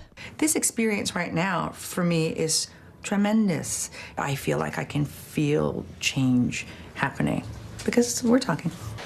I caught up with the actress again, this time as a Gold Gala honoree. You know, I feel like a lot has changed since I last spoke with you. And what does it mean to be surrounded by so many other trailblazers? Actually, tonight I'm really trying to take it all in. Honestly, all the projects that are coming up, it's just thrilling. And you know, I'm trying to like really absorb that that I have been a part of it. And it's to be able to, I didn't think that I would be able to see this in my lifetime. From Everything Everywhere All at Once, winning big at the Oscars, with Michelle Yeoh becoming the first Asian lead to win Best Actress, to Joyride, a groundbreaking Asian American comedy coming out this summer. Everyone remember their names? Sassy. Cutie. Lisa. Lisa, too. Many are calling this moment the golden era of AAPIs in Hollywood and beyond. It's this slow blossoming that's been happening over time. It feels like we're being recognized for everything that we've always brought to the table. I remember what it was like to be like the only Asian person in a Broadway company in the span of, say, oh my gosh, 30-something years. It has been really interesting to watch as we watch the space transform. That transformation happening on almost every platform. You started this. Me. The Netflix series Beef, starring a predominantly Asian cast, has topped the streaming rankings. Meanwhile, books like Pachinko and The Summer I Turned Pretty, both written by Asians, hitting bestseller lists and turning into TV shows with Asian leads. Do you think that we are kind of turning a new leaf when it comes to AAPI representation, especially in Hollywood? I do. I think, you know, if you look at films like Parasite, Crazy Rich Asians from a couple of years ago, and then this year, Everything Everywhere All at Once, and then Beef, and so many other shows, we have a lot to celebrate and be proud of. But there's still room for growth. While the success of Everything Everywhere All at Once was a major milestone for the Asian community, only 2% of movies last year centered around Asian stories. And a recent study shows 1 in 4 Americans can't name a famous living Asian American. I think there are things happening now and types of stories being told that I never dreamed would ever get told. There's still a lot of work to do, in my opinion, and we're moving forward, which is good. Kathy Park, NBC News, Los Angeles. Thanks, Kathy, for that. Representation matters so much. We love to see it. She looked gorgeous. And Fire Island just won a GLAAD award over the weekend. That was a great film that came out in 2022. So congrats to the cast. I'm Zane Clay. I'm Vicki Nguyen. You are watching NBC News Daily.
everyone, and happy Friday. I'm Vicki Nguyen. And I'm Zinklea Samoa. NBC News Daily starts right now.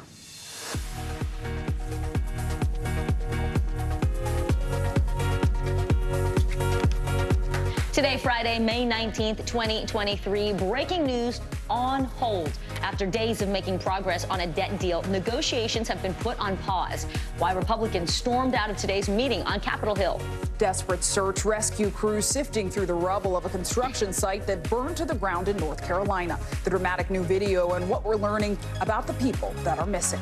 Going bust. Police nationwide racing to try and stamp out illegal casinos. How the Mexican cartel is raking in millions from behind bars on illegal gambling. And airing grievances. How you can reduce stress and anxiety one deep breath at a time. Excited to get to that one on a Friday, especially. I really need that deep breath. But we're going to start today with that breaking news out of Washington, D.C., where talks to avoid a potentially disastrous default appear to have hit a roadblock. Yeah, top GOP negotiators left a closed-door meeting today saying talks have been paused and they're unsure when they will resume. And so people are willing to have reasonable conversations about how you can actually move forward and do the right thing, then we're not going to sit here and talk to ourselves. Time is rapidly running out. The Treasury Secretary says a deal needs to be reached by June 1st in order to prevent a default. Well, right now, President Biden is in Japan, staying on top of these negotiations happening here at home. The president is meeting with top U.S. allies during the first day of the G7 summit. NBC News White House correspondent Mike Memoli traveling with the president in Hiroshima, Japan. Mike, great to have you. So this morning, the White House said it was optimistic about debt negotiations, but just a few hours later, Republicans said, nope, talks have stalled. They don't want to talk to themselves. So where do things stand right now? Who will provide them? Yeah, Vicki, sometimes you do see these kinds of abrupt swings in these complex negotiations, but it's nonetheless very concerning given the stakes involved and how little time you have until that potential default. So what seems to have happened here is the White House team of negotiators went up to Capitol Hill today after some promising rounds of talks on Thursday, and they left rather quickly. You heard Congressman Garrett Graves, he's Speaker McCarthy's chief negotiator in these talks, accusing the White House of being unreasonable. A White House spokesperson responding by saying, listen, we still think a deal can be reached if both sides negotiate in good faith and also realize that neither side is going to get everything that they want. Another White House official speaking to the fact that this speaks to potential issues with Republicans' whip count. We've seen how those factions within the Republican Party are problematic for Speaker McCarthy. The White House making the point there's going to have to be a lot of Democrats who support this, and that really reinforces some of the issues Democrats have been raising about these negotiations of late. So now the chief question is, how long is this pause? And this is where the intercontinental negotiations issue really emerges. It's very early in the morning here Saturday. It'll be some time before President Biden can get an update on where these talks stand and whether he can potentially reach out to the Republican leadership and try to get them back on track. And Mike, of course, while we have you, we got to talk about the G7 summit and a highly anticipated visit by Ukraine's President Volodymyr Zelensky. He's expected to meet with G7 leaders. Right now, are all the allies on the same page when it comes to condemning Russia? What's it looking like? Yes, it certainly seems so, in yet another strong statement of unity from the G7 leaders after one of their working sessions on Friday. They pledged to continue their military, their financial, their humanitarian support for Ukraine in its ongoing efforts to repel Russia's invasion. We also saw a significant round of new sanctions coming from the G7 leaders, trying to tighten the screws on the efforts by Russia to evade already existing sanctions, but also starve them of the technology, of the materials they need to reconstitute their military arsenal. A more significant announcement, somewhat unexpected, was President Biden telling the other G7 leaders he's willing to participate in training Ukrainian pilots on these more advanced F-16 fighter jets. Now, the question here is just how soon do those jets get supplied to Ukraine? Which countries supply them and how many do they provide? Those are still questions to be resolved down the road. Yeah, much needed support for Ukraine. Mike Memoli in Hiroshima, Japan. Thank you. Well, this afternoon, we are expecting a federal judge to issue a new ruling on the case involving the Air National Guard member accused of leaking highly classified military documents. 21-year-old Jack Teixeira is facing charges under the Espionage Act. He's not yet entered a plea, and the judge said he will decide today whether Teixeira has to stay behind bars before his trial or if he can go home and be released in the meantime. NBC News Justice and Intelligence correspondent Ken Delaney has been following this case from the beginning for us. So, Ken, there are also these new court filings, right, that show confirming a disturbing video. It was first published by the Washington Post involving Teixeira. Walk us through what that video shows and how could that play into today's hearing?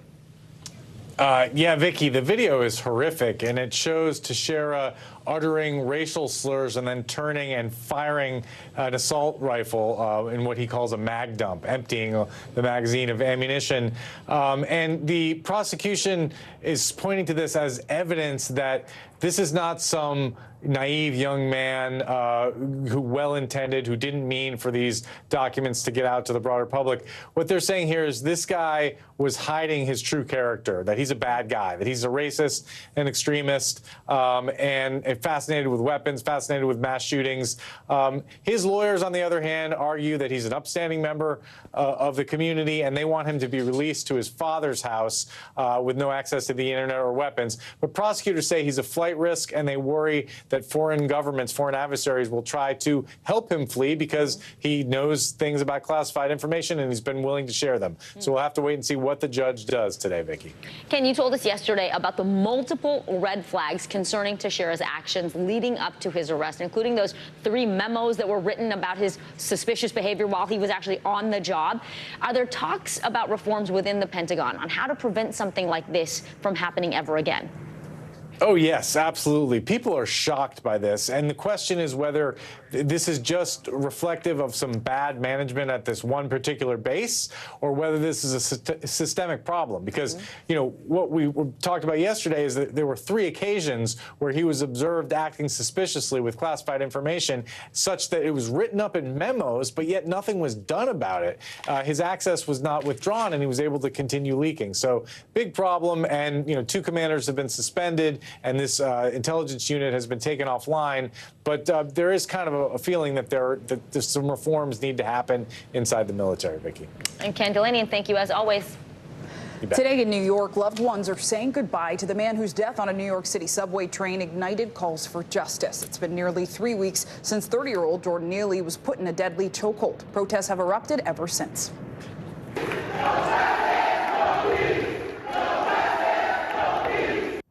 Today, hundreds of people packed funeral services. Among those attending, Congresswoman Alexandria Ocasio-Cortez and Reverend Al Sharpton. NBC News correspondent Rahima Ellis was at the funeral in Manhattan. Rahima, I know you've been there all day. What was the scene like, and how is Neely being remembered? It was really a solemn moment for people who came out here to remember Jordan Neely. As you say, a 30-year-old man who was homeless, often known to people on the subway as a Michael Jackson impersonator. And there's a tragic irony here. This particular church on Adam Clayton Powell Boulevard, this pastor, Pastor Johnny Green, was the same pastor who led the funeral today. And he also presided over the funeral of Jordan Neely's mother, who was murdered back in 2007 when he was just a teenager. Those close to Neely said that after his mother's death, his mental health really declined. And many people here were talking a lot about the fact that he died too young, too soon, unnecessarily, that he had promise. It was just a question of whether someone was able to get to him to help him realize how much he could have done. Clay? Rahim, it strikes me, you know, the city has said they were aware about his challenges with mental health. They were aware that he was unhoused, and yet this still happened. I know we heard from Reverend Al Sharpton, who delivered the eulogy today. What exactly did he say? One of the things he said was he wanted people to think about how significant and pervasive mental illness is in this country. He said that he suspects that every American family probably has a member or knows someone who is also suffering from mental illness. And as a result of that, he wondered why, with it being so pervasive, there's not more compassion to help people. Take a listen. People keep criminalizing people that need help. They don't need abuse, they need help. In your name, we're going to change services in this city. Jordan, you didn't die for nothing. What they meant for bad, we'll make good. We're going to have a new city and new city services. So one of the things when they say no justice, no peace, they're not talking simply about the criminal justice procedure playing out. Folks here are also talking about justice in terms of providing services for people who are mentally ill. Yeah, really important services too. Rahima Ellis, thank you for that. Well, turning now to our CNBC Money Minute. Teens can now take Uber rides by themselves. And how about a scoop of Dr. Pepper ice cream? Ooh, I'm going to have to hear more about that one. Morgan Brennan joins us now with today's CNBC Money Minute. Hey, Morgan. Well, I have the scoop, guys. Okay, for the first time, Uber is lifting age restrictions to allow some minors to take unaccompanied rides. Teens aged 13 to 17 can sign up for their own Uber accounts, but it must be linked to a parent or guardian's account. Uber drivers will also be able to opt out of the program if they wish. Jeff Bezos' Blue Origin has won a key NASA contract worth billions of dollars. The billionaire's space company will develop a crewed lunar lander with a goal of delivering astronauts to the moon's surface close to the end of this decade. The total cost of the Blue Origin-led effort is estimated to be around $7 billion, and Bezos' company is expected to foot more than half of that bill. Two companies are teaming up to bring consumers a brand new frozen treat. Dr. Pepper is teaming up with Bluebell Creameries to create a Dr. Pepper float ice cream. Now, the flavor, which combines vanilla ice cream and a Dr. Pepper flavored sherbet, will be available starting next week at stores where Bluebell is sold. So, two Texas brands coming together for a new experiment here. Truly an experiment, I'll say that. I hope they have a dairy-free version. I'll try anything, but I'm just not sure. I think maybe the vanilla with the Dr. Pepper as the liquid. Yes. But swirling them together, I'm not sure. Morgan, you into it? You know what? I'll taste test anything at least once. All right. like that, yeah. Good philosophy. Morgan Brennan, thank you. Bye. Coming up, what may have sparked a deadly fire at a construction site in Charlotte. And how the husband of a bride killed on their wedding night by an alleged drunk driver is pursuing justice. You're watching NBC News Daily.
It was the end of the story, but it was also just the beginning. We couldn't know then, but following the mystery would take us to places as strange as any fiction. The mind whirled among dreadful possibilities. What happened here? The True Crime Original. Dateline, Fridays and Sundays.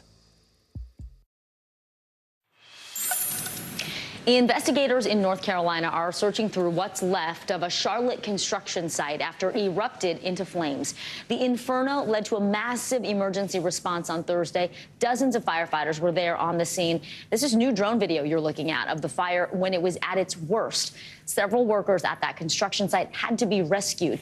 NBC News correspondent Kathy Park is at the scene in Charlotte for us. So, Kathy, we understand today there are still some people who are unaccounted for. Where do the search efforts stand at this point? Vicki, good afternoon to you. Well, the search efforts are still very much underway. We should point out that the fire is completely out. It all wrapped up yesterday afternoon, but you can probably see behind me there's still a lot of activity. These are folks here on the ground. They have the painstaking task of looking through this massive debris field, looking for some more answers. Right now, we have not received any updates as of yet. We know at least one person was injured, 2 people still unaccounted for, but according to our local affiliate here in Charlotte, WCNC, they spoke with the family of DeMonte Sherrill, and they say that he was inside the construction zone at the time when the fire broke out. And sadly, he called his fiance pleading for help. He actually was on Facebook Live and streaming the events live as well. So it was just heartbreaking to know that he was trapped when the smoke and the flames engulfed him. Behind me, as I mentioned, this is just a massive debris field, a lot of cleanup ahead. We're told that the fire at the peak of the fire, it got to 2,000 degrees. And Vicki, this started around 9 a.m. yesterday morning, and then by 10 a.m. in roughly an hour, this became a 5-alarm fire, which is extremely rare. That doesn't happen very often. That is the highest, basically, classification for a fire. So that required roughly 90 firefighters on site to knock down those flames. 15 workers were rescued. They were leaning on other departments, other jurisdictions for help to knock down these flames. And also witnesses on the ground here, they talked about just how hot the flames got. In fact, there's a garage nearby. We saw some cars, just the bumper of these cars are warped because the flames just got so intense. And just several miles away, people were driving near the area, and they say they saw the smoke and the flames several miles away from where we are right now. But still so many questions as to what exactly happened here yesterday that may have sparked this massive blaze. Vicki? All right, Kathy Park in North Carolina for us. Kathy, thank you. The husband of a bride killed in an alleged drunk driving crash just hours after their wedding is now suing the driver. You may remember this tragic story out of South Carolina. Both the husband and wife were struck while riding in a golf cart not long after saying "I do." The surviving husband is also suing the bars that served the driver before she got behind the wheel. The woman, Jamie Lee Komorowski, is charged with a felony, DUI, and reckless homicide. She has not yet entered a plea. To dig into this, we're joined by NBC News legal analyst Danny Savalos to discuss the case. So, Danny, notably, the driver says she only had 2 drinks that night, and yet law enforcement is saying her blood alcohol content and level was more than 3 times the legal limit. So how do you prove this? What does liability look like here? Yeah, I practice DUI defense law, and almost every client will tell you I had 2 drinks that night. That seems to be the standard, but the reality is a blood alcohol reading can be faulty. It can be subject to attack. You might get some high readings as a result of an accident, but if the testing was done properly, then that's probably going to be admissible. And even if it wasn't, in some states, you can just admit the fact that somebody appeared visibly intoxicated, and that can be by the testimony of the police officer. So it's the DUI and the reckless homicide. The homicide is a much bigger concern. The DUI is ordinarily a misdemeanor. It's the homicide in this case that's going to carry the stiffest penalty. If she is charged, what kind of sentencing could she face? Anywhere from 5 to 10 years. I'm not as familiar with South Carolina's sentencing scheme, but most of your homicides in the negligent category, that's usually a pretty safe range, unless she negotiates a plea agreement. And Danny, I know you know this well because it's not common necessarily for someone to be able to then sue the bars, right? What's unique about that? So a lot of people, when they first hear about this, think, what does the bar have to do with this? But let me just suggest this to you, because I've handled these cases. They're called dram shop cases. When you think about Americans think very differently about alcohol, even though it's a drug. Say, for example, you want Ritalin or ADD medication. That's behind lock and key at the pharmacy. You need a prescription, and there are all kinds of laws and paperwork involved. And yet, for one drug, alcohol, which far more affects your ability to drive than, say, Ritalin or ADD medication, we let a high school graduate hand out shots without a prescription anything you want. So if they are of age, yeah. Yeah, the key to dram shop liability is not just automatic if you give somebody a drink at a bar. The key is visibly intoxicated. If you're serving someone who is visibly intoxicated, that will usually be enough for liability. And so that will support essentially this husband's case, right? This widow's case. They can prove that. It's not easy to prove that somebody was served while being visibly intoxicated. All right, Danny Savalos, thank you so much for that update on that really important case. And coming up, what California Senator Dianne Feinstein's office is now revealing about the seriousness of her months-long health scare. You're watching NBC News Daily.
Hey, I'm Hallie. It's good to be with you tonight.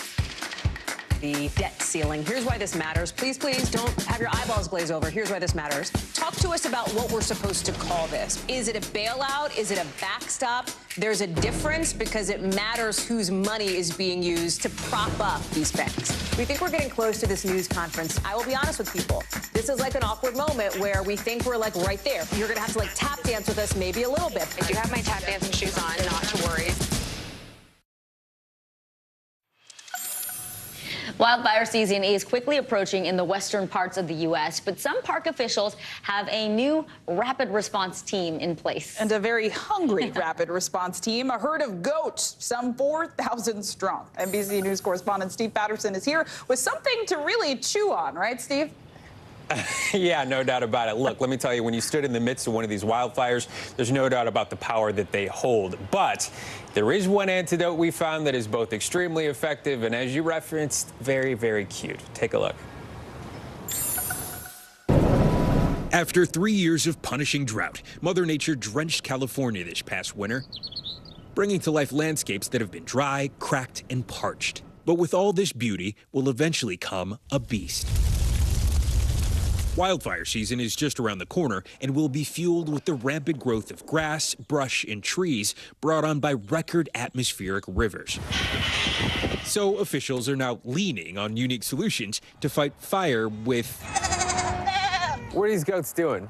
These goats are doing fuels abatement. Since 2013, Tim Aerosmith and his herd of 4,000 goats have been chewing up fire-prone areas like this one in West Sacramento, where Parks Operations Superintendent Jason Popolo puts them to good use. So, why goats? There's a lot of areas that are very hard to reach in terms of getting down into thick brush, deep hollows, riverbanks. It is difficult for my staff in terms of safety, equipment they can use. They'll go through and basically act as a mower, if you will. They'll chew it all the way down to the ground. These goats, all females, will consume 3 acres in a day. And since they're not picky eaters, they'll mow down vegetation that other grazing animals can't reach. If a city needs fire mitigation, they've done it for years using human hands, using machinery. Why should they contract you? What I can accomplish with a set of goats in a given day puts to shame what a hand crew or a mow crew or a weed-eating crew can do. These goats work all the time. The only time they stop working is when the sun goes down and it's dark and they lay around and chew their cud. The herds start grazing in March through October and then take a break in the winter to give birth to a whole new class of kids. And how many areas do you do? We will move about 150 times this summer. Probably about 6 different groups of goats, and they'll be doing fire mitigations for homeowners associations, forestry, cities, municipalities, utilities, private owners. They're like eating candy right now. Yeah. And they'll move to the next best thing, and finally they'll take down the less desirable grasses, shrubs. How do you keep them on the job, focused and moving in the areas that you need to move? They start paying attention to this herder right here, and when they finished it, they get real noisy. And they start telling him, we're done, we want to move. Okay. And he knows that, and he'll have his next paddock built, and he'll open it, and they just flood through. The goats are now a destination for many. That's the biggest success. Every year we have the public asking, when are the goats coming back? Because they're out there visiting them, watching them with their kids. Tim says home is wherever his goats are. He grew up loving animals on a ranch in Northern California, but spent 15 years at a desk job in the mortgage business. I was 50, and I went, what do I want to do different? And I thought, wow, if they're going to pay me to graze my goats, what a gig. And I went to Oregon and I picked up 10 goats and came home, and it's grown from there. Is this sort of like this full circle moment? It really is. You know, I started out farming and ranching. We worked hard. At the time, we didn't like it. You know, it was hot, it was work. It taught us a work ethic. It taught us business. Will you have more work because of all the rain and there's more vegetation? Some of the producers are saying, we haven't seen fire fuels like this in 20 years. 3 and 4 feet of fuel down south. So yeah, they're gonna be busy. Happy goats, though. Happy goats! Happy goats. Another upside is their sustainability, of course. There's no need for heavy equipment that can often damage ecosystems on the way to those fire-prone areas. And, of course, that also means there's a lot of nutrients left over in the soil, if you know what I mean, guys. We know what you mean, Steve. Nutrients. Nutrients, not a bad way to fight the fires. No. Get it? Zinclay's got the sound down. Steve Patterson, as always, thank you, my friend. Thank you. Coming up, how police are cracking down on illegal gambling dens. You're watching NBC News Daily.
begin Top Story with that breaking news. This is just in, a lot of stories to get to. What do people need most right now? Did the state and/or law enforcement drop the ball anywhere? Are we headed for a recession or a recovery? Migrant families now stranded in Mexico. What's the World Cup experience been like? The civilian effort is not just about fighting, it's also about helping. Every night, it's your news playlist. Top Story with Tom Llamas. Streaming weeknights at 7 on NBC News Now. Bottom of the hour now. Here are some of the stories making headlines on NBC News Daily. As more than 90 wildfires burn across Western Canada, smoke and unhealthy air is moving into the United States. Air quality alerts have been issued across several states, including Nebraska, Washington, Montana, Wisconsin, and Wyoming. People are advised to be extra cautious when outside and avoid prolonged exposure to smoke. So far, the Canadian fires have burned over 1,800 square miles. 7 people were killed and 3 others hurt in a multi-vehicle crash in Western Oregon yesterday. The crash involved 2 semi-trucks and a van that appears to have been crushed between them. The accident happened on I-5 about 70 miles south of Portland. The cause of that crash is now under investigation. And take a look at this scene at the San Diego airport. David Augeri is about to meet his older sister, Janice, a sister he didn't know he had for 50 years. Janice was adopted before he was born and spent 30 years looking for her birth family. She finally found a match on a genealogy website. Now the two are connected, meeting in person earlier this week. Well, now we want to turn to the growing concerns today about the health of California Senator Dianne Feinstein. The 89-year-old returned to Capitol Hill last week following a 3-month absence after she came down with shingles. But now her office says she has suffered complications and her illness was far worse than previously known. NBC News congressional correspondent Julie Sorkin joins us now. Julie, good to see you. So what kind of health complications are we talking about, and what has been the reaction on Capitol Hill to Feinstein's return? Yeah, remember, she's been out for over 3 months before she came back just a few weeks ago, battling shingles and the complications from that. Now, we just learned from her office that she did experience some other complications. That includes encephalitis, which is swelling of the brain that could happen after shingles, and also includes Ramsay-Hunt syndrome, which is why you see in the photos on your screen, half of her face is drooping a little bit more than the other. That's an effect of Ramsay-Hunt. Her office says that now both of those things she is getting over. But I got to tell you, the support here in the Senate, particularly both on the Republican side of the aisle and with her Democratic colleagues, has been fierce. They've been standing in support of Senator Feinstein, Senator Kennedy, a Republican on the Judiciary Committee that serves with her, for example, defending her yesterday, saying it makes him sad to see folks saying she should resign, for example, something we heard from Congressman Ro Khanna, who raised eyebrows when he went out and said that obviously there are political reasons behind all of this, too. She said she's retiring. There's already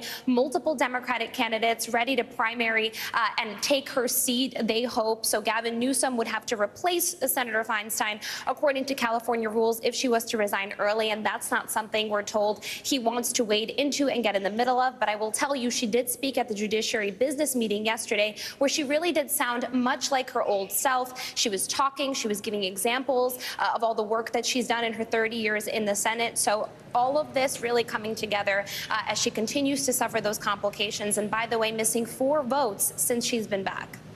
Julie Sorkin, thank you so much, Julie.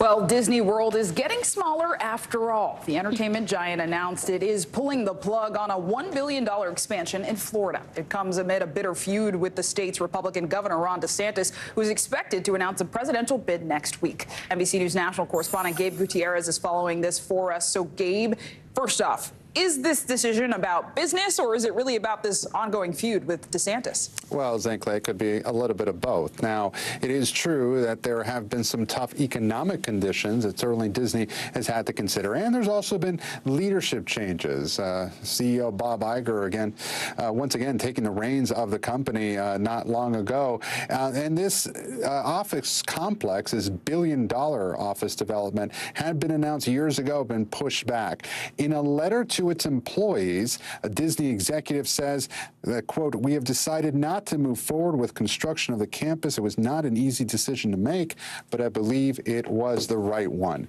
And so Zing Clay, though this comes, if you look at the context here, just a week after CEO Bob Iger in a call with shareholders said that future investment could be in jeopardy. Of course, this ongoing battle between Governor DeSantis and Disney. It all comes after the company opposed what critics dubbed the Don't Say Gay law last year. And this appears to be continuing even after or into when Governor DeSantis makes his presidential announcement. That's expected to come next week. And Zim Clay, this is all the more ironic, as Governor DeSantis said a few days ago, because he and his wife were actually married at Walt Disney World back in 2009. And now here we are. Wow, would have never guessed that one. Gabe Gutierrez, thank you. Now to an organized crime racket that police say is becoming more prevalent and lucrative across the country. Illegal gambling dens are showing up in residential neighborhoods and commercial areas, and they have authorities scrambling to shut them down. NBC News correspondent and Stay Tuned Now anchor Gotti Schwartz has this story for us. Hey, Gotti. Hey, Vicky, yeah, this story is pretty bizarre. When you think gambling dens, you might think something like underground blackjack or poker tables, but no, this all seems to be centered around an arcade game known as Fish Game that a bunch of people just sit around and basically shoot virtual fish swimming around for a chance to win money. Experts say it's kind of like an electronic game you might see in Vegas, except for that people are doing meth and fentanyl at the table, and it all preys on people who are basically addicted to drugs and gambling, and it's bringing massive profits to a California prison gang. An early morning show of force as police set off to take down a growing problem, illegal gambling dens that they say are hiding in plain sight. There are actually 6 different SWAT teams like this, and they're going to be hitting different locations simultaneously. How prevalent are these illegal casino dens? Casino dens are very prevalent. They're hubs for narcotic sales, narcotic users. They're talking to a woman right here that they've already pulled out from the location, and she's telling them that there are 2 people inside, but we're still waiting to see what happens. Actually, he's coming out right now with his hands up. Pomona PD makes several arrests and say they find an illegal gambling den running behind the main house. At the same time, officers are raiding 5 other locations close by. Police say these underground dens are big business, pulling in tens of thousands of dollars a week. In Los Angeles, the ultimate beneficiary is the Mexican Mafia, a syndicate that oversees Latino gangs. Run entirely behind prison walls, the organization is notorious for dealing in drug trafficking, gambling, prostitution, even murder. And the money they generate through the illegal gambling dens fund these criminal endeavors. The Mexican Mafia has realized, wow, these are very, very lucrative. You can make a lot of money doing this. The Mafia will take that money and they will turn it into other lucrative criminal activities. After a short drive, we get to a strip mall. All right, so this location looks like it's right next to a convenience store. This is a laundromat, and they've already got 6 people against the wall here. This is really interesting. This would be the front checkout. When you look inside, those are the different gambling tables. Is that a schedule right there of who's working the door? Yeah, it looks like either who's working the door or providing security. Are they putting their gang affiliation on the wall on the schedule? Exactly. Street gangs run security and are allowed to operate these illegal gambling dens because of an agreement brokered by the gangs, and only because they kick a percentage of their earnings up to the Mexican Mafia. Think about it as a McDonald's, right? And the franchisee can open up a store anywhere, and those people pay a fee to the Mexican Mafia. Now, the dens are usually centered around an odd-looking arcade table with controls known as Fish Game. Players pay for bullets, which they use to shoot at things like fish and dragons, and the more they hit, the more money they win. So right now you can hear that sound. That is the officers cracking open the different machines. You've got all the different cash receptors there. Officers say illegal gambling dens like this one have no shortage of customers and are very rarely closed down for good. How soon do you think it'll be before this is up and running again? It could be a matter of weeks, if not months. A hard question, but is there any stopping it? I think with harsher penalties and keeping the pressure on, we can definitely stop it.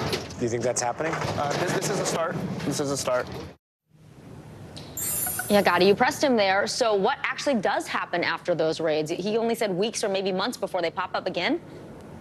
Yeah, Vicky, pretty quickly after those tables are seized, they are destroyed under illegal gambling laws that date back to the days of Al Capone.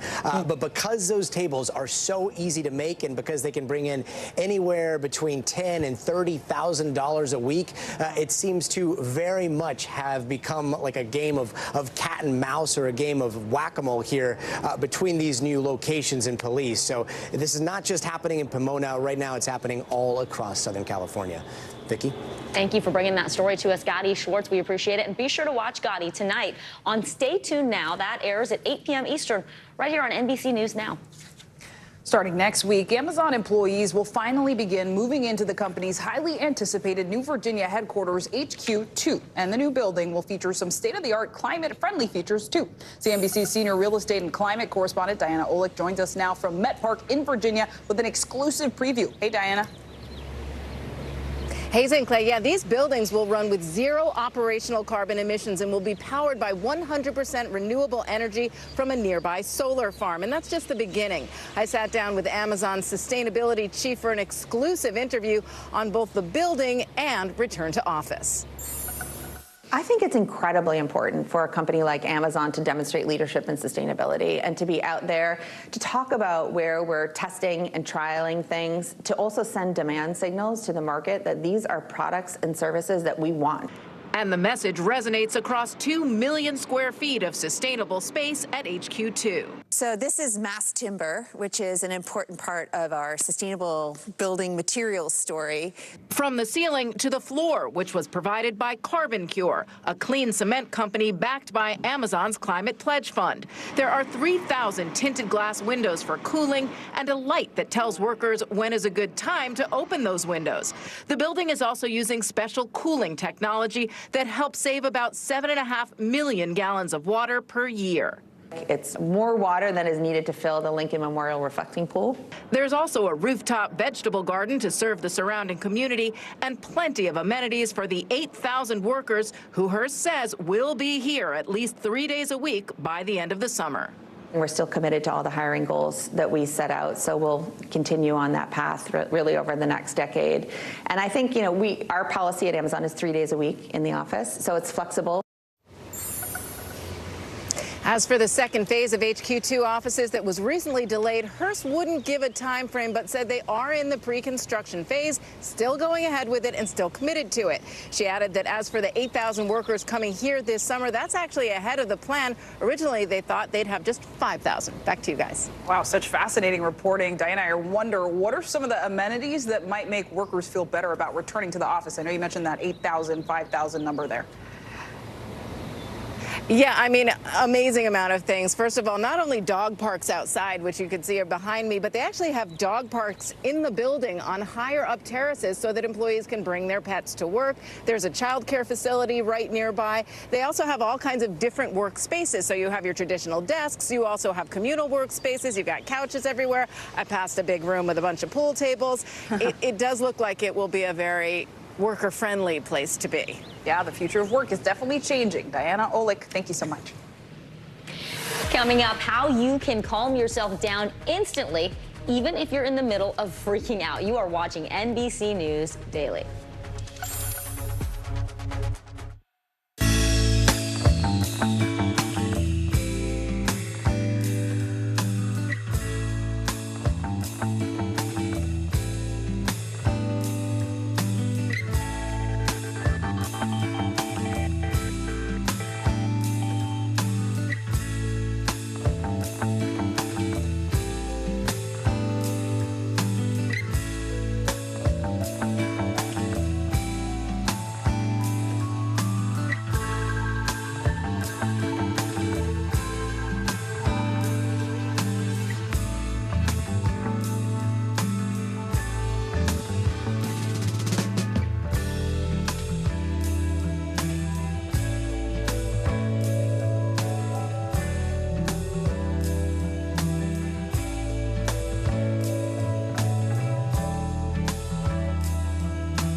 I'm Gotti Schwartz, and here are the stories we're watching tonight. Storms keep coming here in California. Some of the big headlines trending like crazy on social media. This is what my voice sounds like when I clone it. That wasn't me. You gotta see this. Stay tuned now, weeknights on NBC News Now. For Dateline Premium, subscribe now on Apple Podcasts.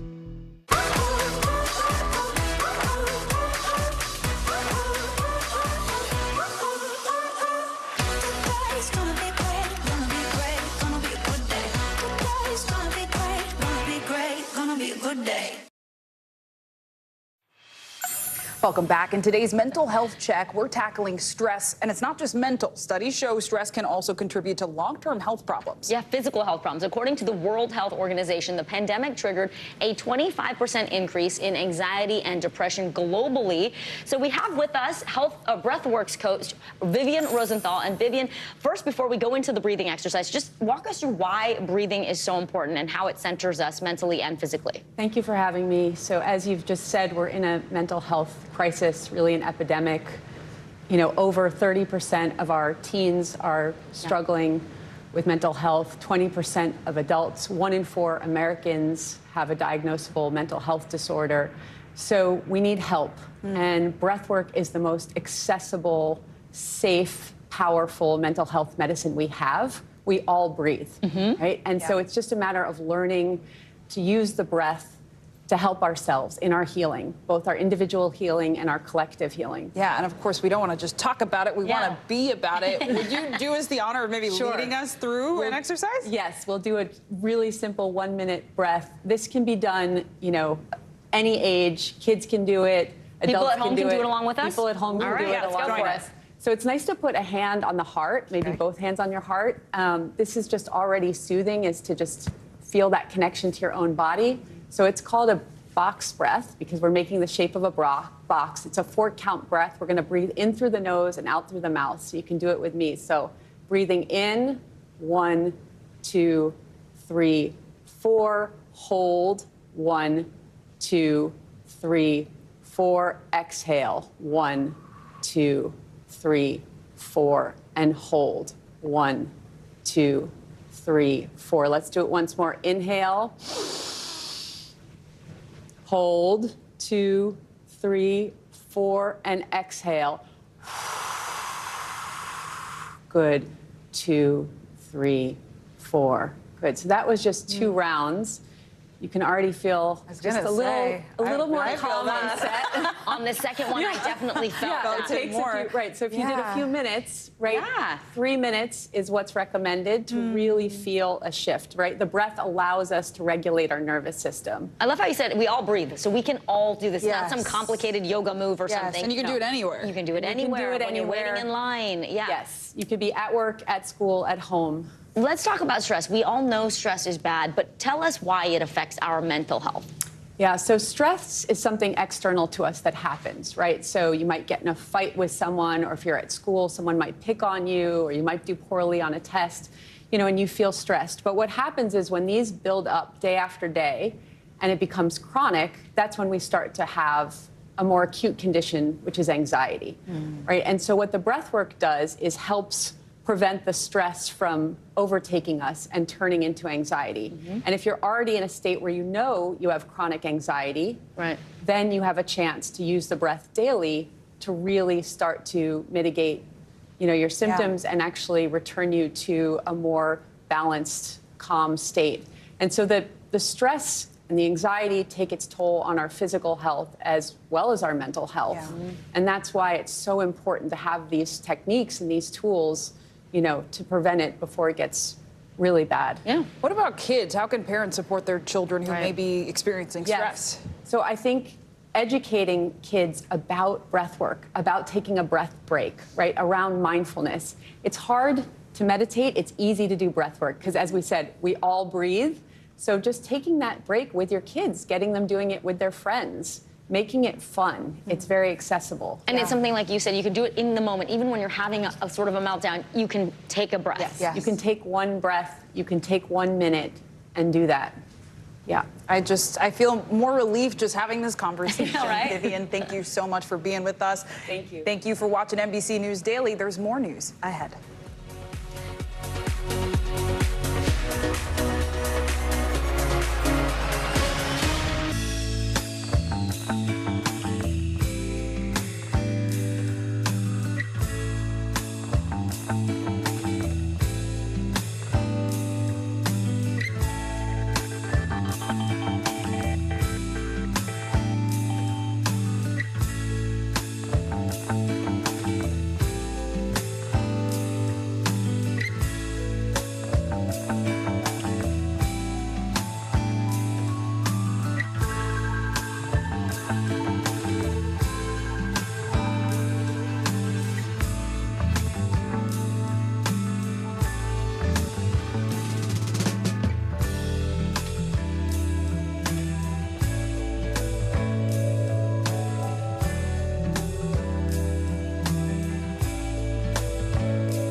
for Dateline Premium. Subscribe now on Apple Podcasts.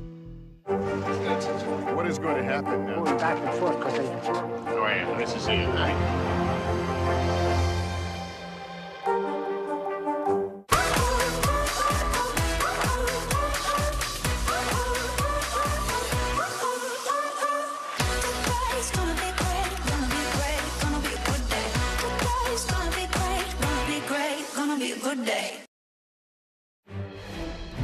To breaking news now, the Cleveland Browns just announced NFL Hall of Fame running back Jim Brown has died. Brown is considered by many to be the greatest running back of all time. He left the game at the prime of his career to pursue an acting career.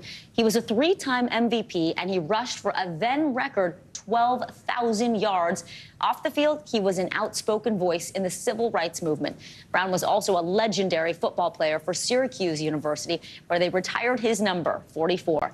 Brown was 87 years old. May he rest in peace. Well, we're going to turn now to some music news because we all know getting tickets to see Taylor Swift live is a struggle that her fans know all too well. Yes. But as the Eras Tour rolls on, Swifties are getting creative. Fans without tickets have started Taylor-gating outside of concert venues, throwing their own listening parties in the parking lot. Here's NBC News correspondent Emily Aketa.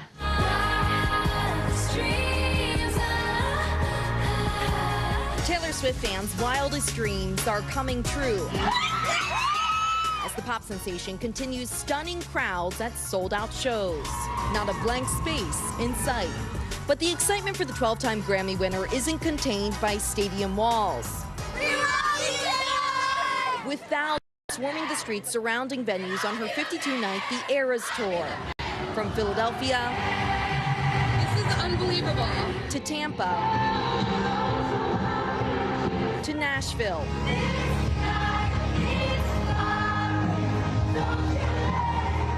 where Michaela Hogan says even the view from the pedestrian bridge was sparkling. I'm sure Taylor heard double the voices she was expecting because we were all out there singing even though we weren't inside. Fans have dubbed it Taylor-gating, and the growing trend is getting a big reputation for providing Swifties a chance to hear the concert live, after many failed to score a seat during the Great War of Ticketmaster, when fans couldn't get tickets on the site, sparking national outrage. I'm not getting tickets. I just really wanted to see Taylor. The megastar's magnetism can be seen in the clusters of sold-out hotels, Swift-themed restaurant nights, and pages of retail dedicated to Eras Tour outfits. Officials in Glendale, Arizona say Swift's opening weekend brought in tourism traffic that rivaled turnout for the Super Bowl, as fans crisscross the country just to be near the concert venues. This is kind of our kitchen area. And arriving hours early, fans are coming prepared. The Novak family even brought an air mattress for a comfortable seat outside Lincoln Financial Field that didn't cost thousands of dollars, like on some secondary sites. It's a little bit cheaper than a ticket. A lot cheaper. And the price isn't the only perk from the parking lot. Oh, full-on dance floor right here. Yeah, full-on dance floor. screaming everything, dancing. Up and down. As the night went on, there was indeed lots of dancing. To classics, even I couldn't resist.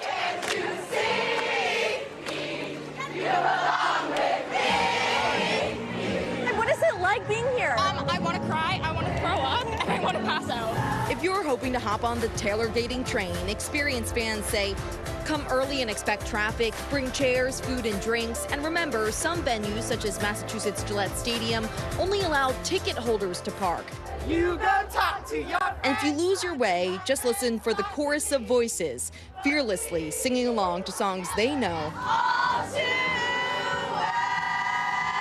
Emily Aketa, NBC News. Come on, Emily. Best assignment, and she made the most of it. That's a true Swiftie right there. Yes, I love it, and I love to see it. Congrats, Emily. Well, now let's take a look at some other stories that are trending right now. And they're off, or they will be this weekend at the 140th edition of the Preakness Stakes. Kentucky Derby winner Mage is looking to become the first horse since 2018 to win the first two legs of the Triple Crown. She is the odds-on favorite. She or he, Mage? Yeah, good question. Coverage for that race begins at 4:30 p.m. Eastern on NBC. Well, San Francisco is making history in the LGBTQ+ movement. The city is naming the nation's first drag laureate. Darcy DeRollinger will serve in the ambassadorial role, receiving a $55,000 stipend to represent drag rights. Nike and Finish Line have stopped carrying Ja Morant's basketball shoes on their apps after the two-time All-Star was caught flashing a gun on Instagram for the second time. The Memphis Grizzlies star has been suspended from all team activities following the incident, and in a statement released after the video, Morant said, "I take full accountability for my actions. I'm committed to continuing to work on myself." All right, well, that does it for this week. Thanks for being with us. I'm Zing Clay. And I'm Vicki Nguyen. You're watching NBC News.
Podcast fans, ready to unlock our true crime mysteries? Try Dateline Premium on Apple Podcasts. You'll get early access to originals, plus bonus content, and everything is ad-free. So head to Apple Podcasts now to subscribe.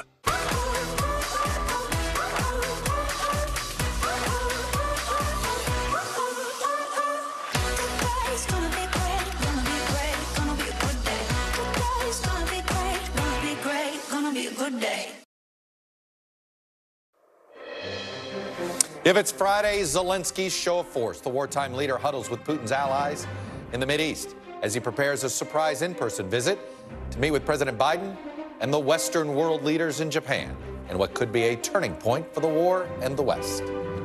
Plus, a growing Republican field signals growing Republican doubts about both of the frontrunners for president in the Republican Party as Donald Trump faces concerns over electability and Ron DeSantis faces questions about his capability. And insurrection double cross. Federal prosecutors are charging a Metro D.C. police lieutenant for allegedly tipping off the leader of the Proud Boys in the lead up to the January 6th insurrection, as the officer and the insurrectionist relayed literally hundreds of secret messages.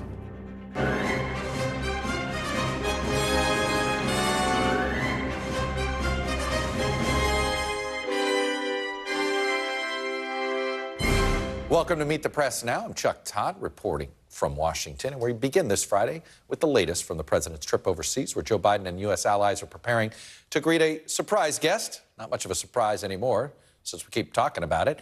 But they're going to greet him with open arms, and you might say in the form of fighter jets, weapons, military training, sanctions, and billions more in wartime aid. A Western official tells NBC News that Ukraine's President Zelensky is expected to make a surprise in-person visit to attend the G7 summit in Hiroshima, which is currently underway right now. It comes as Zelensky has been aggressively ramping up efforts to shore up international support amid this planned military counteroffensive against a flagging Russian military. And it all raises the question, is this the critical moment, a potential turning point in this conflict? Zelensky's posture makes it sure seem like it is.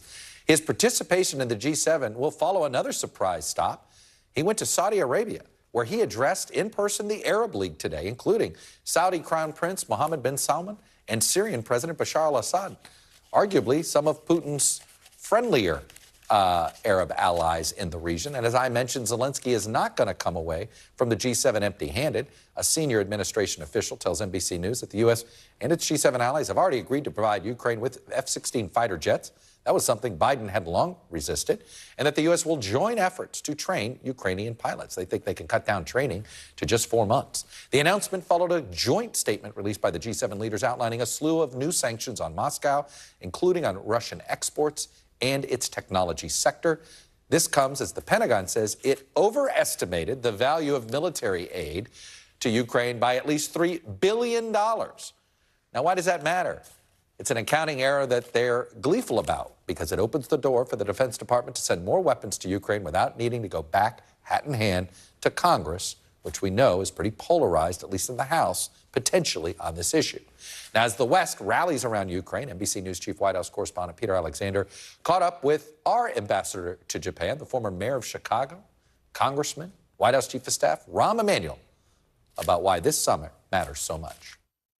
What will be the key takeaway? What should Americans view as the key takeaway from this visit?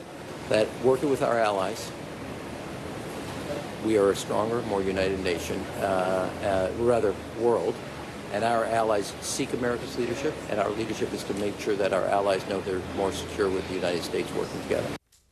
1 year ago at this time, when G7 leaders gathered in Germany, we were just 4 months into this war, and there were serious questions about Ukraine's ability to survive a Russian war of attrition. But now, 1 year later, Zelensky seems to be the one gaining momentum, with the military on the move, as Zelensky himself has been on the move. He's been barnstorming the world on this diplomatic spree, if you will, looking for support, and it appears he's had a pretty successful round trip around the world. Joining me now is Kristen Walker. She's in Hiroshima, Japan, and Molly Hunter is on the ground in Kyiv for us. And Molly, let me start with you in Kyiv. Again, we talked about this earlier this week. Is the offensive really underway or not? But it certainly seems as if Zelensky is making this last trip around the world, hitting all these key places, getting everything he needs. It certainly seems like the second he lands, it's go time. Yeah, Chuck, exactly. There is certainly a spring in the Ukrainian president's step. We saw him in Europe, of course. We saw him in Saudi Arabia today. We will see him in Japan on Monday. It's interesting. We've been talking all day, and people have been wondering, look, here you have a president. Obviously, they are preparing for a counteroffensive. Kyiv, the rest of the country, is dealing with unprecedented aerial assaults. And yet they've decided that the president should go on the road. And we know exactly why. His advisors know it's worth it. He never comes back empty-handed. Earlier today, one of his top advisors was saying he has to be there. His physical presence is so important to defend our interests, to explain, to provide clear proposals and clear arguments. They know he is so persuasive. Fortunately, I think we're rolling a soundbite actually of him right here among you who turn a blind eye to those cages and illegal annexations. And I'm here so that everyone can take an honest look, no matter how hard the Russians try to influence. And Chuck, he is not going to be coming back empty-handed, as you already said in your intro. And certainly that $3 billion in surplus the Ukrainians are well aware of. Look, unprecedented air attacks. They're planning for a counteroffensive. They know they need more Western air defenses. Certainly about that counteroffensive that we spoke about yesterday, we have not seen proof. We have not heard of hundreds of armored vehicles getting going. The ground is hardening. It's sunny out. It's certainly springtime and ready, primed for an offensive when he gets back. And Molly, what are we hearing out of Moscow? I mean, I know there's been some bizarre Putin quotes circulating right now, but in general, with Moscow and where they stand these days.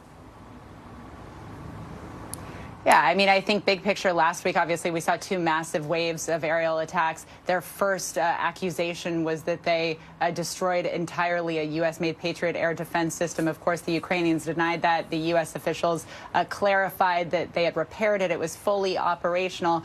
We are seeing, I think what's so interesting is we are seeing one leader obviously be out in the world, present this really confident, solid ground among world leaders. And we are not seeing very much of a very isolated President Putin. And I think that for the Ukrainians speaks volumes, but certainly a lot of displeasure with what they are seeing.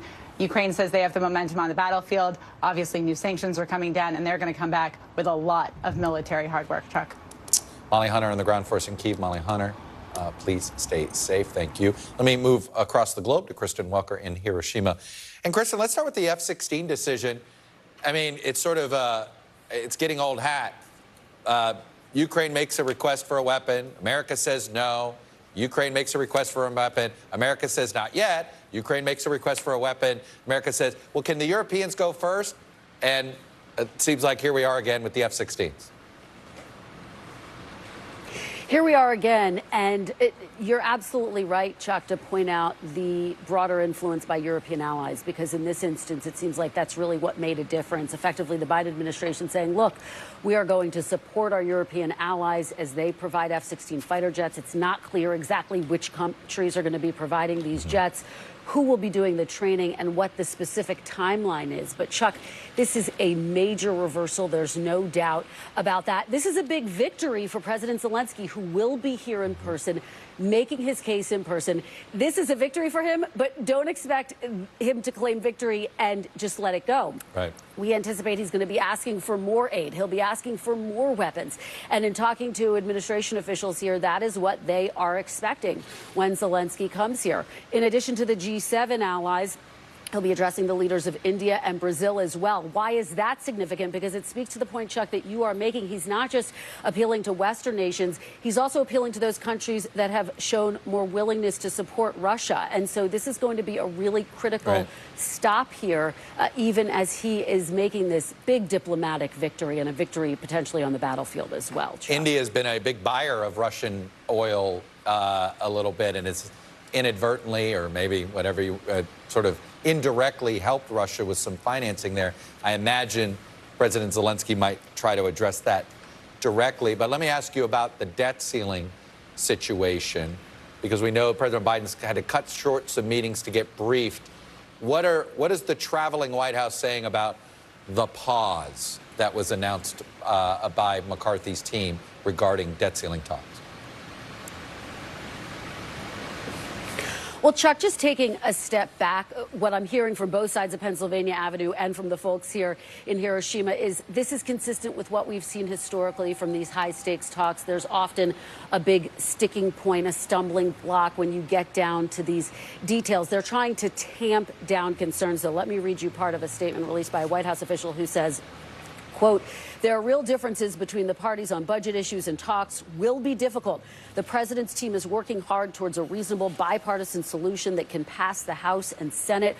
We know in talking to our sources, the big sticking points come down to those spending caps. We know that Republicans want there to be larger slashes in spending. The White House resistance to that. Part of this, Chuck, is about both sides being able to say to their respective parties they put up a real fight for their key priorities. What is key here, though, no new talks scheduled at this point. So that's a big question mark. When will these talks resume? They've got to start talking again soon if they want to get this done by the June 1st deadline, Chuck. Yeah, a lot of this looks like it's theatrics for theatrics' sake here.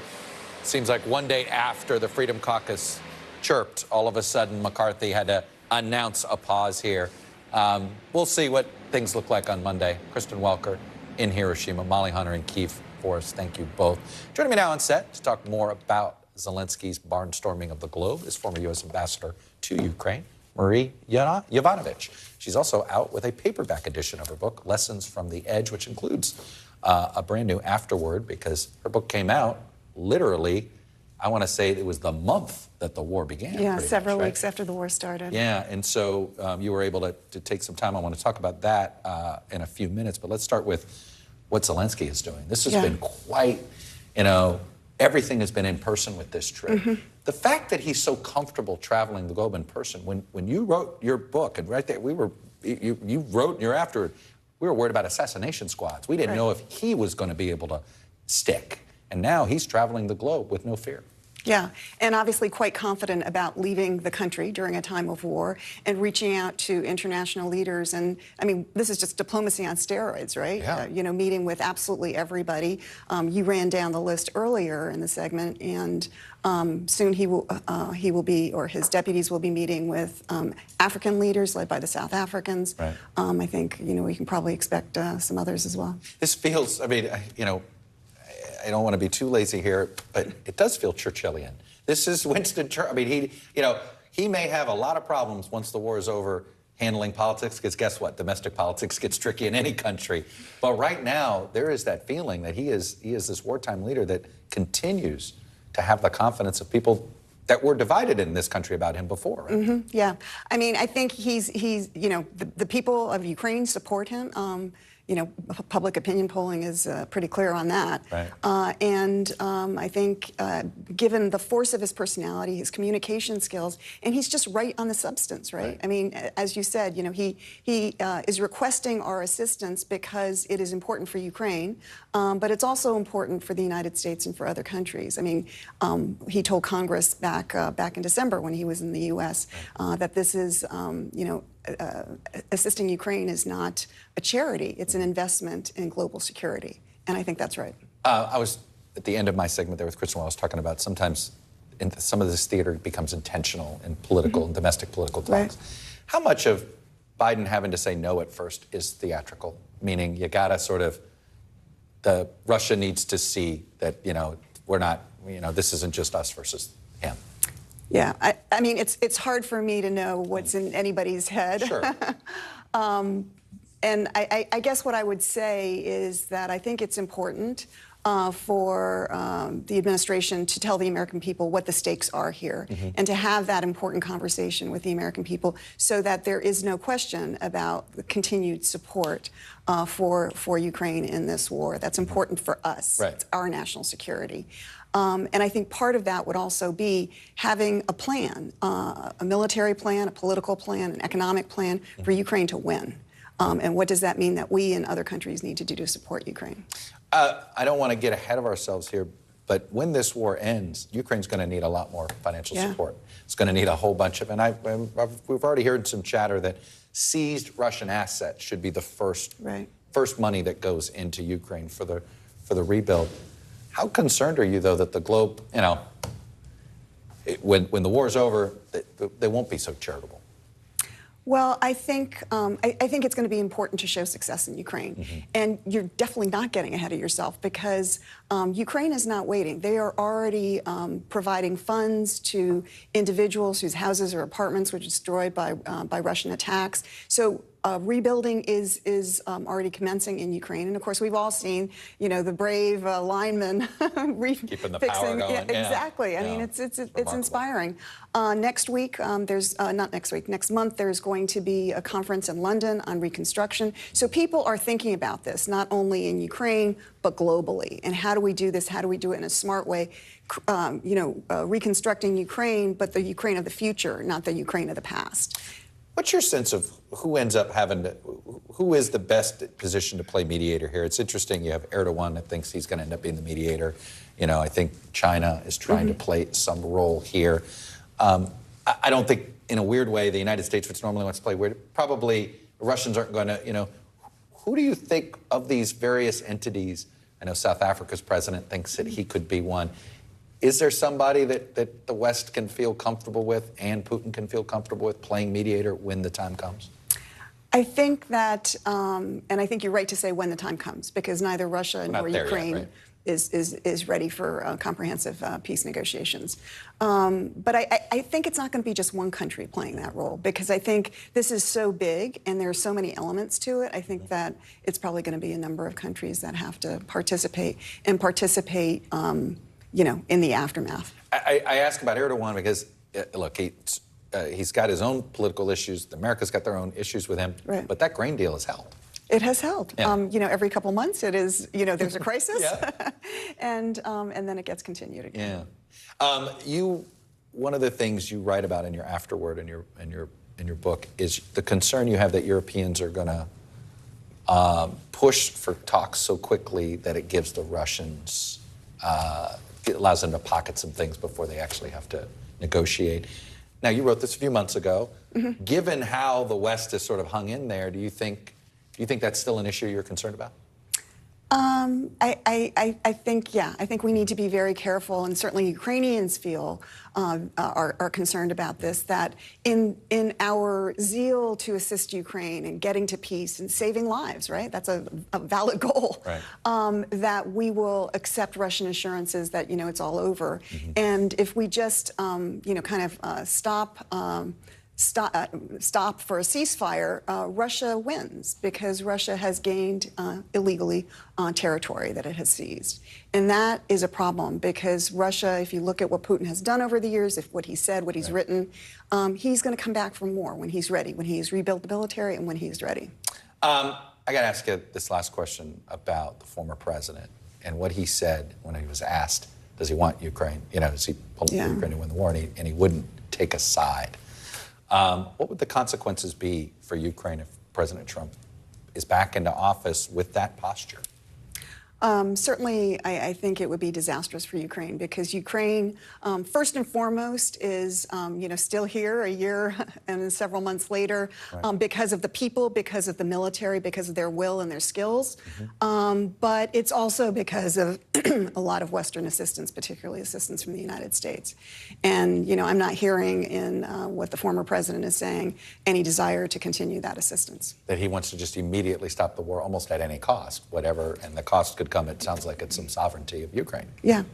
And I would say that it will have serious implications for global security, because if Russia gets to invade Ukraine and win and be rewarded, I think other countries are going to think, well, the West is not going to stand up for its allies, it's not going to stand up for its interests, it's not going to stand up for its values. We can do the same thing.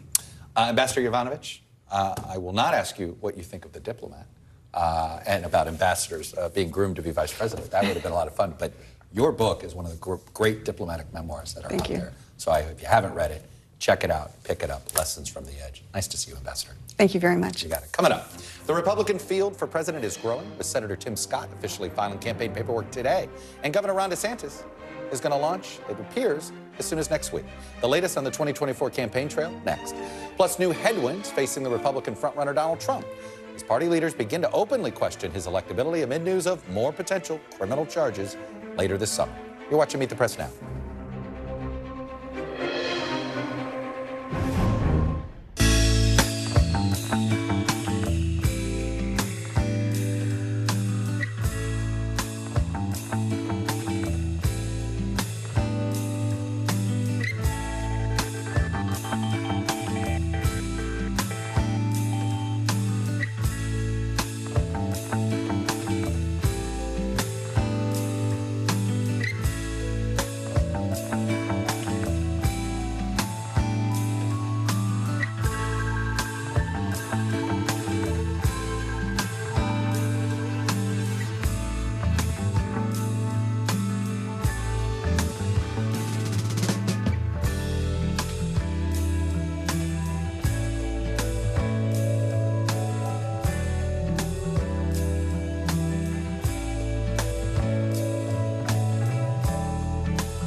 Hey, podcast fans, ready to unlock our true crime mysteries? Try Dateline Premium on Apple Podcasts. You'll get early access to originals, plus bonus content, and everything is ad-free. So head to Apple Podcasts now to subscribe. Your music is so familiar.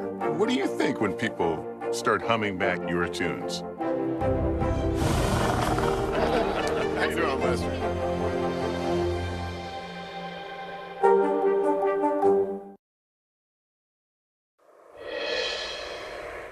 Welcome back. The 2024 Republican presidential field is growing.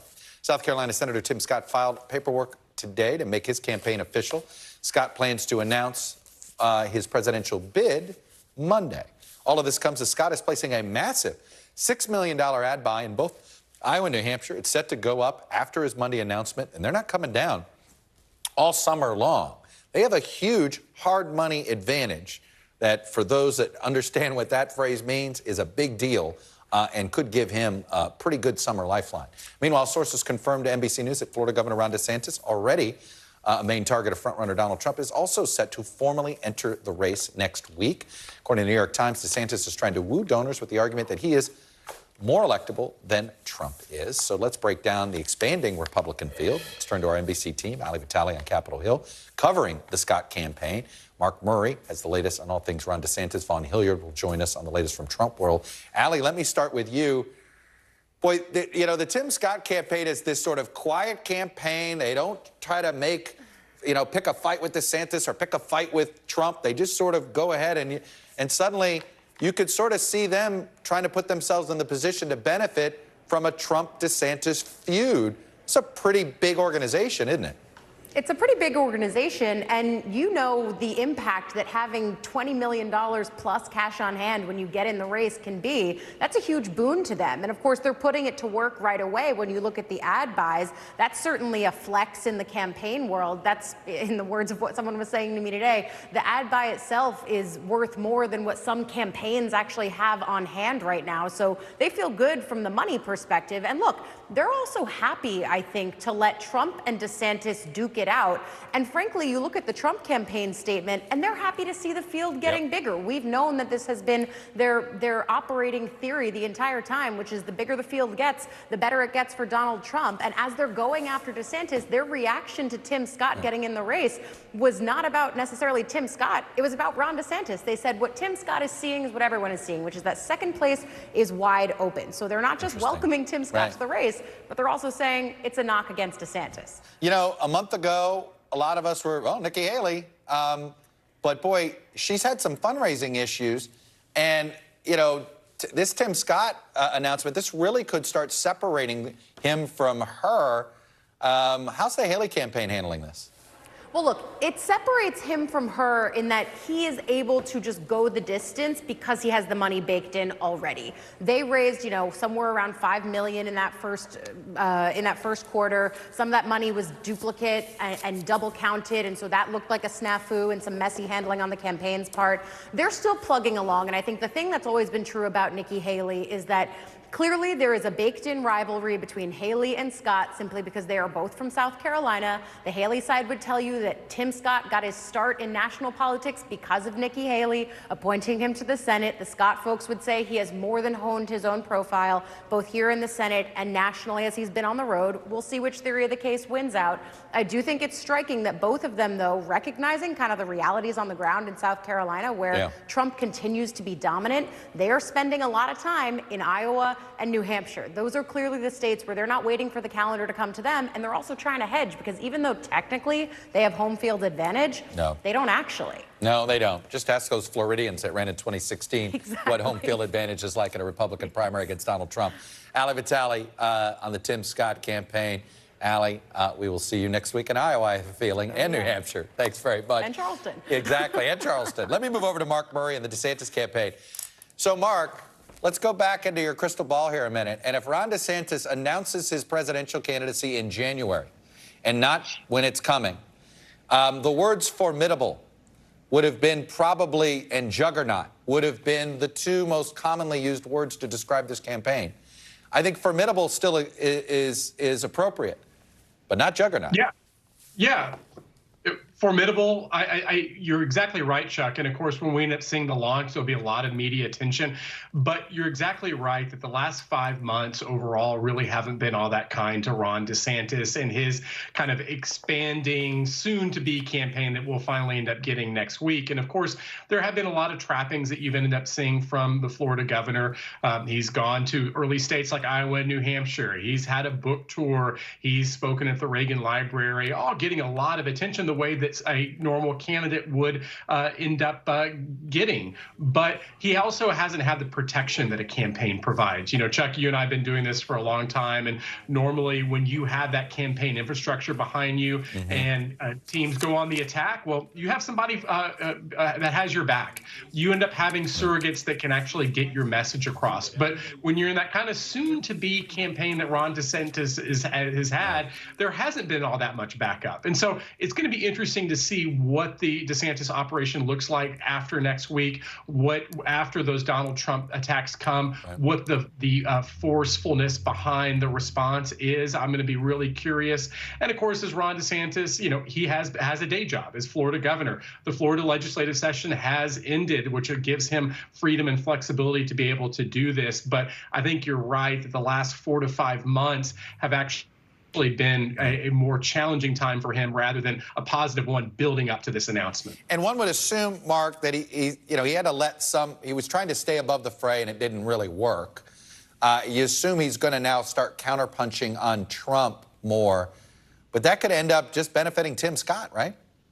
Yeah, Chuck, and Allie just made a really good point, and the Trump campaign is seizing on this, that the fact that you end up having the likes of Tim Scott, possibly soon to be Mike Pence getting in, the fact that the Republican field is getting bigger and smaller necessarily isn't a reflection on Donald Trump, the front runner, the Trump campaign points out. And I think they make a pretty good case. It seems to actually be more of an indication of Ron DeSantis' standing right now. And of course, we have a long ways to go.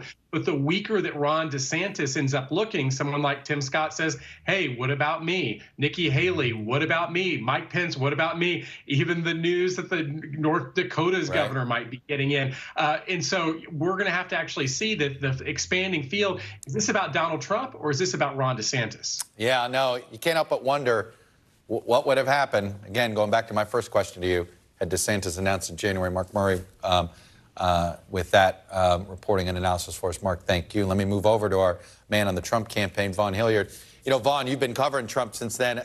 You know, the Trump campaign January of this year versus the Trump campaign May of this year, they were on the defensive and on their heels in January versus where they are today. I mean, this is playing out about as well as they could have hoped for the last 5 months, no? Right, and look at the average of polls over just the last month and a half since he was indicted, jumping up 20 points more over Ron DeSantis here. And that is why actually the head of the Trump Alliance Super PAC today, to Mark's point, put out that this is evidence that Ron DeSantis is bleeding. He is not that juggernaut that some had suggested that he would be, and that others feel like they have a shot to get into this now. And what Donald Trump is doing is trying to pummel Ron DeSantis early. He tried to do it before he got in. It looks like DeSantis will get in regardless, but it's belittling him, having an ad that is up in which he plays not only Ron DeSantis when he won his primary election back in 2018, suggesting that Trump had his back when perhaps it was an unpopular thing to do so, but then also playing the part of the ad in which Ron DeSantis went on the airwaves in Florida, really essentially holding up Donald Trump as the leader of the party, reading a Donald Trump book to his young toddler. For Donald Trump, this is very much about belittling the others in this race, including even Tim Scott, who he just put out in the last hours an article back from 2021 in which Tim Scott said, quote, of course he would not run against Trump and that he'd support him this go-around, which, of course, it appears that's not going to be the case. Vaughn Hilliard, it's the twists in this Republican primary, they're in some ways just beginning. It's going to be a rock and roll week next week, that's for sure.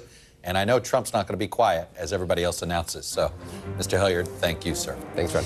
After the break, we have more on the race for the White House as more Republican candidates prepare to jump in. And a prominent Republican senator publicly warns his party that Donald Trump is unelectable. Panel's next. You're watching Meet the Press Now.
Gotti Schwartz, and here are the stories we're watching tonight. Storms keep coming here in California. Some of the big headlines trending like crazy on social media. This is what my voice sounds like when I clone it. That wasn't me.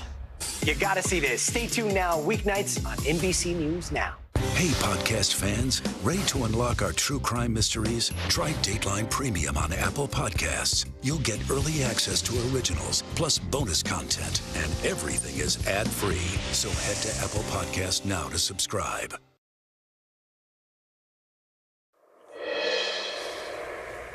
Welcome back. We're going to talk a lot more on the 2024 race. I'm joined by my panel, Nicholas Wu, congressional reporter for Politico, Simone Sanders-Townsend, host of Simone on MSNBC and a former advisor to Vice President Harris, and Danielle Pletka, a senior fellow at the American Enterprise Institute and NBC News contributor.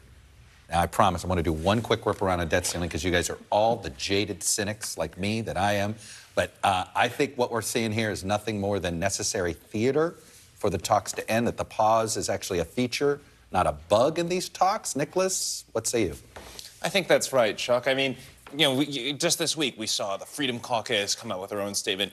Minutes before we came on air, the Progressive Caucus came out with their own statement saying that they weren't going to accept a bad deal and that Biden needed to go straight to the 14th Amendment now and ignore the debt ceiling. And I think this gives all parties a little bit of space, while things are a little bit heated right now, to wait, take a beat, and then come back next week when the president returns from his trip and then hammer out some kind of deal. You've worked on Congress. You both have worked in this. There is, like, some of this is necessary theater, right? Well, I mean, there's a reason it's called brinksmanship, right? And everybody is inching up as close, and they see the other guy isn't as close, and so they keep going back and forth. But the president isn't here. So McCarthy was too optimistic yesterday, so he had to, like, the Freedom Caucus didn't like that? But I mean, it is theater, because I think we know how it's going to end. I think, talking beforehand, we all said what perplexes us is that Wall Street keeps acting as if this doesn't happen every single time. And they're shocked to see that there's no agreement. Oh, my God. Yeah, that's why I can't. Threatening a downgrade some sort of hedge fund and day trader game that's being played there. Does Biden fear progressive backlash or no on this one? I think he fears doing something that will undercut himself. And I do think that, caving on the work requirements, which is something that it's not just now that Democrats in the House and even in the Senate have said that that's a red line for them. This has been a through line. This is something that their Republican colleagues on Capitol Hill have talked about a number of times in this Congress already and in the last Congress, and it's not something that Democrats are willing to play ball on. And I think that the work requirements piece is I think it was very important for the Congressional Progressive Caucus to come out and say, no, this is a line for us. The CBC also came out, the senator. Biden's distinction, did that matter? He says, not for health care, but I voted for work requirements before.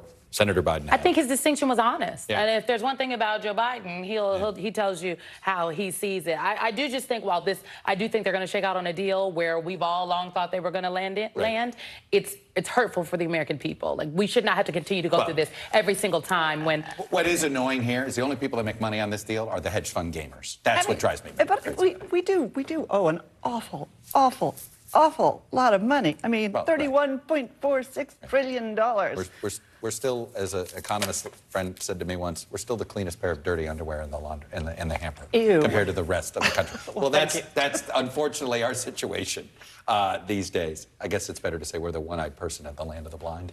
Or the best cookie in the cookie box. I don't know. Oh, you like that one better. Yes. All cookies are good. Let me move to the presidential race. The ever-expanding field. Is this a reflection of Ron DeSantis, Danny? I don't know. At the beginning, there was no question, and we talked about this when Mike Pompeo pulled out, right? Was that Republicans kind of internally had agreed that fewer candidates was going to be what enabled them to edge out Donald Trump. I think at this point, he seems to have so much momentum, and he seems to be so immune to public judgment, which is stunning, truly. I mean, I don't think any of us really understand the dynamics here. It's going to be what historians and sociologists study about this era for years. Why was he immune and nobody else is? I mean, I don't have any answers here, but I do think that you were right. The assumption was that DeSantis was going to be a juggernaut. And coming out of the election in November, he was a juggernaut. The problem is he's allowed Trump to define him for 6 months. And, that's a big problem. I feel like we're already seeing Jeb Bush here in DeSantis, in that he's done so much damage to DeSantis. I don't know how he gets space to redefine himself. I think the thing to watch in the coming months will be to see how people like Tim Scott, like DeSantis, do now that as they become officially declared candidates. Since I think, for the past half year, yes, I think it's very true. Trump has been able to define these folks, and they could kind of hide themselves behind the fig leaf of not being an officially declared candidate yet, and could dodge on that when asked about any of these attacks by reporters. Now that they will be declared candidates, right? Let's see how these campaigns fare under a harsher light. Simone, are you comfortable with this quiet conversation that Democratic strategists have that are sitting there going that they kind of hope it's Trump?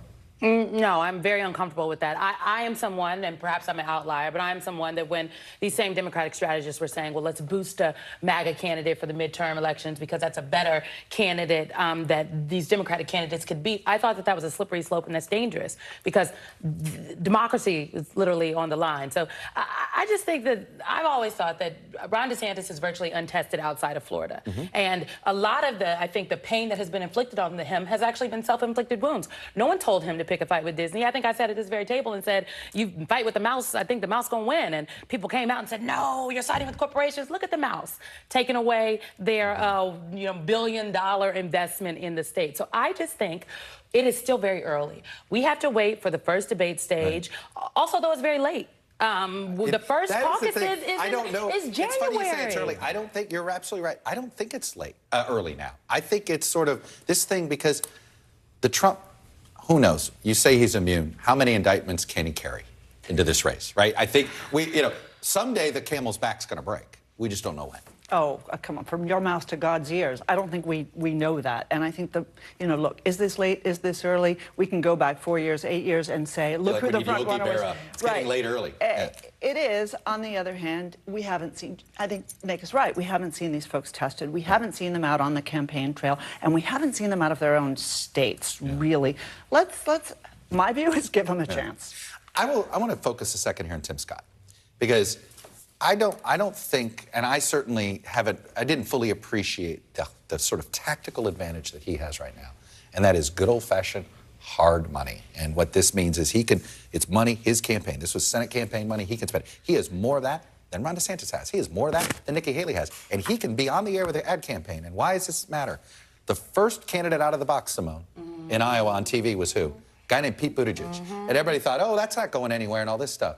And Pete Buttigieg suddenly became a front runner because he was on the air in Iowa, and linear television still matters to older people that live in Iowa. It matters across the country. Yeah. So Tim Scott can be the next Secretary of Transportation? Yeah. I defer to the person on Capitol Hill. Look, Scott is the favorite candidate of Senate Republicans. That's true. I mean, Senate Republicans all like Tim Scott. If he gets his moment, can he get it? He's someone who they all respect. He's someone who might be able to roll out some endorsements from his Senate colleagues soon. But at the same time, he's someone who Senate Republicans have acknowledged in the past might not actually win, even as they like the guy. Well, but I think the issue about Tim Scott that really does differentiate him from at least, let's say, Trump and DeSantis is he's a real happy warrior. And you know something? Somebody who smiles matters right now. He's a genuinely nice, decent man who has a positive vision for America. I know that sounds corny and, ooh, Ronald Reagan, Morning in America, but I'm ready for that guy. I don't know if he's going to be the guy, but I'm happy to see him there. 50% plus one Republicans ready for happy? At my house, maybe. Well, how about this? What are Tim Scott's policy proposals? He whiffed on his big opportunity to come out very strong, or at least clear, on the question of abortion. Remember, he was asked, I believe he was in Iowa, question was a little shaky, I'm told then gave a speech. Totally he's going to have a better answer next week. Okay, well, come on now. This is the big leagues, folks. And if By the way, he's not alone. He's not alone in not having an answer. If there's one thing that they're going to ask about is abortion. This entire field has struggled with this. Well, the Republican Party doesn't know exactly what to do on this question. And I will give Ron DeSantis credit. He at least knows where he stands. He knows where Florida stands. What's amazing is that Donald Trump came out to the left of him and criticized him for that. I don't blame Tim Scott for not wanting to get in the middle of that firestorm. Well, the only thing I wonder about the Ron DeSantis posture is it's the Tim Cruz posture. And, Ted Cruz, excuse me, is the president of Iowa. And that's about it. Nicholas, Simone, and Danny, thank you all. Enjoy the weekend. After the break, a stunning indictment for D.C.'s Metro Police Department. a lieutenant, DC Metro, has been criminally charged with obstructing justice in line to federal officials after he apparently tipped off the leader of the Proud Boys ahead of the Capitol insurrection, a DC cop working with the Proud Boys. Details and fallout ahead. You're watching Meet the Press now.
For Dateline Premium, subscribe now on Apple Podcasts.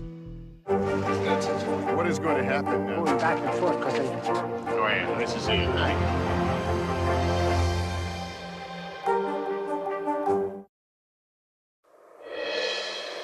Welcome back. A D.C. Metropolitan Police officer has been indicted this week on allegations that he tipped off the leader of the extremist group, the Proud Boys, Enrico Tarrio, warning him about his pending arrest. The officer, 47-year-old Shane Lamont, faces 1 count of obstruction of justice and 3 counts of making false statements. He was arraigned in court today. According to authorities, Lamont and Tarrio communicated extensively and secretly, exchanging hundreds of messages.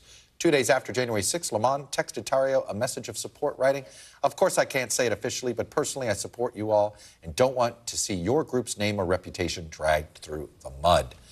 NBC News Justice reporter Ryan Riley joins me now with more. And Ryan, this had been the initial belief of many people about January 6 early on, that there were calls from inside the house, if you will, in law enforcement. But D.C. Metro, wow.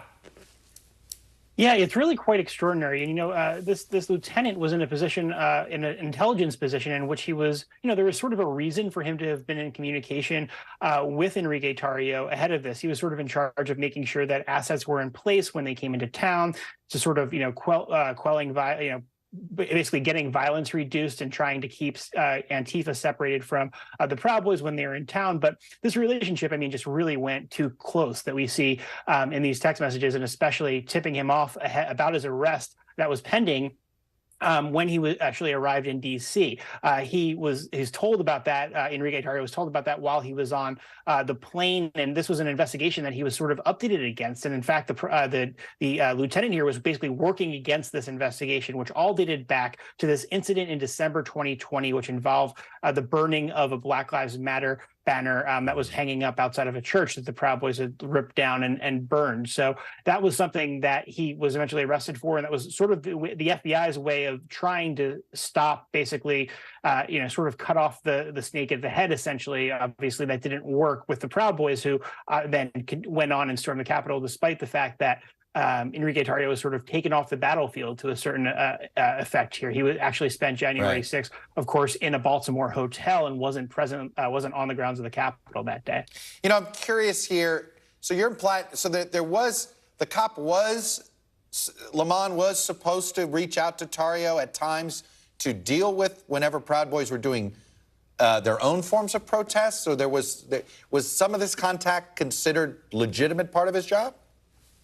That's going to be the complicating thing here, because he was communicating about these communications with Tarrio to other people in his chain of command. He was this came out in the Proud Boys trial, that he was sending information and saying, a guy on the inside. He wasn't saying, I'm talking to Enrique Tarrio, but he was saying, here's what my source is saying, here's what my source is saying. And that was valuable information to the DC police, because that could, of course, have people in position to be able to keep groups separated. It's the same thing that we've seen when we've seen these other groups like Patriot Front marching through DC just a few days ago. Where where MPD officers are sort of keeping them separated and trying to reduce conflict. So, there is a reason for some of these officers to be in contact with some of these extremist groups, but you've got to really navigate those relationships really, really carefully. And obviously, you shouldn't have somebody who's sympathetic to extremist groups in those important roles. Any reason to believe there are more inside Metro PD, or no? I think the bigger thing is with the FBI, and we saw that this week in terms of people who are sympathetic to people who stormed the Capitol on January 6th, and that's something that the top officials at the FBI were warned about in the immediate aftermath. Ryan Riley, who has been covering a lot of this January 6th related reporting for us. Ryan, thank you. Still to come, what's driving the decrease in encounters at the southern border 1 week after those pandemic-era restrictions expired, and what it means for migrants? You're watching Meet the Press Now.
Thanks for tuning in. I'm Gotti Schwartz. Here are the stories we're following tonight. Storms keep coming here in California. The U.S. government just declassified this video. A lot more stories trending like crazy on social media. A controversy pitting lawmakers against young voters. What's the state of crypto today? What is going on when we're looking at trends there? Another mind-bending story on artificial intelligence. This is what my voice sounds like when I clone it. That wasn't me. You gotta see this. Stay tuned now. Weeknights at 8 Eastern, 5 Pacific on NBC News Now.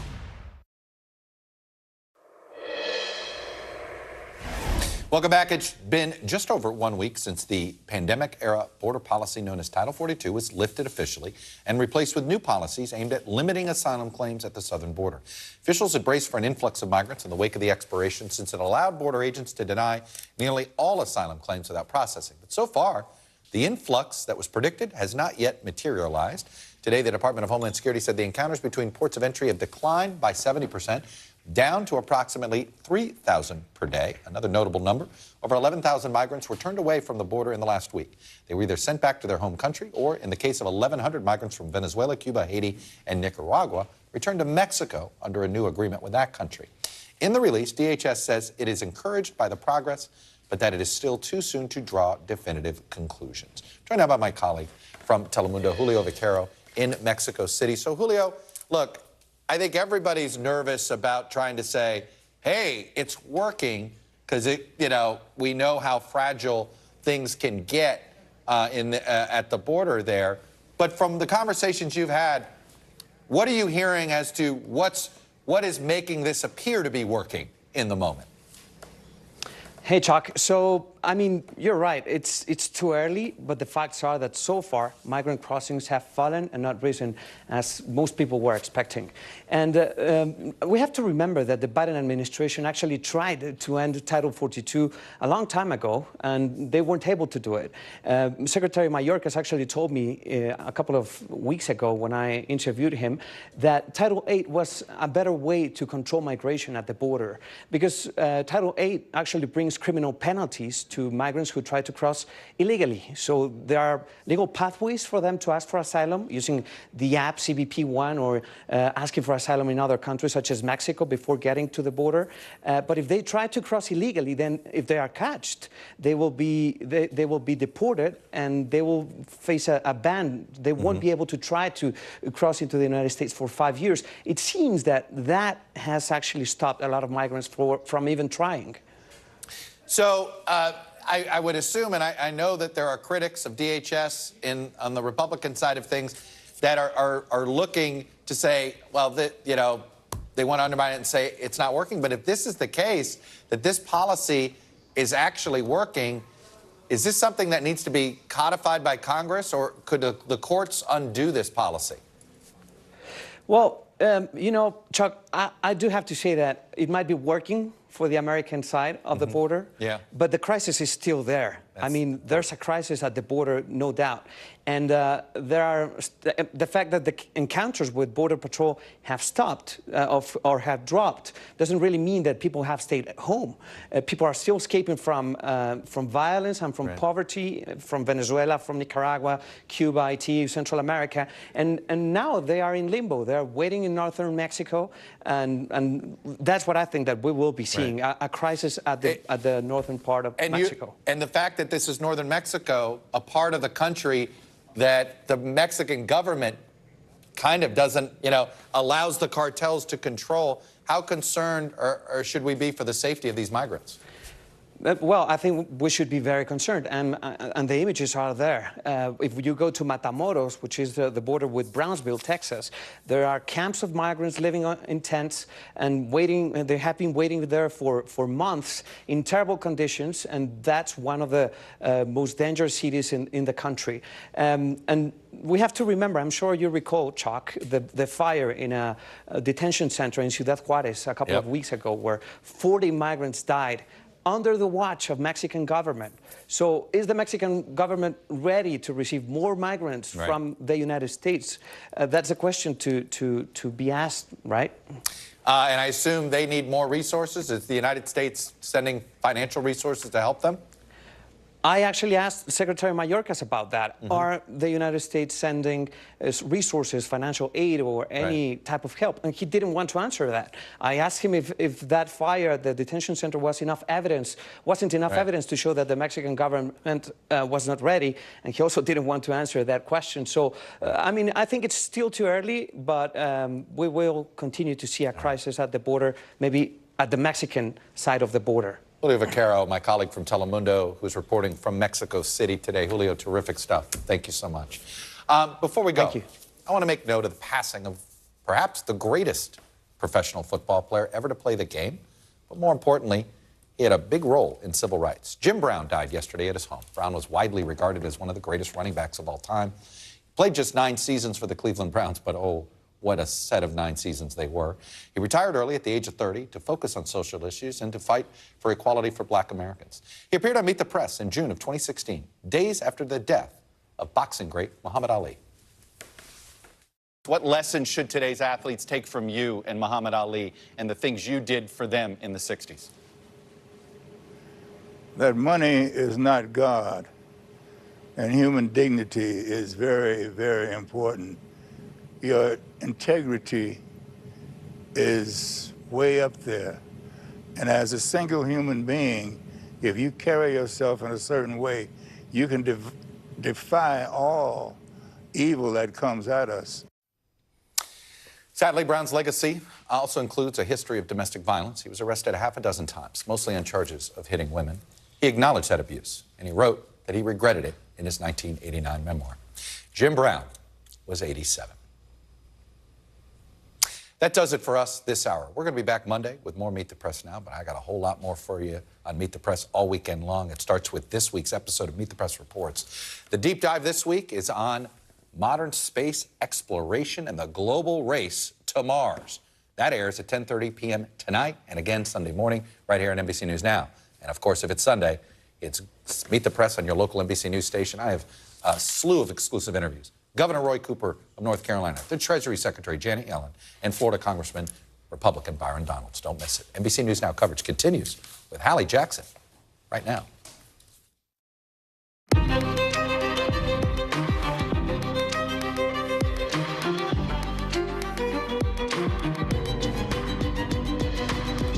We are coming in the air with Republicans, in their words, pressing pause on these talks with the White House that have, listen, the global economy hanging in the balance. President Biden's projecting confidence from 7,000 miles away as he's cutting deals to send fighter jets to Ukraine. We'll take you live to D.C. and to Japan with the latest. Also tonight, new pressure on the FBI with new court documents showing agents broke the rules, looking up people during the George Floyd protests and the January 6th attack. What else these docs are telling us. And breaking in just the last hour, the death of an NFL legend. More on the life and legacy of Jim Brown. Plus, new raids by China cracking down on U.S. firms doing business in that country. We'll take you live to Beijing, where CEOs say they're afraid to bring their business over there. Then, in tonight's original, a star pitcher opens up about his struggles with anxiety. Why he says a few weeks on the injured list are helping him get his head back in the game. And with Taylor Swift heading up to Boston for the weekend, her Eras tour is nearly halfway done, with time running out to get tickets. And for some people, their money's running out too. The runaway cost of shows these days, and how to curb it a little later on in the show. Hey there, I'm Hallie, and soon President Biden and the other leaders of the G7 are going to hear a new plea for help directly from the Ukrainian president, as we're learning tonight about a new agreement to give high-powered fighter jets to help in the war with Russia. But as President Biden is cutting deals on foreign policy issues, there are some key talks happening here at home to try to prevent basically a global economic catastrophe. Those are hitting a roadblock. Right now, the lead negotiator for Republicans, Congressman Garrett Graves, you see him here walking out of the Capitol, not sounding like super duper pleased with how talks are going to make sure that the U.S. can pay its bills on time. Listen. We press pause because it's just not. What do you mean press pause? Pressing pause. Pressing pause. It's not a rewind. It's not a fast forward. It's not a play. It's a pause, right? So what's the vibe from the White House side? A spokesperson tells our team, look, there is a path forward, but it is a difficult path. They're projecting kind of a longer-term calm with short-term frustration because of where both sides are here. No differences, however, among America's allies when it comes to helping Ukraine. We talked about this dual split screen, right? The foreign policy deal-making, the domestic deal-making. On the foreign policy side, a senior administration official is telling our team's allies will give them F-16s at some point. And what we're hearing on that, not many details. No agreement on when these planes will get there, how many Ukraine will get, if they're even going to come directly from the U.S., unlikely, but the source says Ukraine's got to use it for defense, not for any counteroffensive plans. It's part of a bigger push to try to train Ukrainian pilots that the president's endorsing. Julie Sirkin is on Capitol Hill with the view on how talks are going at home in just a sec.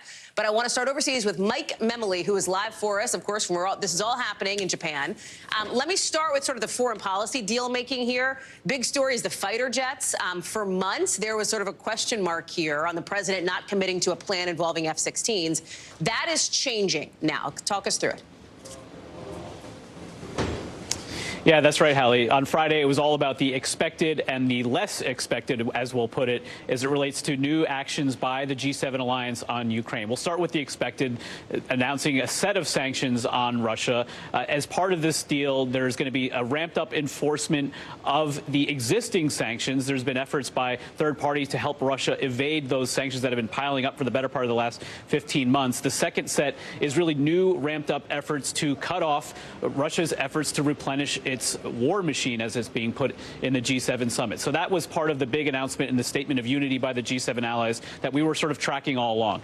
Less expected was the announcement, really the revelation President Biden gave the green light to our allies to move ahead with a plan to train those Ukrainian pilots on F-16 similar styles of fighter jets from other European allies. And this, I think, speaks to a number of things. We've seen this throughout the 15 months of this Ukraine war, which is the U.S. saying they're not on board with something and then slowly but surely moving their way towards green lighting it. And this speaks to really, I think, in part, the power of personality by President Zelensky. He's been on something of a whirlwind tour. Multiple capitals he's visited in Europe over the course of the last week. He was in Saudi Arabia today speaking to the Arab League, where he again made a plea for the support, not just from the West, but from other key stakeholders as well. Let's listen to part of his message. We do have truth on our side. Moreover, we are pushing the occupiers out of our land. So this is going to be a big moment on Sunday when Zelensky comes here to Hiroshima, where he's going to speak not just to the G7 leaders, but other invited countries, including India, Indonesia, other countries that maybe haven't been part of the sort of alliance in support of Ukraine so far. But you also laid out, Hallie, some important caveats to what President Biden gave the green light to. It's going to be some months, potentially 18 months, according to the one top Pentagon official, to train these Ukrainian pilots on the use of these F-16s. We don't know which countries yet are going to supply them. We don't know how many are going to come along. So even if you cut that 18 months in half, you're still talking about next February before they get these fighter jets. And at that point, we're talking about 2 years into the invasion. Right. So a long way to get from here to there. But it's a significant development nonetheless. One of the things you're doing here, we're going to get to Julie Sirkin on the Hill in a second, is you are juggling this foreign policy ball with the balls of domestic policy, right? As President Biden is juggling all of those things as well. Talk us through where things are going on that front, because we always say the president is the president no matter where they travel. That's kind of a trope for White Houses, meaning he and his team are still staying engaged in these negotiations here. The picture, the White House put out a picture to make that point, that he is still engaged in these quote-unquote debt ceiling talks, basically making sure the U.S. pays the bill it needs to on time. The vibe check from the Hill side seems to be not great. What about the vibe check from the White House side? Well, we had a bit of whiplash here, as you know, Hallie, because we started out our Friday here in Hiroshima thinking that things were on a good track, that the White House was signaling potentially that President Biden could speak to Speaker McCarthy on Sunday before he heads home to maybe lay the groundwork for those final negotiations. And then within a matter of hours, those White House negotiators were leaving Capitol Hill in a hurry, and Republicans saying they didn't want to be talking to themselves anymore. So what could possibly have happened? Well, we're seeing really the flanks in both parties starting to agitate increasingly publicly about what might be being negotiated here. And that's really potentially a good thing or a bad thing, depending on how you look at the way these negotiations typically play out. But, Hallie, I think you also have to really consider the reality of intercontinental negotiating, because that pause moment this morning came really as President Biden was calling it quits for the day. We're now at the early hours of Saturday morning here in Hiroshima, so the president is probably going to be getting read in very soon on just what happened. So that gap in time between when talks break down and then when the key principal on this side can engage and try to fix things is pretty wide, and I think it speaks to why he had to cut this trip short to get home quickly. He will be getting home, we know, after the weekend. Mike Memoli, thank you. Let me get to Julie Sirkin, as promised, on Capitol Hill. The argument here from Congressman Graves, who's running point on this for House Republicans, is that, you know, listen, the House passed a strong bill. Like, that's that, and that's what people should do. Let me play a little bit more of what he said. And some people are willing to have reasonable conversations about how you can actually move forward and do the right thing, then we're not going to sit here and talk to ourselves. We heard what seemed like at least some level of confidence from Speaker Kevin McCarthy, although I don't want to overstate that either. I also don't want to overstate, this isn't death for the debt ceiling, right? Like, we are not in, like, fatal blows territory just yet. Not in fatal blows territory just yet, but we have a week and a half until the June 1st deadline. And I got to tell you, just in the last few minutes, we were actually told Speaker McCarthy left the building. And I was outside of it for the last couple of hours. We saw his top allies, including Graves, that you just saw on the screen, go back and forth, shuttling from his office. And the bottom line here is when Graves came out of that meeting this morning, which was not very long, and the White House had left a few minutes before, that was really the first time he's talked to the press openly all week since he's been put in this position. And many Democrats I spoke to were actually pretty surprised of that development, of him saying, let's just hit a pause on this. So here's some of what we've been reporting, right? All of this boils down to the fact that Democrats, at least publicly with President Biden leading them, they want to make sure that these two things, the spending cuts and the debt ceiling lift, are moving separately. That's what they've been saying all along. But it sounds like McCarthy's in a position to try and squeeze them and move those things together. One of the ideas they have is, for example, to pair a budget deal with a debt ceiling lift into 2025. We don't know what the status of that now, but right now, all of these different sides are fighting over the fact of caps limits. Take a listen to what Speaker McCarthy has to say, and we'll talk about why that's such a big deal on the other side. Yesterday, I really felt we were at the location where I could see the path. The White House is just, look, we can't be spending more money next year. We have to spend less than we spent the year before. It's pretty easy. It's pretty simple, but it's not, because spending less money at the 2022 levels, for example, would undo much of what Democrats did in their Inflation Reduction Act, much of what President Biden is running on again, and they all know that. Julie Sirkin, live for us there on Capitol Hill. Julie, thank you. I know you will keep us posted with these developments that seem to come every minute. Appreciate it. So listen, a court order released just before we came on the air says the FBI did something it shouldn't have done, that it misused information from this big database against crime victims and January 6th riot suspects and people connected to Black Lives Matter protests. According to these documents, the FBI wrongly looked up info in this digital system for information about Americans and others more than 278,000 times in 2020 and early 2021, including people arrested at demonstrations over the killing of George Floyd. And these searches continued for months after the insurrection at the Capitol. Now, listen, there is never a great time for an acknowledgement like this, but right now it is an especially not great time for the FBI, with some Republicans in Congress calling for budget cuts to the agency. And at the same time, the FBI is trying to get a law passed that would extend the very authorization they allegedly abused in this case. Let's get to Ken Delaney for more on this. Okay, Ken, so talk us through targets here, the info the FBI may have gotten in this sort of very extraordinary story. Yeah, Hallie, this is a terrible story, but it's also not as terrible as some of the critics on the far right and the far left are making it out to be. Let me explain. We all remember, or maybe some don't, but back in the 1970s, the FBI was essentially a lawless organization when it came to domestic spying. They did horrible things. They bugged Martin Luther King's bedroom. They spied on anti-war opponents and a variety of dissidents around the United States. That led to a series of congressional hearings. It was a massive scandal. It led to this law called the Foreign Intelligence Surveillance Act. So now there are a lot of rules around things that the FBI can do when it comes to domestic surveillance. So what happened here is there's a huge database of information gathered for foreign intelligence purposes by the National Security Agency. It's foreigners talking to foreigners abroad. But sometimes they talk to Americans, sometimes they talk about Americans, and so there is some American information in there. And sometimes the FBI queries that database when it has a good legal reason to do so with the names of Americans to see if there are any ties to foreigners in a particular investigation. Well, what happened here is the FBI did that inappropriately on a mass scale in some instances that are very disturbing, frankly. They did it with a lot of January 6th protesters. They did it, according to this document, with 19,000 people who donated to a political campaign because they thought that campaign was subject to foreign influence. And they did it with some Black Lives Matter protesters or people connected to that protest. It's not entirely clear. The FBI says it was essentially a mistake week that in many cases information wasn't even accessed from these queries. Again, it's not spying, right? It's querying a name in a database that may or may not come up with information. Probably in most cases did not. But nonetheless, it's an abuse of power, and people both on the left, Jerry Nadler, the Democrat in charge of the ranking Democrat on the House Judiciary Committee, and on the far right, which is very skeptical of the FBI, are raising a ruckus here. And it's going to be a big problem because the FBI, the very law that is at issue here, Section 702 of the Foreign Intelligence Surveillance Act, is expiring at the end of this year. And the FBI and other agencies are trying to get it renewed. And by the way, it's the biggest source of intelligence in the United States. It makes up like 75% of the presidential daily brief, and it's in peril right now. And now members of Congress are saying, we are not renewing this thing until you guys clean up your act.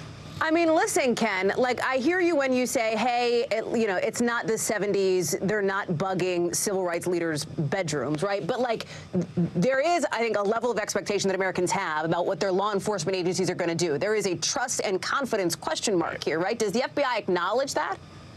Oh, 100%. They know that this is a terrible story for them.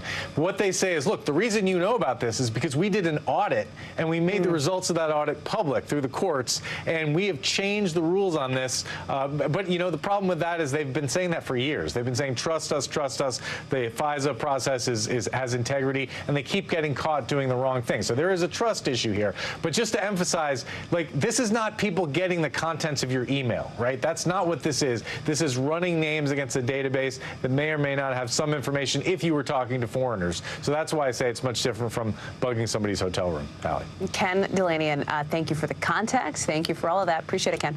You bet. Just before we come on the air, a judge is deciding a Massachusetts Air National Guardsman accused of leaking top-secret Pentagon documents online will have to wait in jail until his trial starts, instead of getting released to his dad's home, like his lawyers had asked for. Our reporter inside court tells us the judge sided with prosecutors because Jack Teixeira, who you see here, he says had been trusted with top-secret stuff and knew that what he was doing could hurt the U.S. He referenced some evidence that the government's lawyers filed earlier this week, where they said that Teixeira's bosses caught him taking notes on top-secret documents and doing deep dives on information that wasn't relevant to his job. He got in trouble, but he kept his job and he kept his access to classified information. Teixeira hasn't entered a plea yet for the charges he's facing in a case that's sparking, as you know, national concerns over how well this country is actually able to protect classified info. Andrea Mitchell is joining us now. So, Andrea, bring us up to speed here, because the judge basically said the evidence the government brought was strong. He said when you look at who Teixeira put at risk, you could make a list as long as a phone book about it. That played into this decision, it seems. Yeah, he said the list, as long as the phone book, could include military personnel, overseas medical personnel, medical volunteers and other personnel, Ukrainian citizens. I mean, he denounced his conduct. It's one of the strongest hearings, statements by a judge that I have ever heard, at least as conveyed by Adam Reese, our reporter you referenced, who's in the courtroom. And he just went, you know, he said the government has made a very strong case. He rejected the argument that he could be released on bail, saying that foreign governments could gain access to secrets. And frankly, the judge didn't specifically say this, but we know from the government's case that they have no idea yet how many secrets he may have exposed. And the government did point out that, you know, there were more than 150 people in his chat room, and that eventually a lot of that got online beyond those very, you know, limited chat rooms into the public domain, and that there were foreign people that he knew were registered in that chat room. That the judge said he showed that his defiance and his complete disregard for any of the warnings that he had received, and they'd had training into the importance of the national secrets. And what the judge didn't say here, and what many of us, and certainly the people in the national security field, are very concerned about, is that there were two supervisors from the Pentagon were suspended. They've eliminated that unit. They've taken that unit's work from Massachusetts and put it on another base. That said, this says volumes about really the failures of military background checks.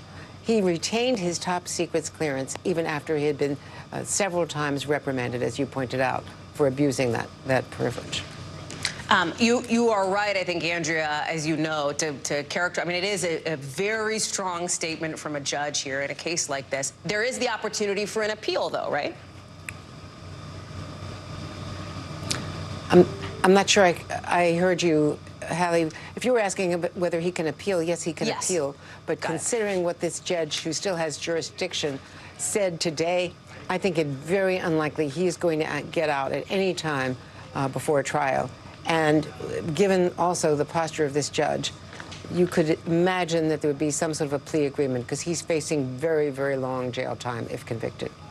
Andrea Mitchell, we'll look for more of your reporting tonight on Nightly News. Andrea, thank you so much for being with us. In New York, hundreds of people today gathering for the funeral of Jordan Neely, the street performer who was killed after he was put in a chokehold on a subway in that city earlier this month. Here you see members of Neely's family showing up. Emotional, hugging, of course. Very difficult day for them. Reverend Al Sharpton saying in the eulogy that Neely did not deserve to die on that subway train. We keep criminalizing people with mental illness. People keep criminalizing people that need help. They don't need abuse, they need help. Sharpton adding that Neely's killing represents how the city's systems are, in his words, choking the mentally ill. At one moment, people in the audience started chanting. Listen.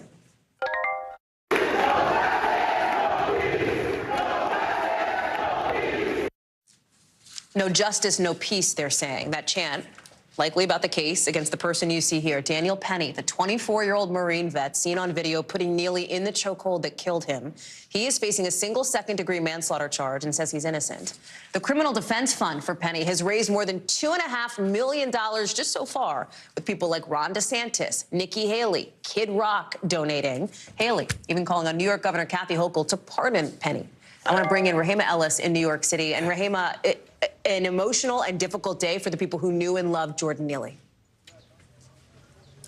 It absolutely was. There was a solemn feeling around here, even while in some places there was celebration, remembering him, meeting Jordan Neely as a street performer who was a Michael Jackson impersonator. So some of his music was being played while the funeral was underway.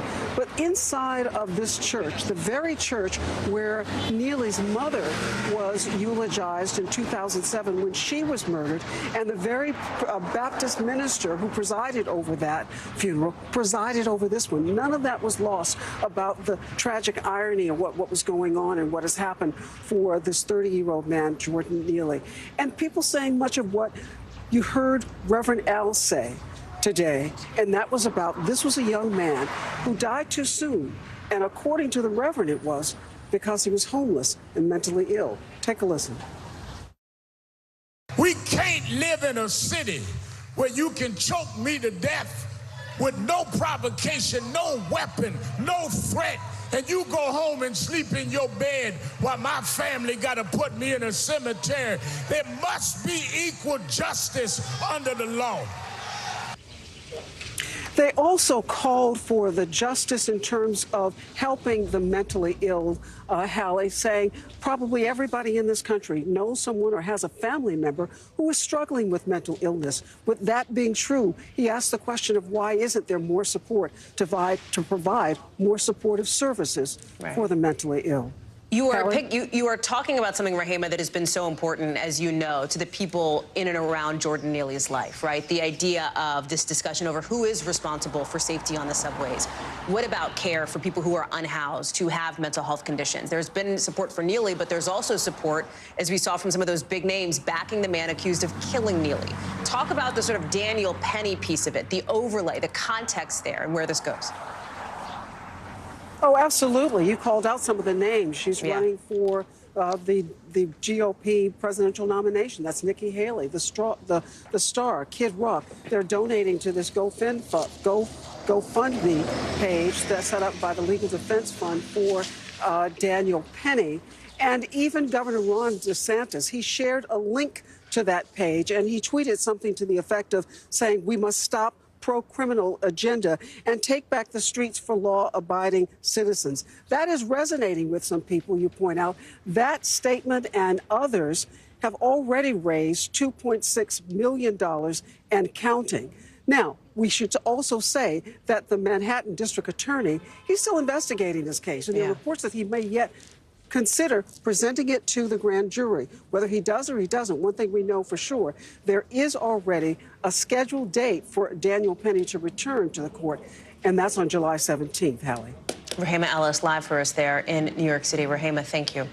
We are learning tonight that new charges against former President Donald Trump could come in early August, maybe in the Georgia investigation in the possible election interference by Mr. Trump back during the 2020 election. We don't know like 100% for sure, right? This is a bit of the reading of the tea leaves here. You've got the Fulton County DA, you see her on the left side of your screen, asking the chief judge of the court not to schedule any in-person hearings or trials in the first few weeks of August. So people are looking at that and they're like, well, what could be happening there in the first few weeks of August? Maybe these charges. You know that Mr. Trump is officially running for president. So is the person you see now, apparently, Republican Senator Tim Scott, as of a few hours ago, filing paperwork with the FEC to seal the 2024 deal as far as his candidacy and launching this huge $6 million ad campaign in the key states of Iowa and New Hampshire. Timing here, all very interesting.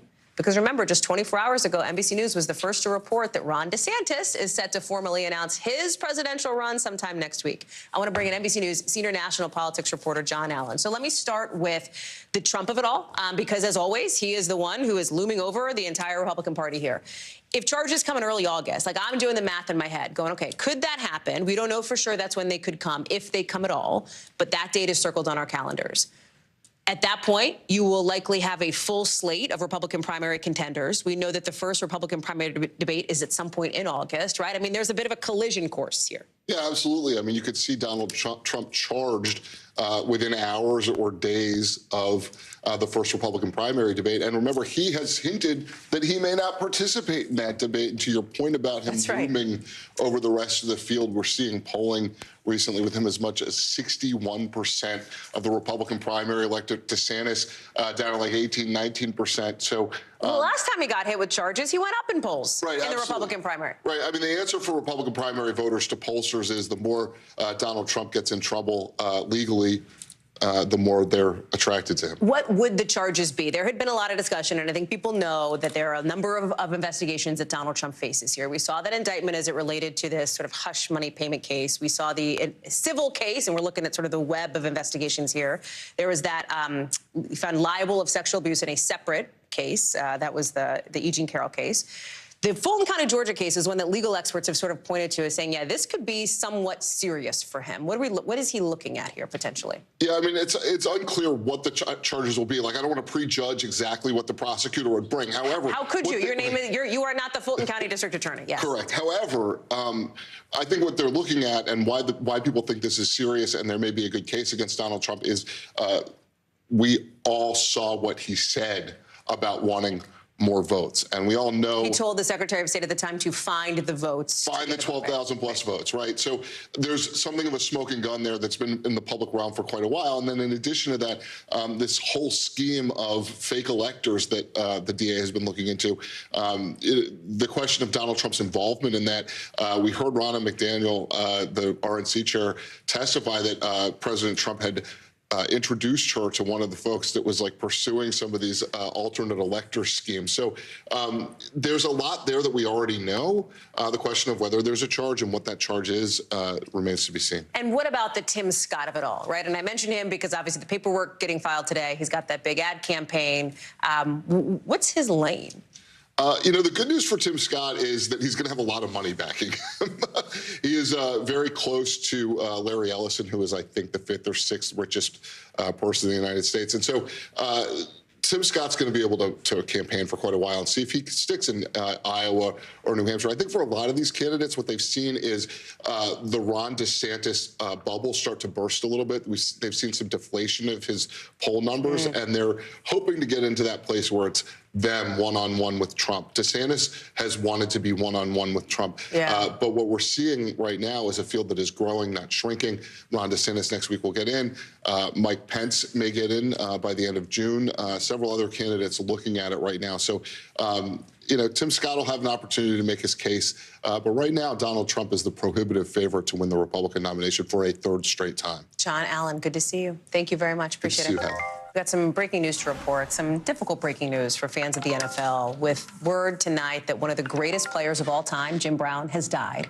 His wife, Monique, announcing the news in an Instagram post, saying he was an activist, an actor, and a football star, but to us, a loving and wonderful husband, father, and grandfather, and that their hearts are broken. Brown was 87. He was an icon for a sport just starting to claim the national spotlight at the time. The NFL wasn't back then what it was today, right? He was rushing for something like 12,000 yards for the Cleveland Browns across 8 seasons. He's an NFL champ, a 3-time MVP, a Hall of Famer. Aaron Gilchrist is joining us now, and start there, right? Because he really was, in some ways, the first football superstar in this country at an era when people were just starting to get used to like what a Super Bowl looked like. Yeah, you're absolutely right. Number 6 in the draft that year, in 1957, he went to play for the Cleveland Browns. And as you said, he was an instant superstar in the NFL in so many ways. A prolific player, as you noted, setting all sorts of records as a running back. And you mentioned 3 times as the MVP, including his rookie year in the NFL, which I believe he may still be the only player to have done that in their rookie year. But he set records for rushing yards, for rushing touchdowns, was just an impressive player all around as a receiver, as a kick returner. He was really an athlete's athlete in so many ways. We know, Hallie, that he retired after just a few years, not even 10 years playing professional football. He retired in 1966 to pursue a movie career where he was also very successful. He was shooting The Dirty Dozen in London when he said, I'm done with football. I'm going to concentrate on things that are, as he said, more stimulating at the time. And so he went on to pursue that movie career, starring in more than 30 films, Hallie. I'm not old enough to have remembered playing him playing football, but I did see him in I'm Gonna Get You Sucker back in the 80s, and he was a funny actor too, so just he excelled at everything he did. And a civil rights leader, right? I mean, bringing together people in that area, some in that era, I should say, to protest the Vietnam War, for example. I mean, the breadth of what he did covered far more than just sports. Yeah, you're absolutely right. A civil rights leader for sure. He led other black athletes at that time. Bill Russell, Kareem Abdul-Jabbar, as we know now. You can see in the photo here, they had what was called the Cleveland Summit at the time, where they went to hear Muhammad Ali explain why he refused to be drafted into the U.S. military to go to participate in the Vietnam War. And ultimately, this group of black athletes sided with Muhammad Ali, decided to stand by him, and it was really a watershed moment for the civil rights movement as it relates to black athletes sort of standing up and making their voices heard collectively at that moment. But Jim Brown went on to form other organizations to support black businesses. He worked to stop gang violence and help young people meet their potential, as they say. So this was really a man who made a name for himself in so many different ways, obviously as an athlete, but also in impacting the lives of other people. Hallie, there were controversies as well that surrounded him during the course of his life, but as you can see today, the Cleveland Browns, Syracuse, the university he went to, really celebrating his football career and his life. Aaron Gilchrist, thank you so much for that. Coming up later in the show, much more to get to, including why a 7-foot-tall basketball superstar has somehow been really hard to find for people trying to sue him. That's coming up. Plus, parts of the U.S. getting ready for a ton of wildfire smoke in the air, where it's coming from, and what it means for your weekend plans, what you should know next.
Today, the U.S. is sending help to Canada with smoke from these huge wildfires moving into parts of this country. Check out some of this video from today of what one of those fires in Alberta looks like. I mean, look at that, right? It is getting smoked, I mean, literally, with firefighters trying to contain everything here. You're seeing some of the planes flying overhead as they're trying to get a handle on these.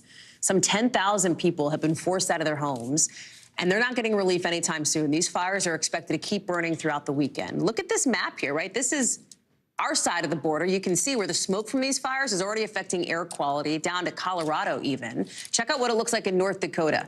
I mean, that's the air in Bismarck, North Dakota. It is at unhealthy levels, according to officials there. In Canada, something like 212 active wildfires burning as of the last 24 hours. 73 of those fires are still out of control. George Solis is joining us now. This is an intense wildfire season. It is an early wildfire season for this part of Western Canada here, right?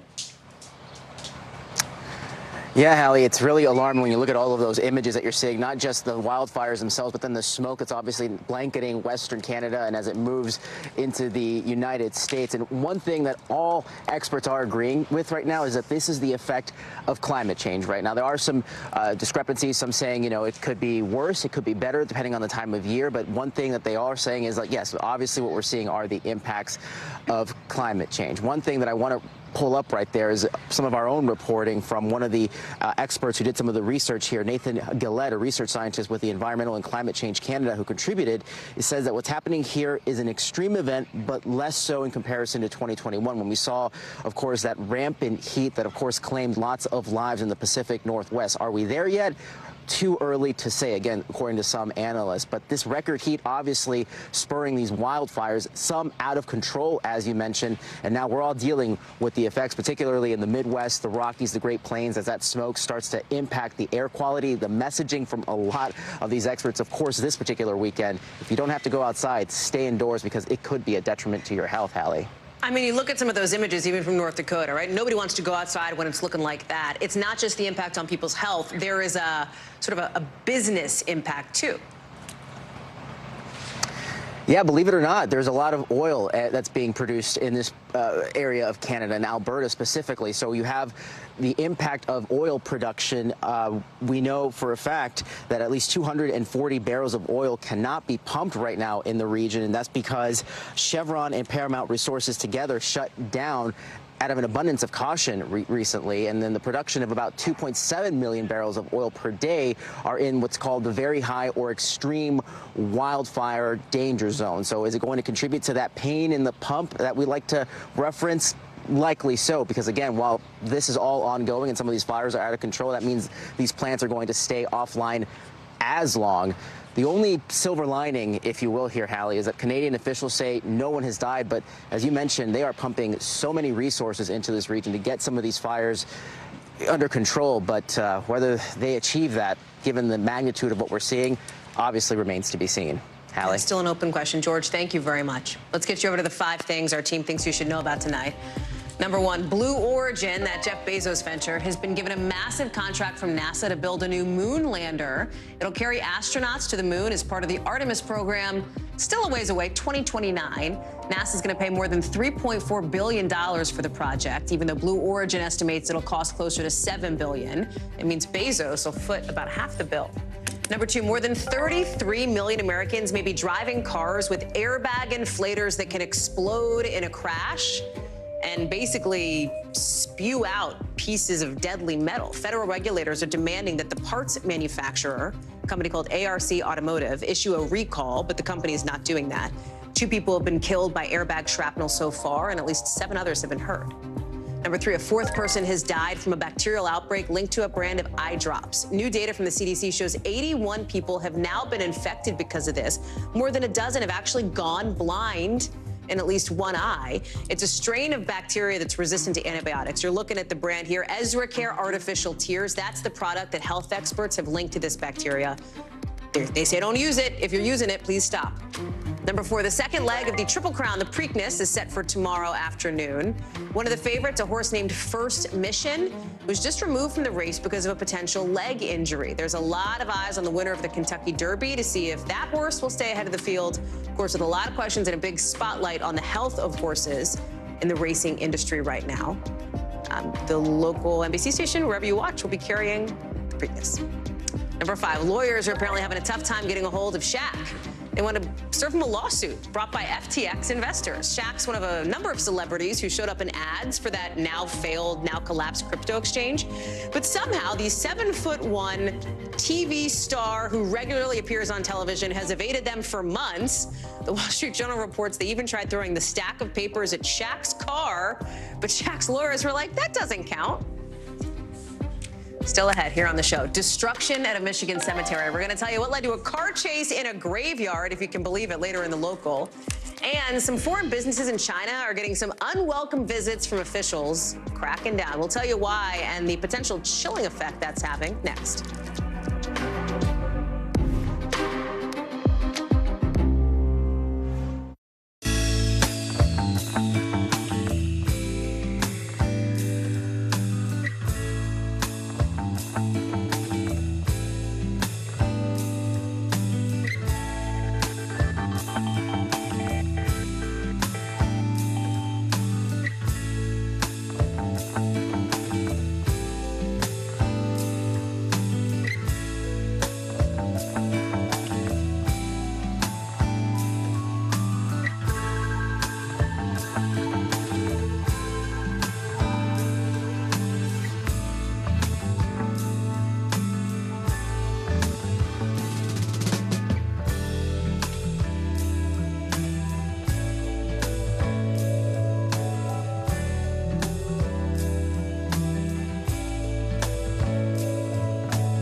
That's how I know.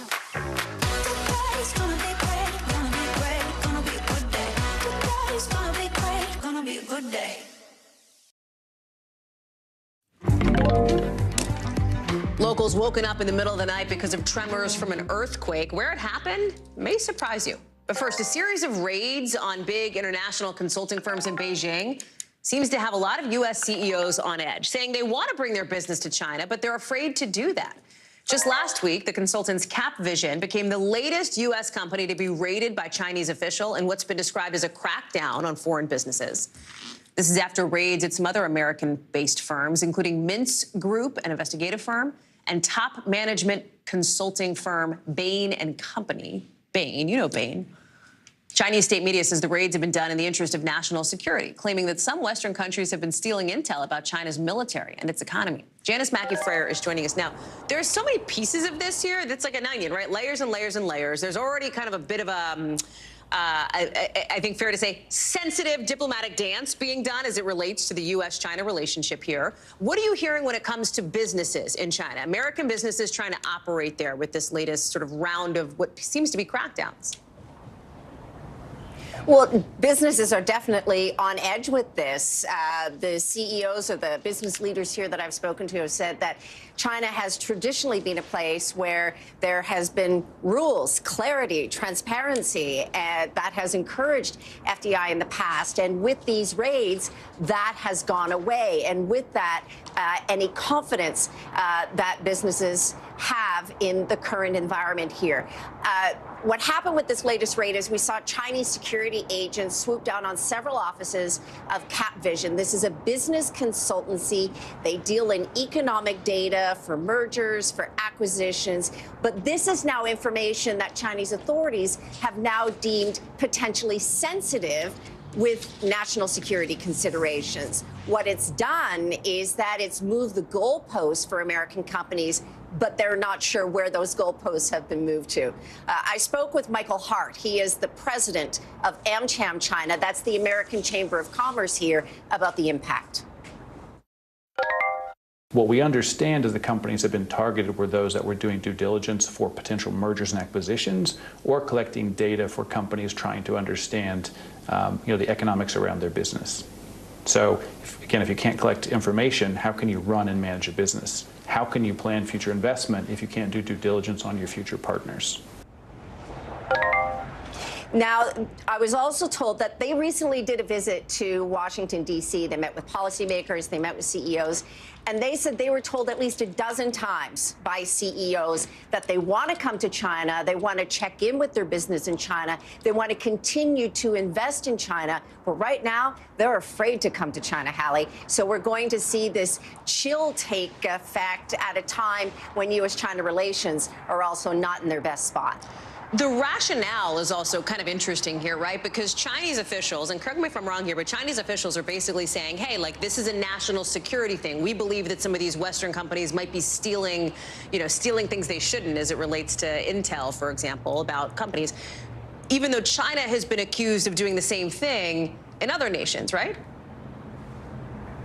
Well, and also at a time when China is trying to bolster its economy, it's trying to lure business back after 3 years of COVID restrictions that kept most companies out, and at a time when there are other sensitivities in a very restrictive security environment with exit bans, with some visa restrictions. So all of this now feeding into an environment where U.S. companies are beginning to lose confidence and trust in the Chinese system. Janice Mackey-Freyer live for us from Beijing. Janice, it's a fascinating look behind the curtain there. Thank you so much. Appreciate it. Still to come, maybe you're a Swiftie, maybe you're a member of the Beehive. Then you know the arm and a leg you'd have to give up for some tickets. Until now, question mark? Maybe? We're looking into it for you. Plus, Major League Baseball players not just hurting from their physical injuries. We've got an in-depth look at the increasing focus on mental health in the big leagues in tonight's original.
Podcast fans, ready to unlock our true crime mysteries? Try Dateline Premium on Apple Podcasts. You'll get early access to originals, plus bonus content, and everything is ad-free.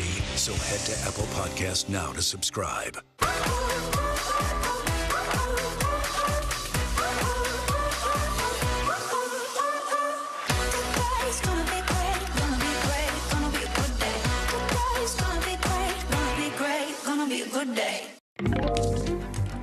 To tonight's original now with in-depth reporting on a topic we've been watching. And tonight we're talking baseball. Now, when you hear about your favorite players going on the injured list, you're probably thinking, okay, pulled hammy, torn ACL, like some kind of a physical thing that pains them. But nearly a third of the way into the season, 3 players have spent time on the injured list to treat their mental health. One of them, Colorado Rockies pitcher Daniel Bard, is opening up with our own Jesse Kirsch on why he needed to step away from the game. When you can throw a baseball close to 100 miles per hour, there's no question you're already a game changer. But this spring, Colorado Rockies star pitcher Daniel Bard changed the game in another way without throwing a single pitch. Normally, I thrive under that pressure. When I started to feel like I was getting those same emotions, but they were becoming negative. They weren't helping me, they were hurting me. I knew something wasn't right. Bard was battling anxiety ahead of opening day. He could have tried pushing through it, but instead, the 37-year-old reliever did something rarely seen in professional sports. He shared his struggle publicly, starting the season on the injured list to focus on his mental health. The Rockies say he missed 18 games before returning last month. It was just the anticipation of having to perform every day and not feeling confident in my ability to do that thing. Bard's one of 3 MLB players to openly take time off for their mental health this season. But that may be a serious undercount. Teams will never admit it, but they come up with fake injuries all the time for players when they need a break. Sports writer Danielle Allentuck says that can be for multiple issues, including mental health. There are probably a lot more of them out there. I think there's probably, dozens, 3 to 4 on every team, every season. So why did Bard speak up? He says it took some pressure off, looped in his teammates and fans, and helped him set an example for his kids. Whether it's mental health or otherwise, just letting them know that you can face hard things, whatever that is. So hopefully they'll speak up. Hope so, or just, use it in their life to get through something. After life's latest curveball, Bard's now back on the mound for the Rockies, an organization he says has been supportive. Clubs are hearing and listening to what's happening with their players, no doubt about that. And they're hiring psychologists, mental skill coaches, people who are trained to help players in this regard. The stigma has dropped, and so we are seeing more and more people saying, you know what, why wouldn't I work on this?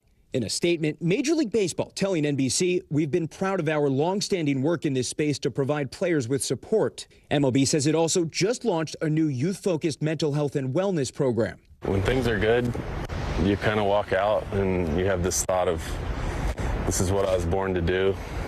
I'm one of the best in the world. Let's go do this. Bard's journey resonating with some fans. I think it just sends an incredible message for those that also need help. And so it's like, well, if he can do it, I can do it. If somebody has a tweaked a hamstring, you're not going to ask them to go sprint on it every day to see if it gets better. If you view mental health kind of the same way, especially in sports, but really in any area, I think you'll see a lot of these issues that deal with it and get back to being yourself. Jesse Kirsch is joining us now live. It is so fascinating to hear Daniel Bard talk about this, right? And I think it's important for people to know it's not like he's a rookie. He's been in the majors for 15 years. It's also not his first sort of struggle with anxiety. He's been through something like this before. I wonder how it's different now for him than it was maybe a decade ago, right? When it comes to the mental health journey and being open about it. Yeah, and people should really look into his story because he has this incredible comeback story, Hallie. Bottom line is from somewhere in 2013 until 2020, he was not playing Major League Baseball. He took all that time off. He was trying to stay in the majors, but he was dealing with something called the yips, where he was having trouble even having a simple game of catch. And obviously, as a pitcher, when you were trying to hit a very precise target, that's not going to work. So he was able to get back to the majors, and I asked him, looking back on that time when he was struggling with the yips, was he also dealing with anxiety then? And he says yes. And I asked him what he wishes he could say to himself from back then, from about a decade ago. And he says he wishes that someone was there to tell him that it's okay to take the time off, talk to the right people, and get the help you need. He says he got pretty good at toughing it out and wasn't really addressing the anxiety, which was part of, he says, the challenges he was facing all those years ago. And obviously now he took that time and he's back to throwing on the mound, Hallie. Great reporting. Jesse Kirsch, thank you so much for bringing us tonight's original. Really appreciate it. NBC News covers hundreds of stories every day. And because you couldn't possibly read or watch or listen to them all, our bureau teams have done it for you. This is what they tell us is going down in their regions in a segment we call The Local. Out of our Midwest Bureau, check it out, this Michigan car chase. Yes, it ended inside a cemetery with a trail of destruction. Police were going after a carjacking suspect in Dearborn right before the crash. You can see there were like broken headstones, different things. scattered across the graveyard, which was established back in the 1800s, the 1850s. No confirmation from police if any arrest has been made. Out of our D.C. bureau, pretty scary scene this morning after a BMW crashed into a school bus in Maryland. One adult, one child inside the car were rushed to the hospital. At least 6 middle school students were on the bus at the time. None of them seem to have been seriously hurt, at least for the students. The people in the car apparently have life-threatening injuries. Out of our Northeast bureau, a rare but small earthquake rattled, of all places, New York City overnight. It was only a 2.2 quake centered in the town of Hastings-on-Hudson. That's like north of Manhattan. So I don't know if that's the city, but it's like north of the city.